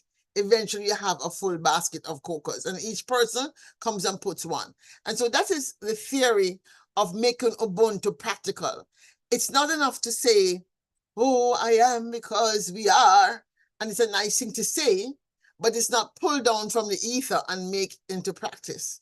And so this is what we want to do in Space Ungana. And this is why having a month-long platform that allows us to do design. So I've already invited people who want to do workshops. Kelvin may do a workshop next week on his AI to allow people to get a taste. So if they want to sign up and be trained and expand his practice into other parts of Nigeria, we can start. And in the following week, we have people doing startups. So people who are in the startup space in Africa can get to talk about what they're doing, what they're looking for. It's not a pitch competition because it's the first time we're doing it, but we want to begin to expose these ideas and these people so that people know they exist. First, people have to know that we exist, and then we can begin to find the funding. So as we wrap up, I'd like to get some closing remarks from each of you. Let me start with Vishal because you started. Yes, so my closing remarks would be for students interested in this field, wanting to pursue a career in it. Be multidisciplinary, because when you're in an emerging startup, when you're in an emerging space nation, the number one problem you have is you don't have enough funds. How do you get funds? You should provide value. How do you provide value? By solving a genuine practical problem. Now, if you want to solve a practical problem, you can't think, but you can't solve it by focusing on one specific field of study alone, because you're only going to think of it and see the problem in that one particular lens. So once you start thinking of multiple disciplines, once you have a good idea of other stuff like AI, quantum computing, and all these different subjects, you're able to solve these problems with a much greater scope of knowledge and clarity. And also always aim to be a leader. If there are gaps in your society, always be the person to fill it rather than complain about it. And I wish you all the best. Thank you so much. Profound. Kevin, we'd love to hear your closing remarks. Thank you, thank you, thank you. Thank you for this wonderful opportunity to be here today to share what we're doing in Nigeria. I'd like to close with the words from my hero, Elon Musk, where he told us that life shouldn't be about solving problems, but we should think about the future and not be sad. We should think about exploring space and see how life works there. Once again, greetings. Wakobiro is an Yoruba word from Delta State. It means thank you, everyone. God bless. And take care. And Abdul, your final words. Well, I would just like to say, let us be action oriented. Africa, we've gotten a lot of programs come and go. This time, we want people to put hands on deck. So we go into action. I love the fact that you're very action oriented. Let's see how we can push this to have something visible that is sustainable. Because if we don't have something sustainable, it doesn't matter how hard we push it first, it will still be a waste of time. I'm very concerned about that. Let's just think about that as we leave. Well, thank you so much. And I'm happy to say that I don't think we live that far apart. I'm not sure exactly where you live, but you live within 250 miles, right? So as I heard somebody say today, I think you're nearer, the moon is 250 miles up, right? So we're actually nearer to me than the moon is. So I can get to you before we get to the moon. Thank everybody for being a part of this conversation. We have work to do. I want you to think about what you would like to see come out of this. At the end of August, when we close down our space on Ghana, we want to have some practical ideas. So when we meet next year, we can say, in the course of the year, we did this together and we have all advanced. It's the only way that countries in the global south that are cash resourced are going to make it is if we work differently. We cannot do it by waiting on people to fund us. Nobody's going to fund your freedom. It doesn't happen like that, right? So, and we have to be vigilant in ensuring that our countries have access to space, that they're not colonized in the new future. And so it's up to us citizen scientists and citizen artists and poets and DJs even.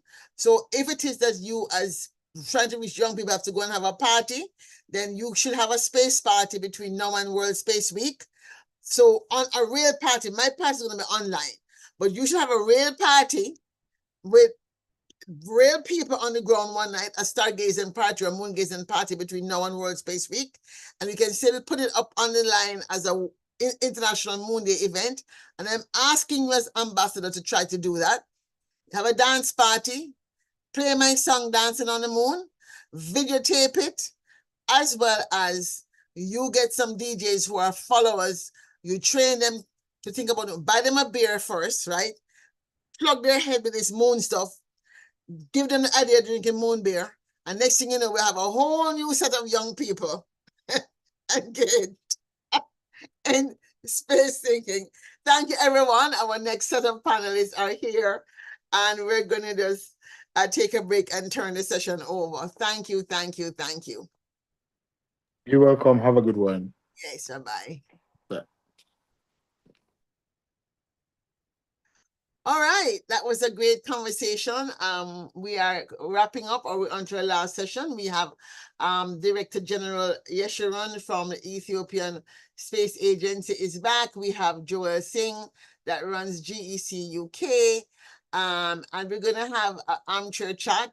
We were supposed to have them individually, but I think in the interest of building the energy and the cross-fertilization, let's have them together and hear from them what they're doing, because I'm sure that Dr. Yeshurun would love to hear what Joel Singh has to say and vice versa. He's in the UK doing some interesting work in building a space city. So we're going to ask them to come online, move from backstage and join us, and we'll get started at a little bit after 10:30. Thank you so much for staying with us, those of you attendees who are still here. And I've seen in the chat a message from Ambassador that said that she agrees with my idea that we need to do things differently in Africa. And I'm really hoping that we can demystify space and work with different grassroots organizations to get this done. So if I could get my next set of panelists to come on, please, that would be great. Dr. Quincy Brown, I'm going to bring you over, promote you to panelists since you're on as attendee. I think some of you are in the background. Some of you are in the background. Oh, sorry, the back room, or what do you call it? How about now? All right. If you could turn on your camera, please, so I can move you, bring you to the spotlight. Let me ask Dr. Jaja as well to turn on her camera and join me here. I'm going to add you to the spotlight. I'm going to add Dr. Yeshurun when he turns on his light. Is Joel Singh here? Director Joel Singh, is he still here?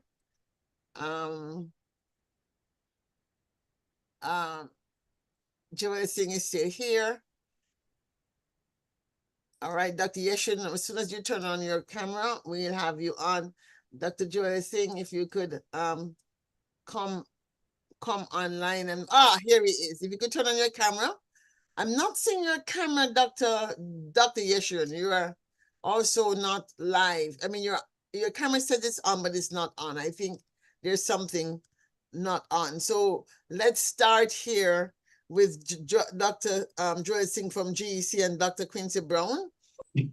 I get started. So welcome. Dr. Jaja will join us in a few.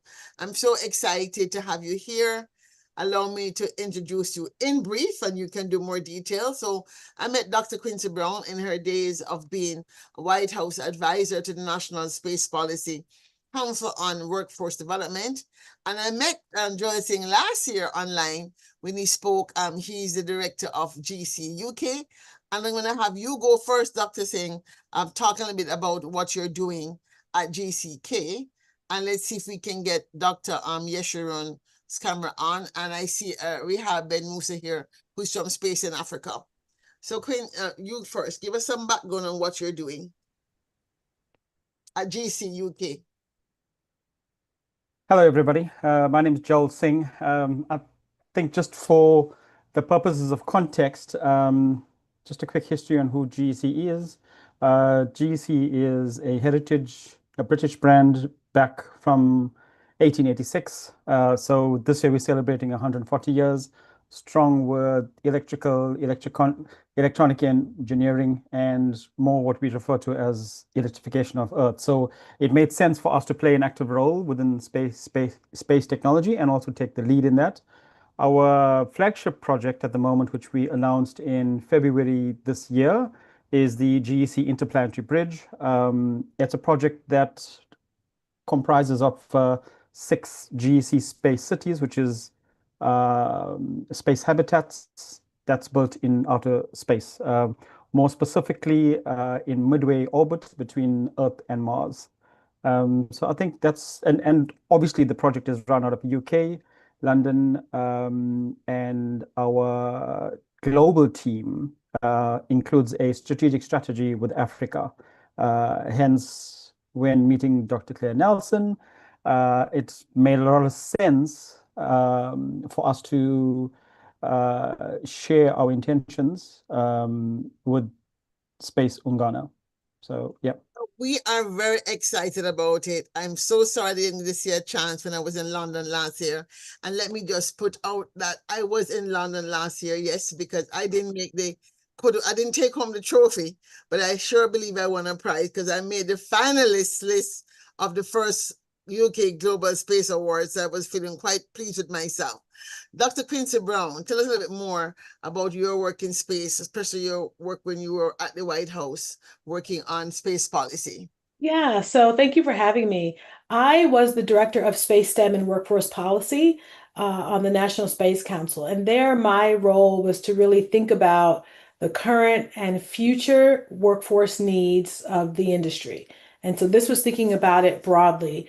I developed a kind of whole of government approach and strategy for how federal departments and agencies could come together and work on a few projects with an aim towards growing the space workforce, and not just like growing the workforce for a one time, right? But making sure that the workforce was strong, that it could be sustained over time, and that we had an eye towards the future and what future needs were. So my focus was on how to use space to inspire, how to ensure that once people are inspired and excited, they actually have preparation, they have the skills that they need now, and we understand the skills that will be needed in the future, and then how to get people into these roles and ensure that they stay, right, and grow and develop into the next generation of leaders. All right, so I'm going to see if I can move back Dr.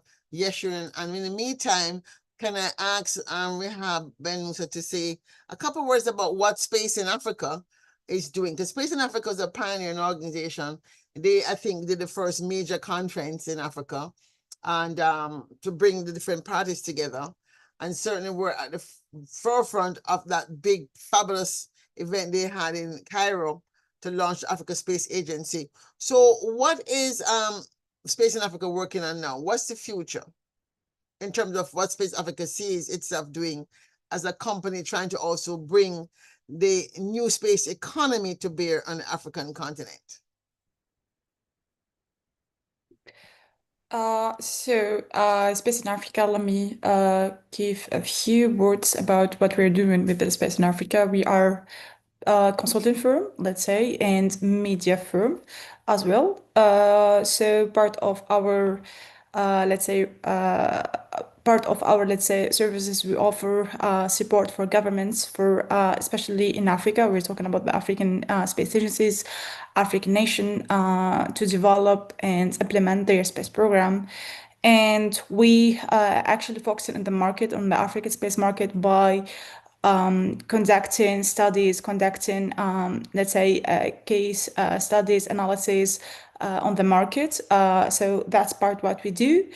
And for future, for now, we are still, let's say, doing the same thing, but we are hoping that we're going, let's say, to to support more and more African countries, because we believe that the African space industry is evolving in a very rapid pace, and we are, how to say that, we are the appropriate, let's say, people to push forward with that progress, or with that, let's say, development. Also, we are organizing the new space conference, as you mentioned before, every year with the support of the African Space Agency and African Union, of course.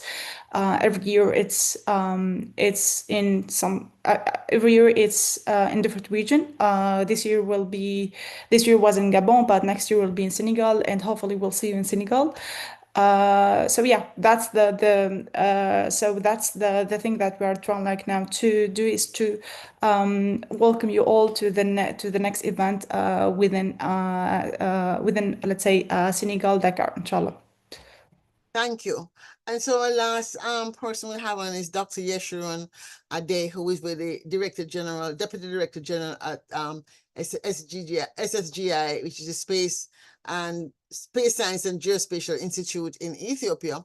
And I'd like to welcome him to have him talk a little bit about the work he's doing there. But he also runs the Astronautics and Aeronautics Institute, which is a non-governmental organization that he started before he joined the space agency. And your camera is on for some reason, but I think we can hear you. Where's that sound coming from? Oops. Okay, Yeshurun, are you okay? Where's that sound coming Yes, from? yes, yeah. All right, okay, all right. So to tell us a bit more about this session, armchair session, we want to talk about the future, what people are doing that's driving the future. And I really was happy when Mr. Joel Singh said he could join us, because what they're doing is so visionary as an organization.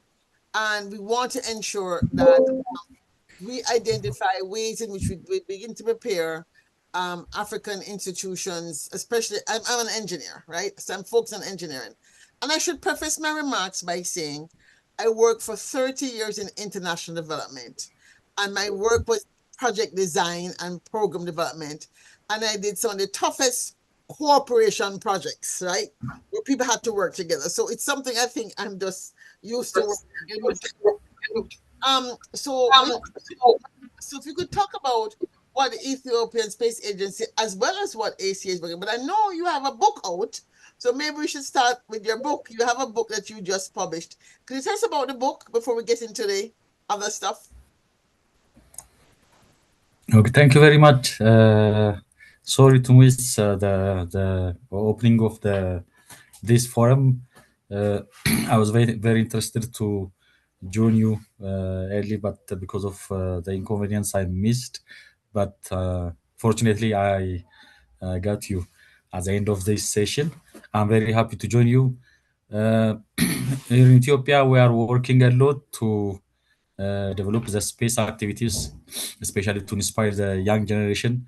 As we started, personally, I started during that time, during the establishment of Ethiopian Space Science and Technology Institute. Since my childhood, as any young generation, I dreamed of being working at in the space sector. Especially, I have a dream to be astronaut, but I don't know. But now I wrote a book on astronautics. One is in astronautics. It's an introductory book. It gives highlight about or introduction about astronautics. So that was my dream. Even though still now I didn't become an astronaut because of the reason that I am here in Africa, Ethiopia, but I am trying to accomplish my dream by at least writing a book. Maybe I don't know in the future what will happen, but now I am supporting the young generation, the next generation of Africans to be astronaut. Because of that, even though I am working as a government official in Ethiopia and also leading a government agency, space agency, but I have established with my colleagues uh, African Aeronautics and Astronautics Center, and that the vision of that center is to cultivate and to inspire the next generation of African astronauts. Definitely, we will have astronauts as an African nation. We will have African-born, African astronauts, and that's why that's the reason that led us to meet together. And I have been working a lot on that to cultivate that, and also for that with my colleagues, I have been working on but, giving trainings and also capacity building, and we go with our colleagues to high schools, universities, to give lectures and also outreach programs in how to become astronauts. And the other one is it's related to the next human civilization. It is a visionary book. It tells us that technology is a tool that we have to use efficiently, ethically, and also it needs a visionary leader.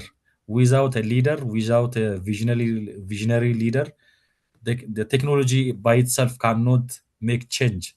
It is a tool. It is a tool to be used. So someone has to be used.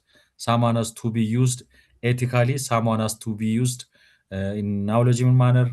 So it needs human element to guide the technology. Otherwise, these emerging technologies are disrupting this generation, and in the future, it will have impact, a positive and a negative impact.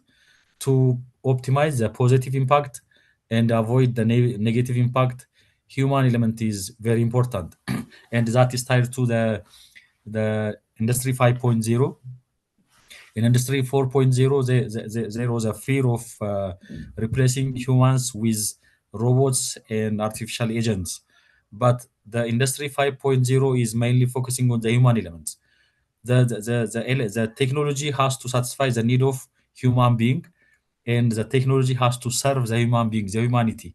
So the human element has to be satisfied, has to be worked out, so that we are driving towards industry 5.0. And some says, including me, we are we are in the era of industry 5.0. So if we are in the era of industry 5.0, so we have to prepare the ecosystem of the technology which is suitable and satisfying the need of our children, our next generation. So that we have to work on that, and we have to lead towards that, and we have to show the next generation or our young generation towards this era. So that's why I took the initiative and wrote this book. Dr. Yeshurun is a little bit static right now. I'm going to bring back on Mr. Singh to talk to us. So both books are mission futuristic and the future technology, the impact of the future. Thank you.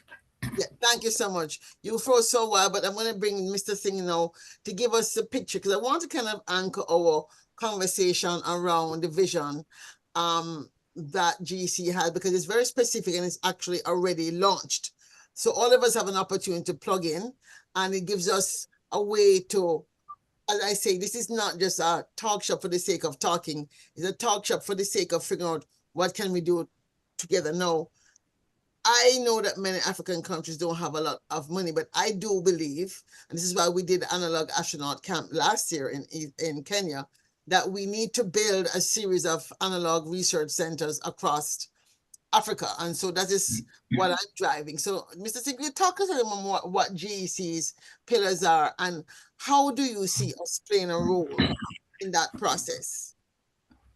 Well, it's actually quite simple. So I think the best thing for me to do is to actually share with you the concept and what we've been building, right? Sure. Now, I presume everybody knows that the window or the optimum launch window from Earth to Mars occurs just under 24 months, right? And with that being said, it makes the entire travel to Mars extremely difficult, right? Because as Earth's moving around the moon, it needs to catch up with Mars, and hence the launch window and the opportunity is just under 24 months. So with the 2-year launch window, it makes things very complicated from a logistics point of view, right? Which explains why both NASA lost its funding for the MSR return, right, which is the Mars sample returns earlier this year, first week in January. And also SpaceX came out as well in first week in February, stating clearly that they are postponing their plans for Mars and now focusing on the moon. So with both SpaceX and NASA no longer concerned with chasing after Mars, we then made an internal decision to release our plans on the 13th of February in London was when we did the press announcement. Now, everybody knew so far that since 2023, we've been working on this massive space habitat aimed at having 500 people in space with artificial gravity, more specifically spin gravity, but location was quite key. And what we shared early on last year was we shared that it's midway orbit between Earth and Mars. But what we released in February this year, right, was that we're not building one space city, we're actually building 6 of them. And there's 6 space cities that's placed in the midway orbit between Earth and Mars. So if you try and think, it forms like a hexagon, right? And with these 6 space cities, which forms what we refer to as an interplanetary bridge between Earth and Mars, as Earth moves around the sun, because there's 6 of them evenly placed, right, just for argument's sake, then the intercept points, as Earth moves around the sun, the intercept points reduces from 2 years down to 2 months, which means you can launch off Earth to get to the next space city every 2 months. Does that make sense for everybody? Because there's 6 space cities, and then you've got Earth intercepting with each of these space cities every 2 months, right? Now, what that does is literally we could start sending food supplies, right, fuel, right, every 2 months. And these 6 space cities, the interplanetary bridge, forms a storage point or a bridge point, right, or a waypoint where they become storage locations for fuel. And from there, from these 6 space cities, you then move to Mars. Now, what this actually does is that instead of now having a launch window or an opportunity to get to Mars every 2 years, we now have it occurring every 2 months, right? Now, we could reduce the 2 year, we could reduce the 2 months as well, right? And I'm sure everybody's heard of what we refer to as retrograde orbit. So, which is basically where something orbits the sun in the opposite direction of the planets. So if you think of Earth and Mars spinning in one direction around the sun, and then you've got midway orbit, you've got this interplanetary bridge of the 6 space cities, but they're spinning in the opposite direction of what Earth, which means that the intercept points happens much more faster. But just for argument's sake, so far, we've just sort of released that the 6 of them, the 6 space cities, are midway between Earth and Mars, and they are stationary, just for argument's sake for now, from a scientific point of view. So what that does is it gives us the supply chain full to Mars and back again. Because, and why I say the return trip is now possible is because every 2 months we can send fuel. There's no longer a need to find fuel on Mars. Right? You can actually send the fuel from wherever, from Earth, and then these 6 space cities become storage points, like I explained, and they then now can supply fuel to Mars, which the return trip becomes possible. All right. Now, ideally, based on today's technology, right, you could do it in about 9 to 10 months return, right? And that's based on today's technology. So it's not like we need to have all the fusion rockets and fusion engines all done. This is the normal chemical propulsion technology. So which means that the trips can be done faster, but the main thing is that these 6 space cities, which are quite massive, right, that have spin gravity, right, now will be spots where it'll be a phenomenally large storage habitats, space habitats. Now, that's all nice and well. We started this program off in May 2023. We built a lot of structures behind it. A lot of the work is being done behind the scenes. And now here's where the Africa component comes in, right? Is that we have then embarked about 3 years ago in 2023. We also thought, okay, fine. The bulk of our material that we need, the bulk of the materials are going to be coming from Africa, right? And I heard what you said, where Africa doesn't really have much money, it doesn't have much to add value, but what we do have is we have the mineral resources. So all the resources and materials that we need to build these 6 space cities, which works out to 1.3 trillion pounds each, right? To build these space cities, right, requires a lot of material. These materials are obviously in Africa. So it would make sense for whatever we need to do to have our manufacturing plants in Africa. So we've already embarked on a lot of key engagements with specific African countries on countries that have the resources that we need. And that program we started like a year and a half ago. And so yeah, I could share more information about Africa if you guys would like. Let's come back to that. So many ideas come to me from different levels of the conversation, because an undertaking like this is really a massive one. I know Queen said what came from me is the ISS as an immediate case point. Because if we're going to decommission the ISS, which is still sort of functional, right? Is GEC going to plug into that decommissioning process and maybe take a piece of it or rent it out or something as a test bed? That's one potential test bed. And for the African side of it, I really love this issue of the manufacture. It means that we have to begin what I call then the engineering capacity development, which is what I've always campaigned about. So definitely we have to have a conversation long after this event is over, because right now we're involved in a small experiment which involves Mauritius, Australia, Jamaica, and Norway. We have a university in Finland. We have a university in Oulu, university in Australia, university in Mauritius, university in Jamaica, and one in the US, trying to do a very test case of how do these 5 very disparate universities work together to solve a problem.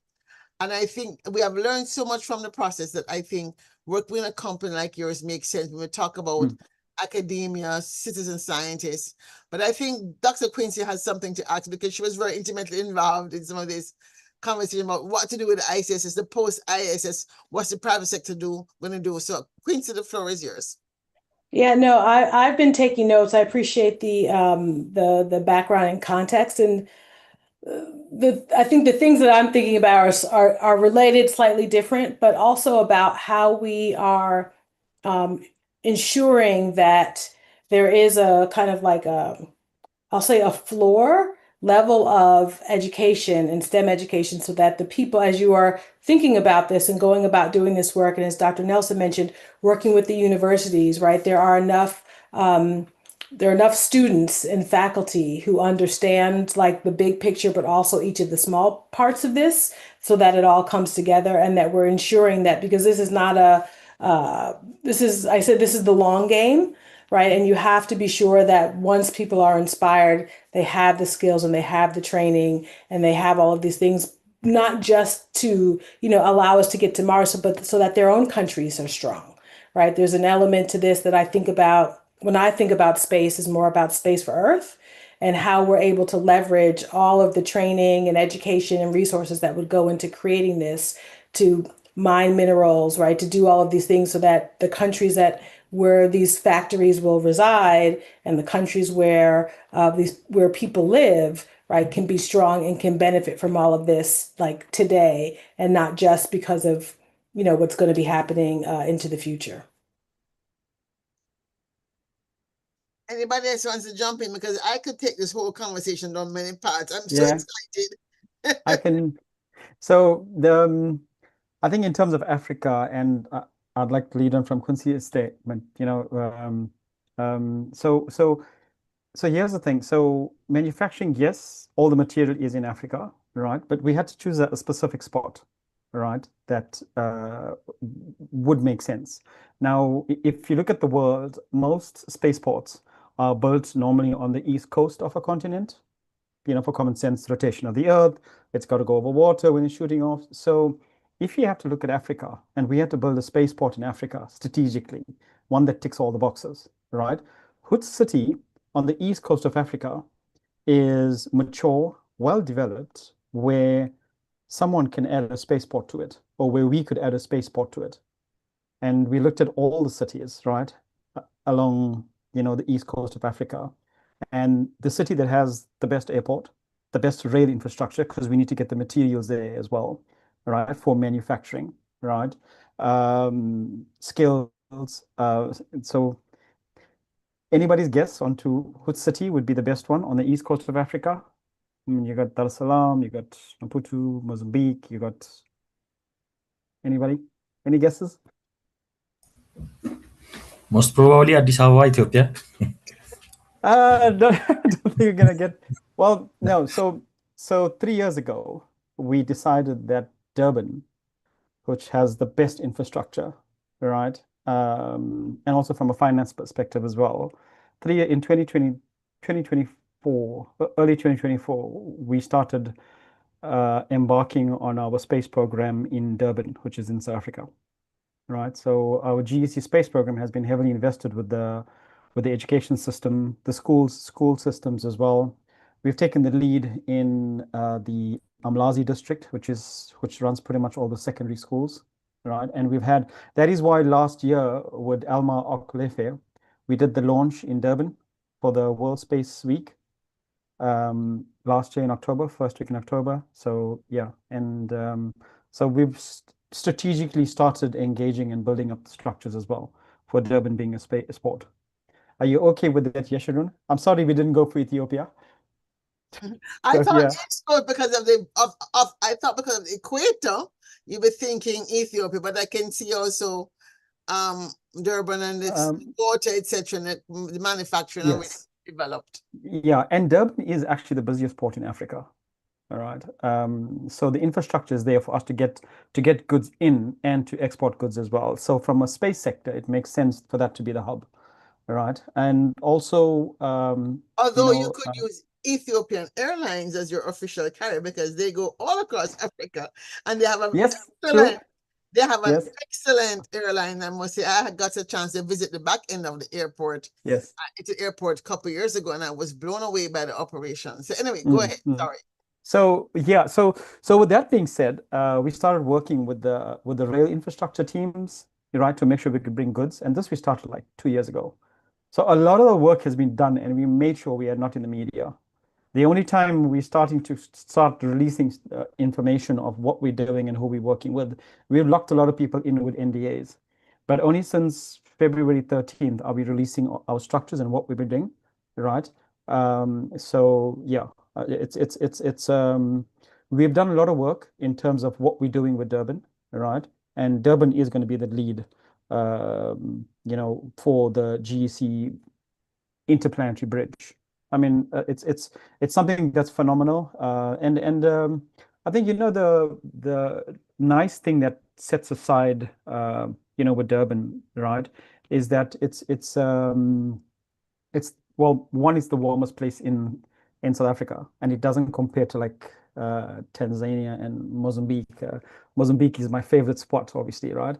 But yeah, so with Durban, being so well placed with having a good skills base, right? I think that makes a lot of sense because we're going to be reliant on that first thing, so skills. Second thing as well that we're going to be reliant on is obviously a strong logistics infrastructure, right? And all the rail lines run out of Durban port for obvious reasons, right? The third part is from a financial hub, right? Durban is on a very aggressive streak at the moment. After the November elections, there's a strong investment strategy around that after the elections to ensure there's some stability. Yeah, so from a commercial perspective, finances are quite well matured enough for us to fund any projects. Now, why I'm saying this is because, you spoke about the African space economy, right? Now, for us, the interplanetary bridge, right, is what we refer to as the orbital economy. And we are going to be the founders of the orbital economy. So, which means that we have to build the economy. But in order for us to get entrepreneurs, businessmen, and to drive the economy, all that sits on a financial system. And in order for the financial system to work, you need to have a regulation system, like your financial regulator. So then the same thing applies for the insurance regulators. And all those regulation structures sits on top of a legal system, right? And one of the first things that we needed to set down is because UK has always led legal systems around the world, and most legal systems around the world with Latimer House rules is based on UK common law. So it would make sense for us to use the City of London, right, to set up the legal frameworks. So working hand in hand with the past or former Lord Mayor of the City of London, right, we've then created we've then embarked on setting up a legal framework, right? And the legal framework which we've called, right, is the Intergalactic Law Tribunal. And on top of the Intergalactic Law Tribunal sits the Intergalactic Law Tribunal. Okay. Right. So a tribunal is easier to set up, right? In terms for us to get the legal system. Now, again, this is it's done in conjunction and joint, but still regarded as a private initiative, right? So it's separate to you and USA and everybody else. So basically, what we're saying is, if you want to be involved in the interplanetary system, you'd need to comply with our laws. Now, the main reason why we need to have a legal framework is besides the financial regulators and the financial systems, nobody can actually do business. Because if we give out a contract to say we're building Space City, there's 6 of them, somebody is outsourced to build the windows, let's just say for argument's sake. But then because legal jurisdiction generally, I think we have the Outer Space Treaty from 1966, but that's the only protection we have, right? So we're reliant on having our own legal system. Now, if there's a problem with the product, it's manufactured and built on Earth, it gets flown into outer space, where the interplanetary bridge, where the assembly needs to happen. If there's something wrong with that product, we cannot protect the entrepreneurs and the SMEs because there's no accountability at that point. If something's wrong with it, you can't hold anybody accountable because the manufacturer is going to say, well, look, it's in outer space. There's no jurisdiction there. So that is why we're locking in to make sure it protects the orbital economy now. So it was very important for us to set down the baseline, which is the Intergalactic Law Tribunal. I think somebody wants to jump in here. Oh, sorry, yeah, go ahead. But there is no such a thing. There is no accountability because we're talking about harmful contamination at certain point here, right? You cannot just say there's no accountability at all, although countries and government do not, let's say, shed lights a lot when it comes to that. But the international space law frameworks, at least, let's say, highlight the harmful contamination when it comes to planets. So as an operator, as a country, as a spacefarer nation, you need to take consideration that. And we have a COSPER that advocate for this, advocates in such manner, and that for quite a while now. So we cannot say there's no accountability at the end of the day, because at the end of the day, it's the moon, or let's say the outer space treaty is not, the outer space is just for me or for you, just for the humanity. And if that contaminated, I won't use it and you won't use it. So how you can say there is no accountability at all? And the second point that I would like to highlight here, I would like to get back to understand better when you talked about the project that you are leading or championing regarding Africa. The collaboration with the South Africa and so on. So, and the extraction of mining. So, can you, let's say, can you elaborate more on this? Sorry, at the beginning I lost some network. I had, let's say, some network issues. So can you just repeat it, please? Sorry, yeah.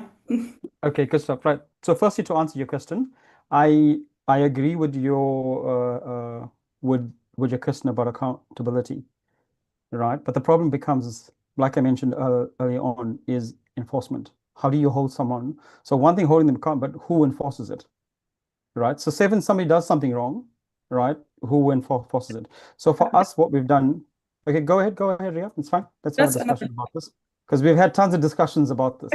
Yeah, okay. Yeah. No, yeah, you can speak, Okay, Ria. so that's actually when it comes to, we clearly know that the Outer Space Treaty Liability Convention, they don't have, let's say, enforcement mechanism, which is very important. We know that. Exactly. But this is on countries and this is on governments to hold their operators or nationals accountable for their deeds or for their acts. So you cannot just act in, let's say, I won't say in a bad manner, but at least in bad deeds, and say, I won't be accountable because there is no enforcement, or let's say enforcement mechanism. You are bounded by your government, by your country, to be bounded by law. So you cannot just say at the end of the day, because there is no regulations, international regulations that enforce you, impose you to be responsible of such deed or such act, you can easily avoid it. You get my point here? Yeah, but before you answer, I'm going to just say something. Yeah. So one of my young people was I was still in a very sad mood and said to me, but Dr. Nelson, I mean, we're so small and the trillionaires have all the power. So the question is that who says that governments are going to be able to do anything if the trillionaires have bought those governments? I'm just saying. Another reason why for me, people power is so important. We have got to make enough citizens of the world aware that the moon is no longer just up there to be looked at as an object of awe and wonder and curiosity. The moon is also a part of our global economy. And if we're going to be responsible, 8.1, 9.6, 10 billion of us in the next, by 2045, if it's 9.6 billion, assuming we all make it, or most of us make it, then what does that future law look like? The challenge is that technology drives future. When I, as a futurist, say, let us do, and this is why this conversation is so important, Mr. Singh. When I, as a futurist, go to someone, and I actually spoke at the Space Debris Conference in Saudi Arabia, and I said, I'd like support to do this Space Futures Forum, where we could actually begin to think through these and simulate these, etc., etc. People listen politely, but nobody really, I think, took me seriously because I've not gotten any calls from anybody who has the funding to make it happen. And the companies that ought to be in the room asking us to do this work to figure out how are we really going to protect ourselves from mistakes. I don't think people might necessarily go to do something bad on purpose, but mistakes can have huge consequences. And then who is going to solve it? So we have Ben Musa, I'm glad you brought the question up. And Mr. Singh, I'm glad we're having this conversation because if you're talking about building the system and you're talking about creating a legal framework, then more people have to be in on it for it to be have the, what do you call it, the social license to operate. To have the social license to hold people accountable, the social license to, or the ethical license to operate, and knowing that people support it because enough people have looked at it and agreed that within the context of current international law, right, that we have looked at it from various perspectives. And I think by having international law that also brings back to the table traditional law, what the Maori people are doing in Australia, New Zealand, what the Ecuadorians are doing. I, for one, would like to see a bunch of us citizen scientists decide to create a whole new thing, like you were saying, which says we declare the moon to have its own personhood, and therefore we're going to fight on behalf of the moon. Somebody has to use the, let's say, the ecosystem laws to make sure that we protect ourselves from our own genius, because we have to admit, we have used the tools that we have created to disastrously powerful, I would use the word demonic, but you know what I mean, impact on humans. And if we go to space without dealing with these realities, we're going to end up being self-destructive. And as a member of the group that does existential threats, the Lifeboat Foundation, occasionally they have talks about how we're going to stop ourselves from self-destruction. As a member of that foundation, I would like to be on the forefront of being on a group that's saying, how do we stop ourselves from self-destruction when we come up with these wonderful, crazy ideas? Turn back the floor to you guys. Okay, who'd like to go first on that? I don't want to be talking the entire entire session, but Rehab, just to reach out and respond to you, the problem with the, like you mentioned now as well, enforcement around the legal systems, right? We're happy to share it with my team, right? And we can take it offline. But the real problem was enforcement, and that's what we focused on, right? So yeah. So Quincy, do you have any questions? Oh, hang on a second. Rehab, you also asked me about the part about Africa as well. Specifically, which part do you want to know about the strategy on there? Yeah, we can take it offline or not, like outside of the webinar, because let's Sure. say Okay. All right. Good stuff. Yeah. Yeah. I have Yeah. my bias, let's say, how to say, both of you regarding this. I'm African, I'm so Pan-African, so so we'll take it That's over. good. Yeah. Yeah. Good. Excellent. Right. Good. Well, So I have a question then. If you don't want to talk about, I want to talk about the other piece of it is the engineering piece, because to come yes. back to the training, right? There is a theory I've put out called the development effectiveness gap, right? What has happened with a lot of the funding by the official World Bank methodology, going back to those, as I come from that space, right? So we would fund a project in Africa and we would design it based on the current situation and the current this and the past that, and we wouldn't design it with any foresight in the project. So we were designing for obsolescence, right? I think a project like yours has the opportunity to also support what I call the sustainability engineering foresight work that needs to happen to ensure we're designing the curriculum differently and benefiting differently, so that it's not just the mining and the stuff that is making an impact in Africa, is that we're doing the engineering training and the transdisciplinary training that allows us to create a body of people that are able to fit into the workforce, not just to do the materials, but also to actually execute the project, right? And so my question is GEC exploring how we create the partnerships with universities, let's say in the UK where you are, and the universities in Africa? Because that's really one of my pet things I want to help make happen, these centers, so that you might have, that center doesn't have to be in Durban, that center can be in Nairobi, that center can be in Lagos, that center can be in Senegal. You can have different people doing different pieces of it, because it's a huge transdisciplinary engineering complex problem we're trying to solve together. So what are your thoughts on that? Right. So I'm probably not going to share with you thoughts. I'm going to give you the solutions and what we're actually doing. It's not things that are like, okay, we're thinking about it, or no, we started doing it. I mean, we just don't tell everybody about it, right? Because obviously, we only did our actual full model release on the 13th of February. And then I told my team, I don't have any more tricks in the box. So that's pretty much the last trick that we have left, right? In terms of us taking the lead in the space sector, right? So here's the thing. First things first, right? Everybody in the space sector has been focusing on launch capabilities, whether we can launch rockets, reusability, and it goes on, but it's all about launch, right? Very rarely do you find people focusing on space habitats, right? So about 2-3 years ago, 2023 again, right, is when we started saying, hang on a second, if we are going to start looking at space habitats, which no one's focusing on, right?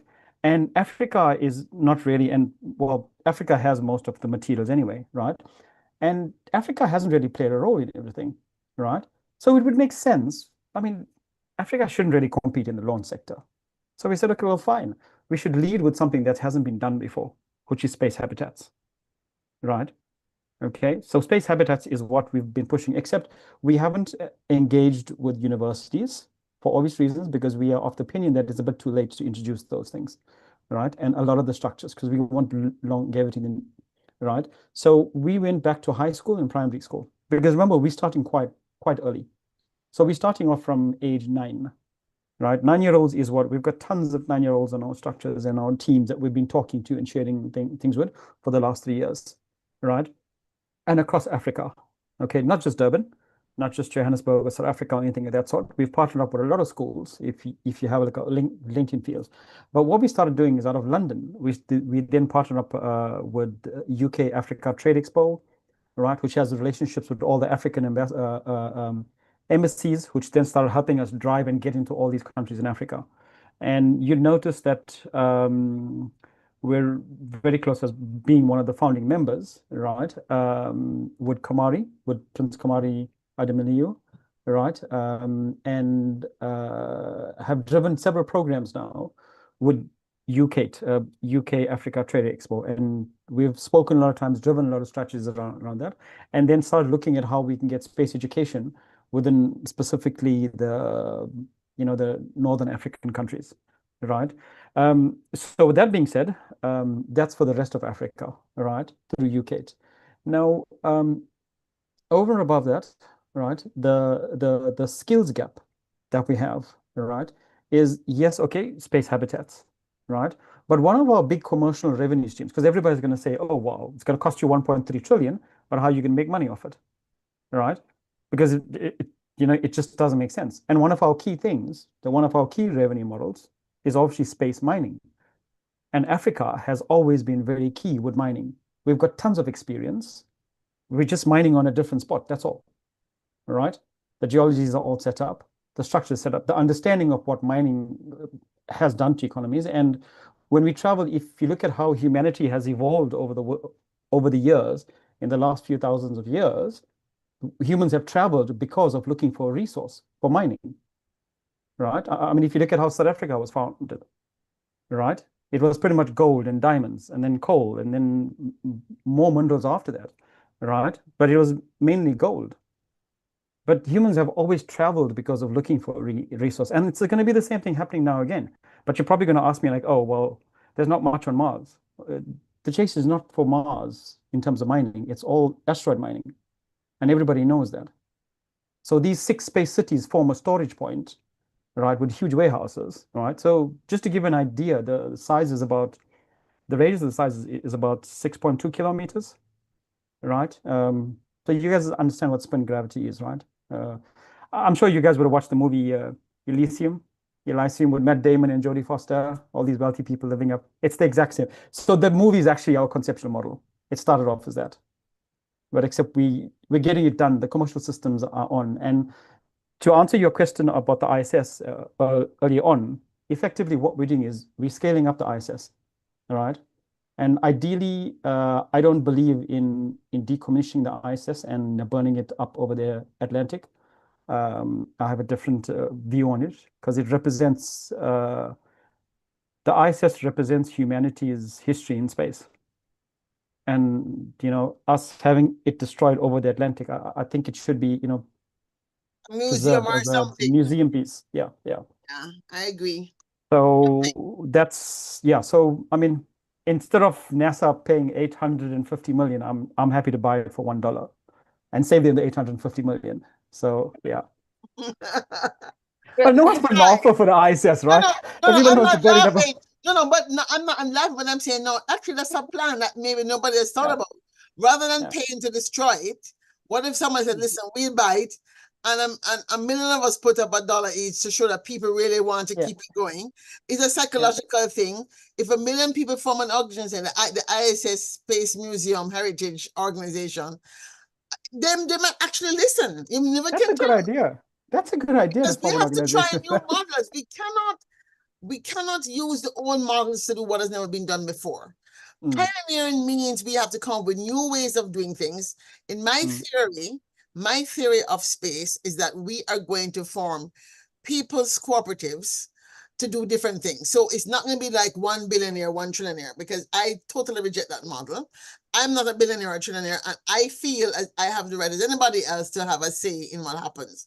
And so if it is that we can learn from what Mondragon has done in space, done in the world in terms of having cooperatives for hotels, cooperatives for airplanes, they own a lot of things, right?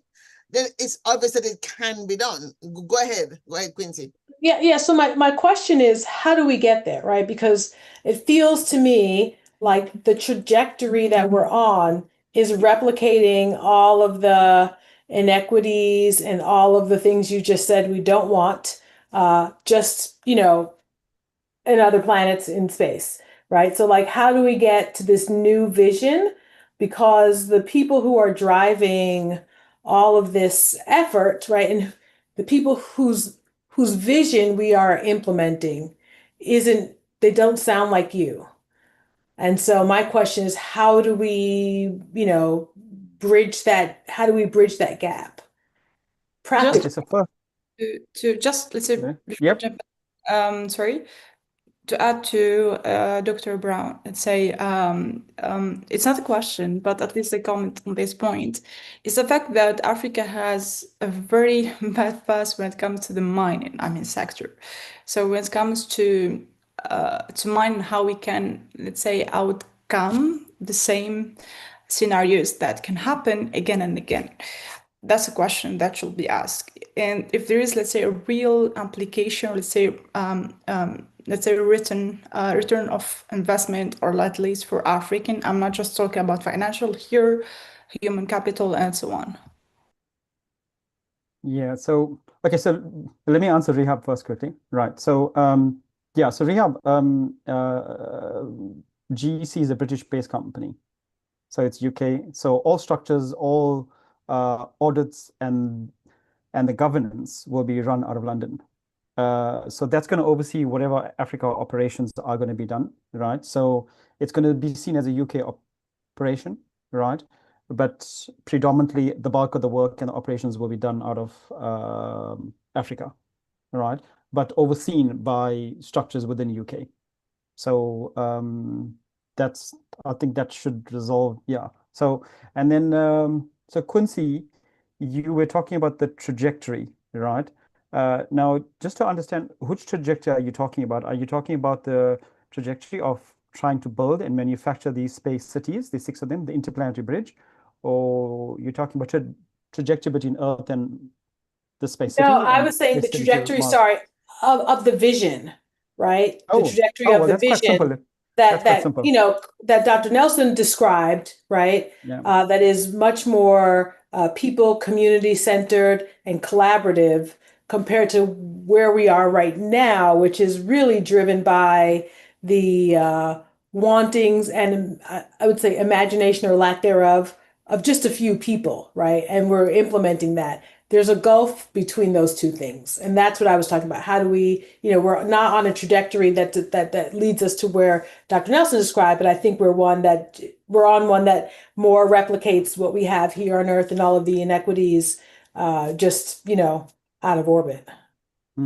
So okay, so in UK, we've been building the community for the last couple of years, right? And what we did is, it's hard for I think people to understand a concept like this, right? Especially when, if we had to just do an announcement saying we want to build 6 of these space cities, this is the price of it, and this is what we're going to do, right? And it would have been really hard. So what we did is we decided to do a gradual approach and said, okay, fine, we're building 1 space city. And we got all the structures around that. We got the revenue systems up and running, the commercials working, right? Because, actually, let me just spend 60 seconds on that, right? So our approach since 2023, when we kicked off the program, right, was that we looked at the space sector. And you'll understand that whenever a project is being done or a product is being created within the space sector, the first phase is to focus on the engineering bit, right? And Dr. Nelson will tell me, she understands the engineering bit of it. And you get the space engineering bit done. It's only the last 20% is where they work out the commercial model, which is finding the money to build it and how to make money off it. That's the last part. Now, like I said before, we've been living on the ISS for quite a while. So we've been living up in space and the bulk of the engineering work's done. It's just the scalability that we need to work out and the spin gravity. So we then said, well, for argument's sake, let's assume engineering's done for us to build this space city. So let's focus on the last bit, which is the commercial model. So the last couple of years, my team has focused on the commercials, which is 1, finding the money to build it and finding out how to make money off it. All right. So these are the 2 approaches, and finding the money to make off it to keep these space cities sustainable. My teams have to be very, very creative on how we make sure revenue streams are there. Because it's kind of like building a shopping mall, right? You get your anchor tenants in first, right? And that's what we focused on, making sure we get the teams in place but you cannot get your anchor teams in place unless you have the large organizations within the space sector, right?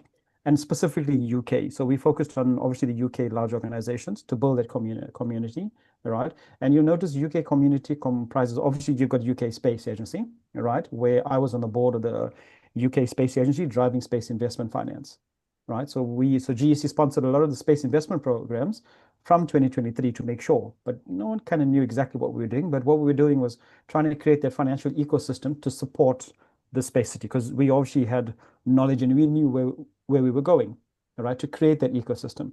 So we were very inclusive of that. Now, money is obviously, money opens a lot of doors, but then we had the skills issue, and that's the skills issue, and then the products issue as well. So UK, I don't know if you know Harwell Space Campus. So Harwell Space Campus is, well, it's actually called Harwell Science and Innovation Campus.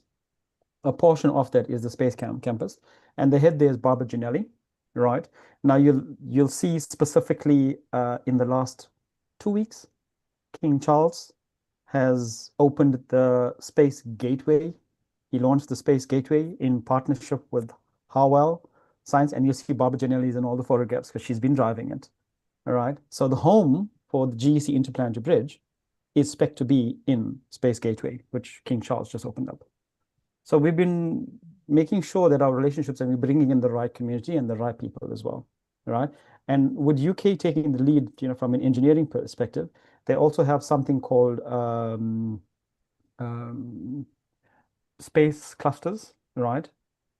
And these space clusters are all over the country, where it's UK government funds, right, that specifically have small companies that manufacture specific products, right? So we've been very active with working very closely with all the clusters around the country. There's 7 of them, right? And a lot of these clusters then work with the universities. So that's how we got our links into the universities from a science point of view. So our relationship is not directly with the universities. I'm going to jump in sure. because I think it doesn't answer the question I think that Dr. Quinty is asking, which is a fundamental model that of changing the model in terms of the not just the ownership and the financing and the who is at the table when, right?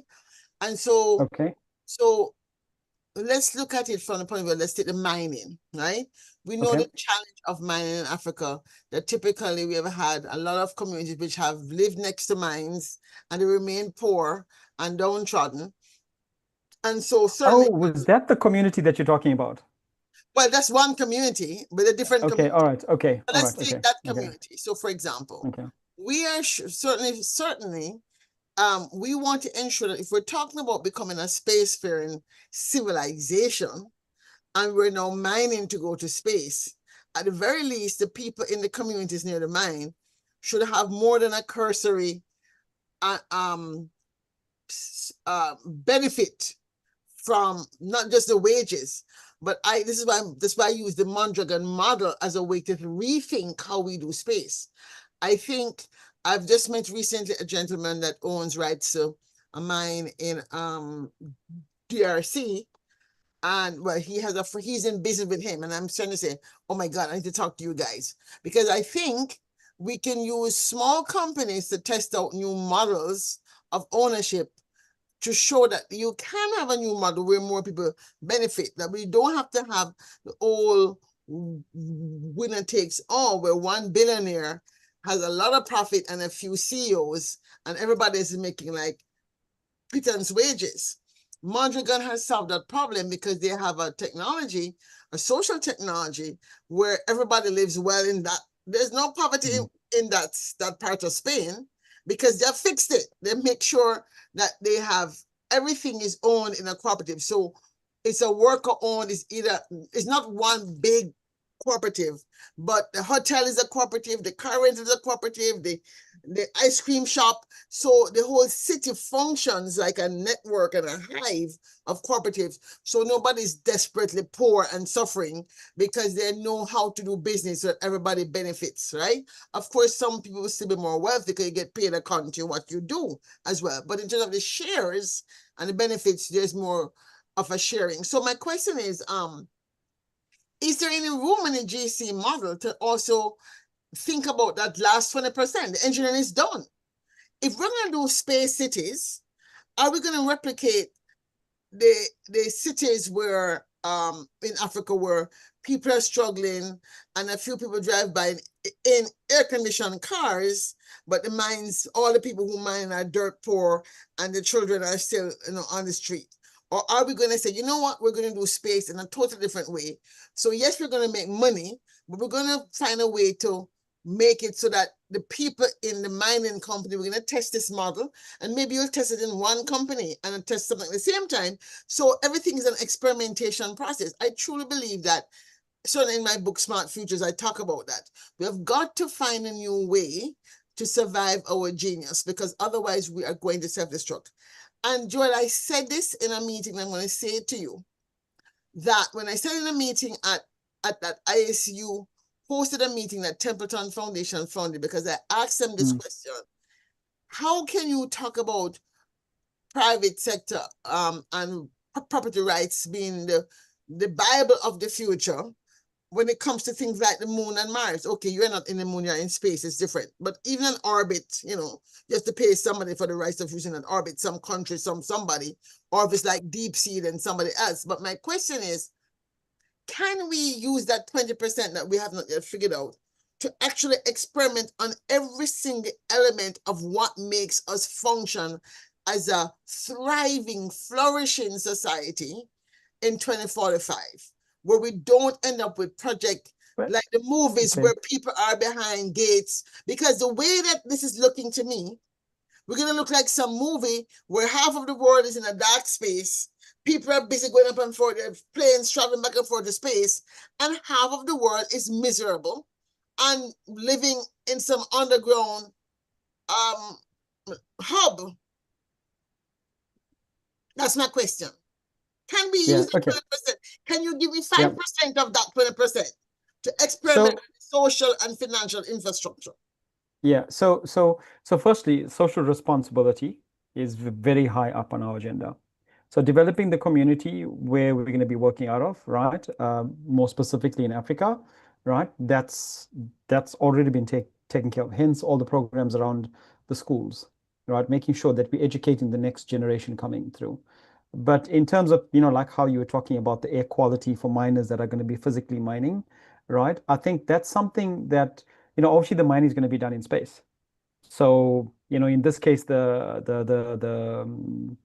the mining in space is quite, how should I say? I don't want to use the word expensive, but it's very well controlled and very well taken care of. You can't expect individuals to be in space and not have the right equipment and the right environment, right? So that's obviously taken off. But I think probably, and I just want to clarify this part.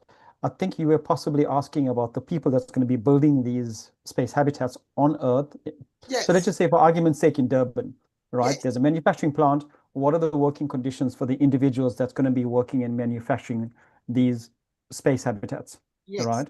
Is that more what you're looking to? So it's the working conditions. Yeah. So I'm sure you heard about the recent unrest and what's happening in South Africa, right? About the illegal immigrants and all the stuff that's been happening, So, GEC's been running for years. I've been an entrepreneur for years, and I think taking care of employees and making sure that they have the right environment to work in, right? And they have the right support that they need in order to do their jobs. That's something that, I've prided myself in making sure that happens personally.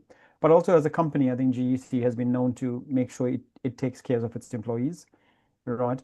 And it's something, it's that we're not used to. I mean, it's not new, we're used to this. So it's literally how we do business. So yeah, it's where we have to take care of our staff, and that's something that's always high up on our agenda. And I think, the part that we're really going to be focusing on is the safety aspect, right? And we've got the top two space safety engineers on our projects, and they've been talking at all our events as well. So if you look at that, you'll always see safety is very high up, because obviously you're going to be in space. There's no room for mistakes, and you're playing with people's lives. So yeah. But that's also the reasons why we made sure that we have an insurance regulator in place to make sure that everybody's taken care of and to give them a peace of mind to de-risk any of the models. Well, this is just the beginning. Does that answer the question? We have so much more to talk about. We've come to the end of this session. Dr. Quincy, Yeah. your final words, and Mr. Singh, your final words. Let me have the Okay. yeah. Good. Yeah, no, I am excited, right? There's a part of me that is really, really excited about the possibilities. And like, I'm an engineer and a computer scientist. So like on the technical side of things, this is all like super fascinating. And I'm just really excited about like what we're able to do, right? And how we're able to bring these visions to life and, you know, like from a technical perspective. But I can't separate that from the thoughts about how we are, you know, about the people, right? And not just for the people in the future, but the people today. And so, like, I wrestle with this, and I appreciate being part of the conversation because we have to hold both of those like together at the same time as we move forward. Yeah, good. Well, I welcome any questions you have, which is great. Yeah, I think, you know, so whenever I close, I'd like to tell everybody that's watching that the intergalactic framework and the legal systems that was released 2 weeks ago at London Tech Week, probably 3 weeks now, I think so, at London Tech Week. So everything is very new to the world, and we welcome any We are going to have you back. Yeah, We're going to have you back. Tell you what, we on August the 4th, we have something called a startup showcase. Okay. And I think we're going to be inviting some of the Africans who are starting up rocketry companies and all kind of companies. That may be a good opportunity to have you back. I will look at it. If you can send me the link to where I can find that document, I'll look at it to see if we can have even like a side conversation about what that means. Because I think if we're talking about building a space industry and we have players from around the world and different perspectives, we want to make sure that that framework and that policy is one that people can buy into. But that's a big, because nobody so far has found one that everybody will buy into, or enough people will buy into to make it sticky, right? So we need a sticky showcase. So I am looking forward to that. I want to thank you so much for joining me. You will be hearing from me again. And I'll be getting that information from you. And I'm sure at some point you might want to speak to the people at the Africa Space Agency as you think through Africa, about Africa, the larger continent and the larger impact on Africa as a whole. And I'm looking forward to ensuring that we, Space Ungana, and our network of academics and nonprofits and NGOs and startup companies, that's my ecosystem, we're trying to bring everybody together to see how we do space together and do it well. So thank you, Dr. Quincy. Thank you, Mr. Joel Singh, for being here with us. And that's a wrap for today. Thank you. Thanks, everybody. Thanks for the time. Appreciate it. Bye. Bye. Bye-bye. Bye.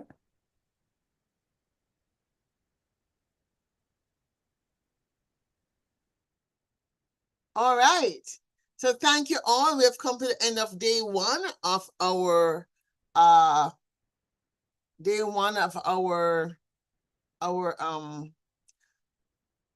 Space Futures Forum, end of day one. Thank you so much for being here. If you enjoyed it, tell a friend. If you didn't enjoy it, tell a friend, because controversy is also a way to pull people in. There's in people in marketing say there's no such thing as bad news, because bad news actually makes more eye views, right? So whether it's bad or it's good, tell a friend, because we've got to build this community of practice. Now that the Africa Space Agency exists, we've got to organize as NGOs, as citizen scientists, as academics, as advocates, as space actionists, because the only actors in space are the ones who actually have a physical thing up in space. So we have to find some private sector company in Africa that's going to do that deed, so we can have us become space actors as well and get a full seat at the table to ensure that all of us humans make it to a thriving and flourishing future. Thank you all, as I said, for being here, and I look forward to seeing you tomorrow. If you had challenges getting on today, for whatever reason, please be sure to email us at hello@thefuturesforum.org, hello@thefuturesforum.org, so we can try to fix it before tomorrow. On my side of the world, it's only 11:45. It's a quarter to 7, I believe, in Kenya. It's 4:45 in Lagos, and it's 3:45 in Ghana. So with that, again, thank you all for being here, and looking forward to hear from you all as we move forward. Take care, everybody.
Oh, I'm not. I don't know if I can do it, Let me see. Oh, Lord. Oh, Hi, Ruth.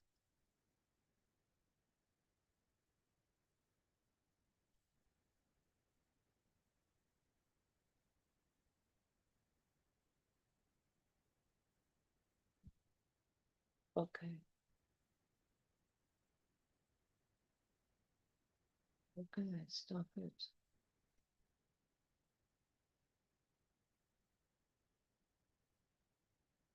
Oh God, I cannot stop it.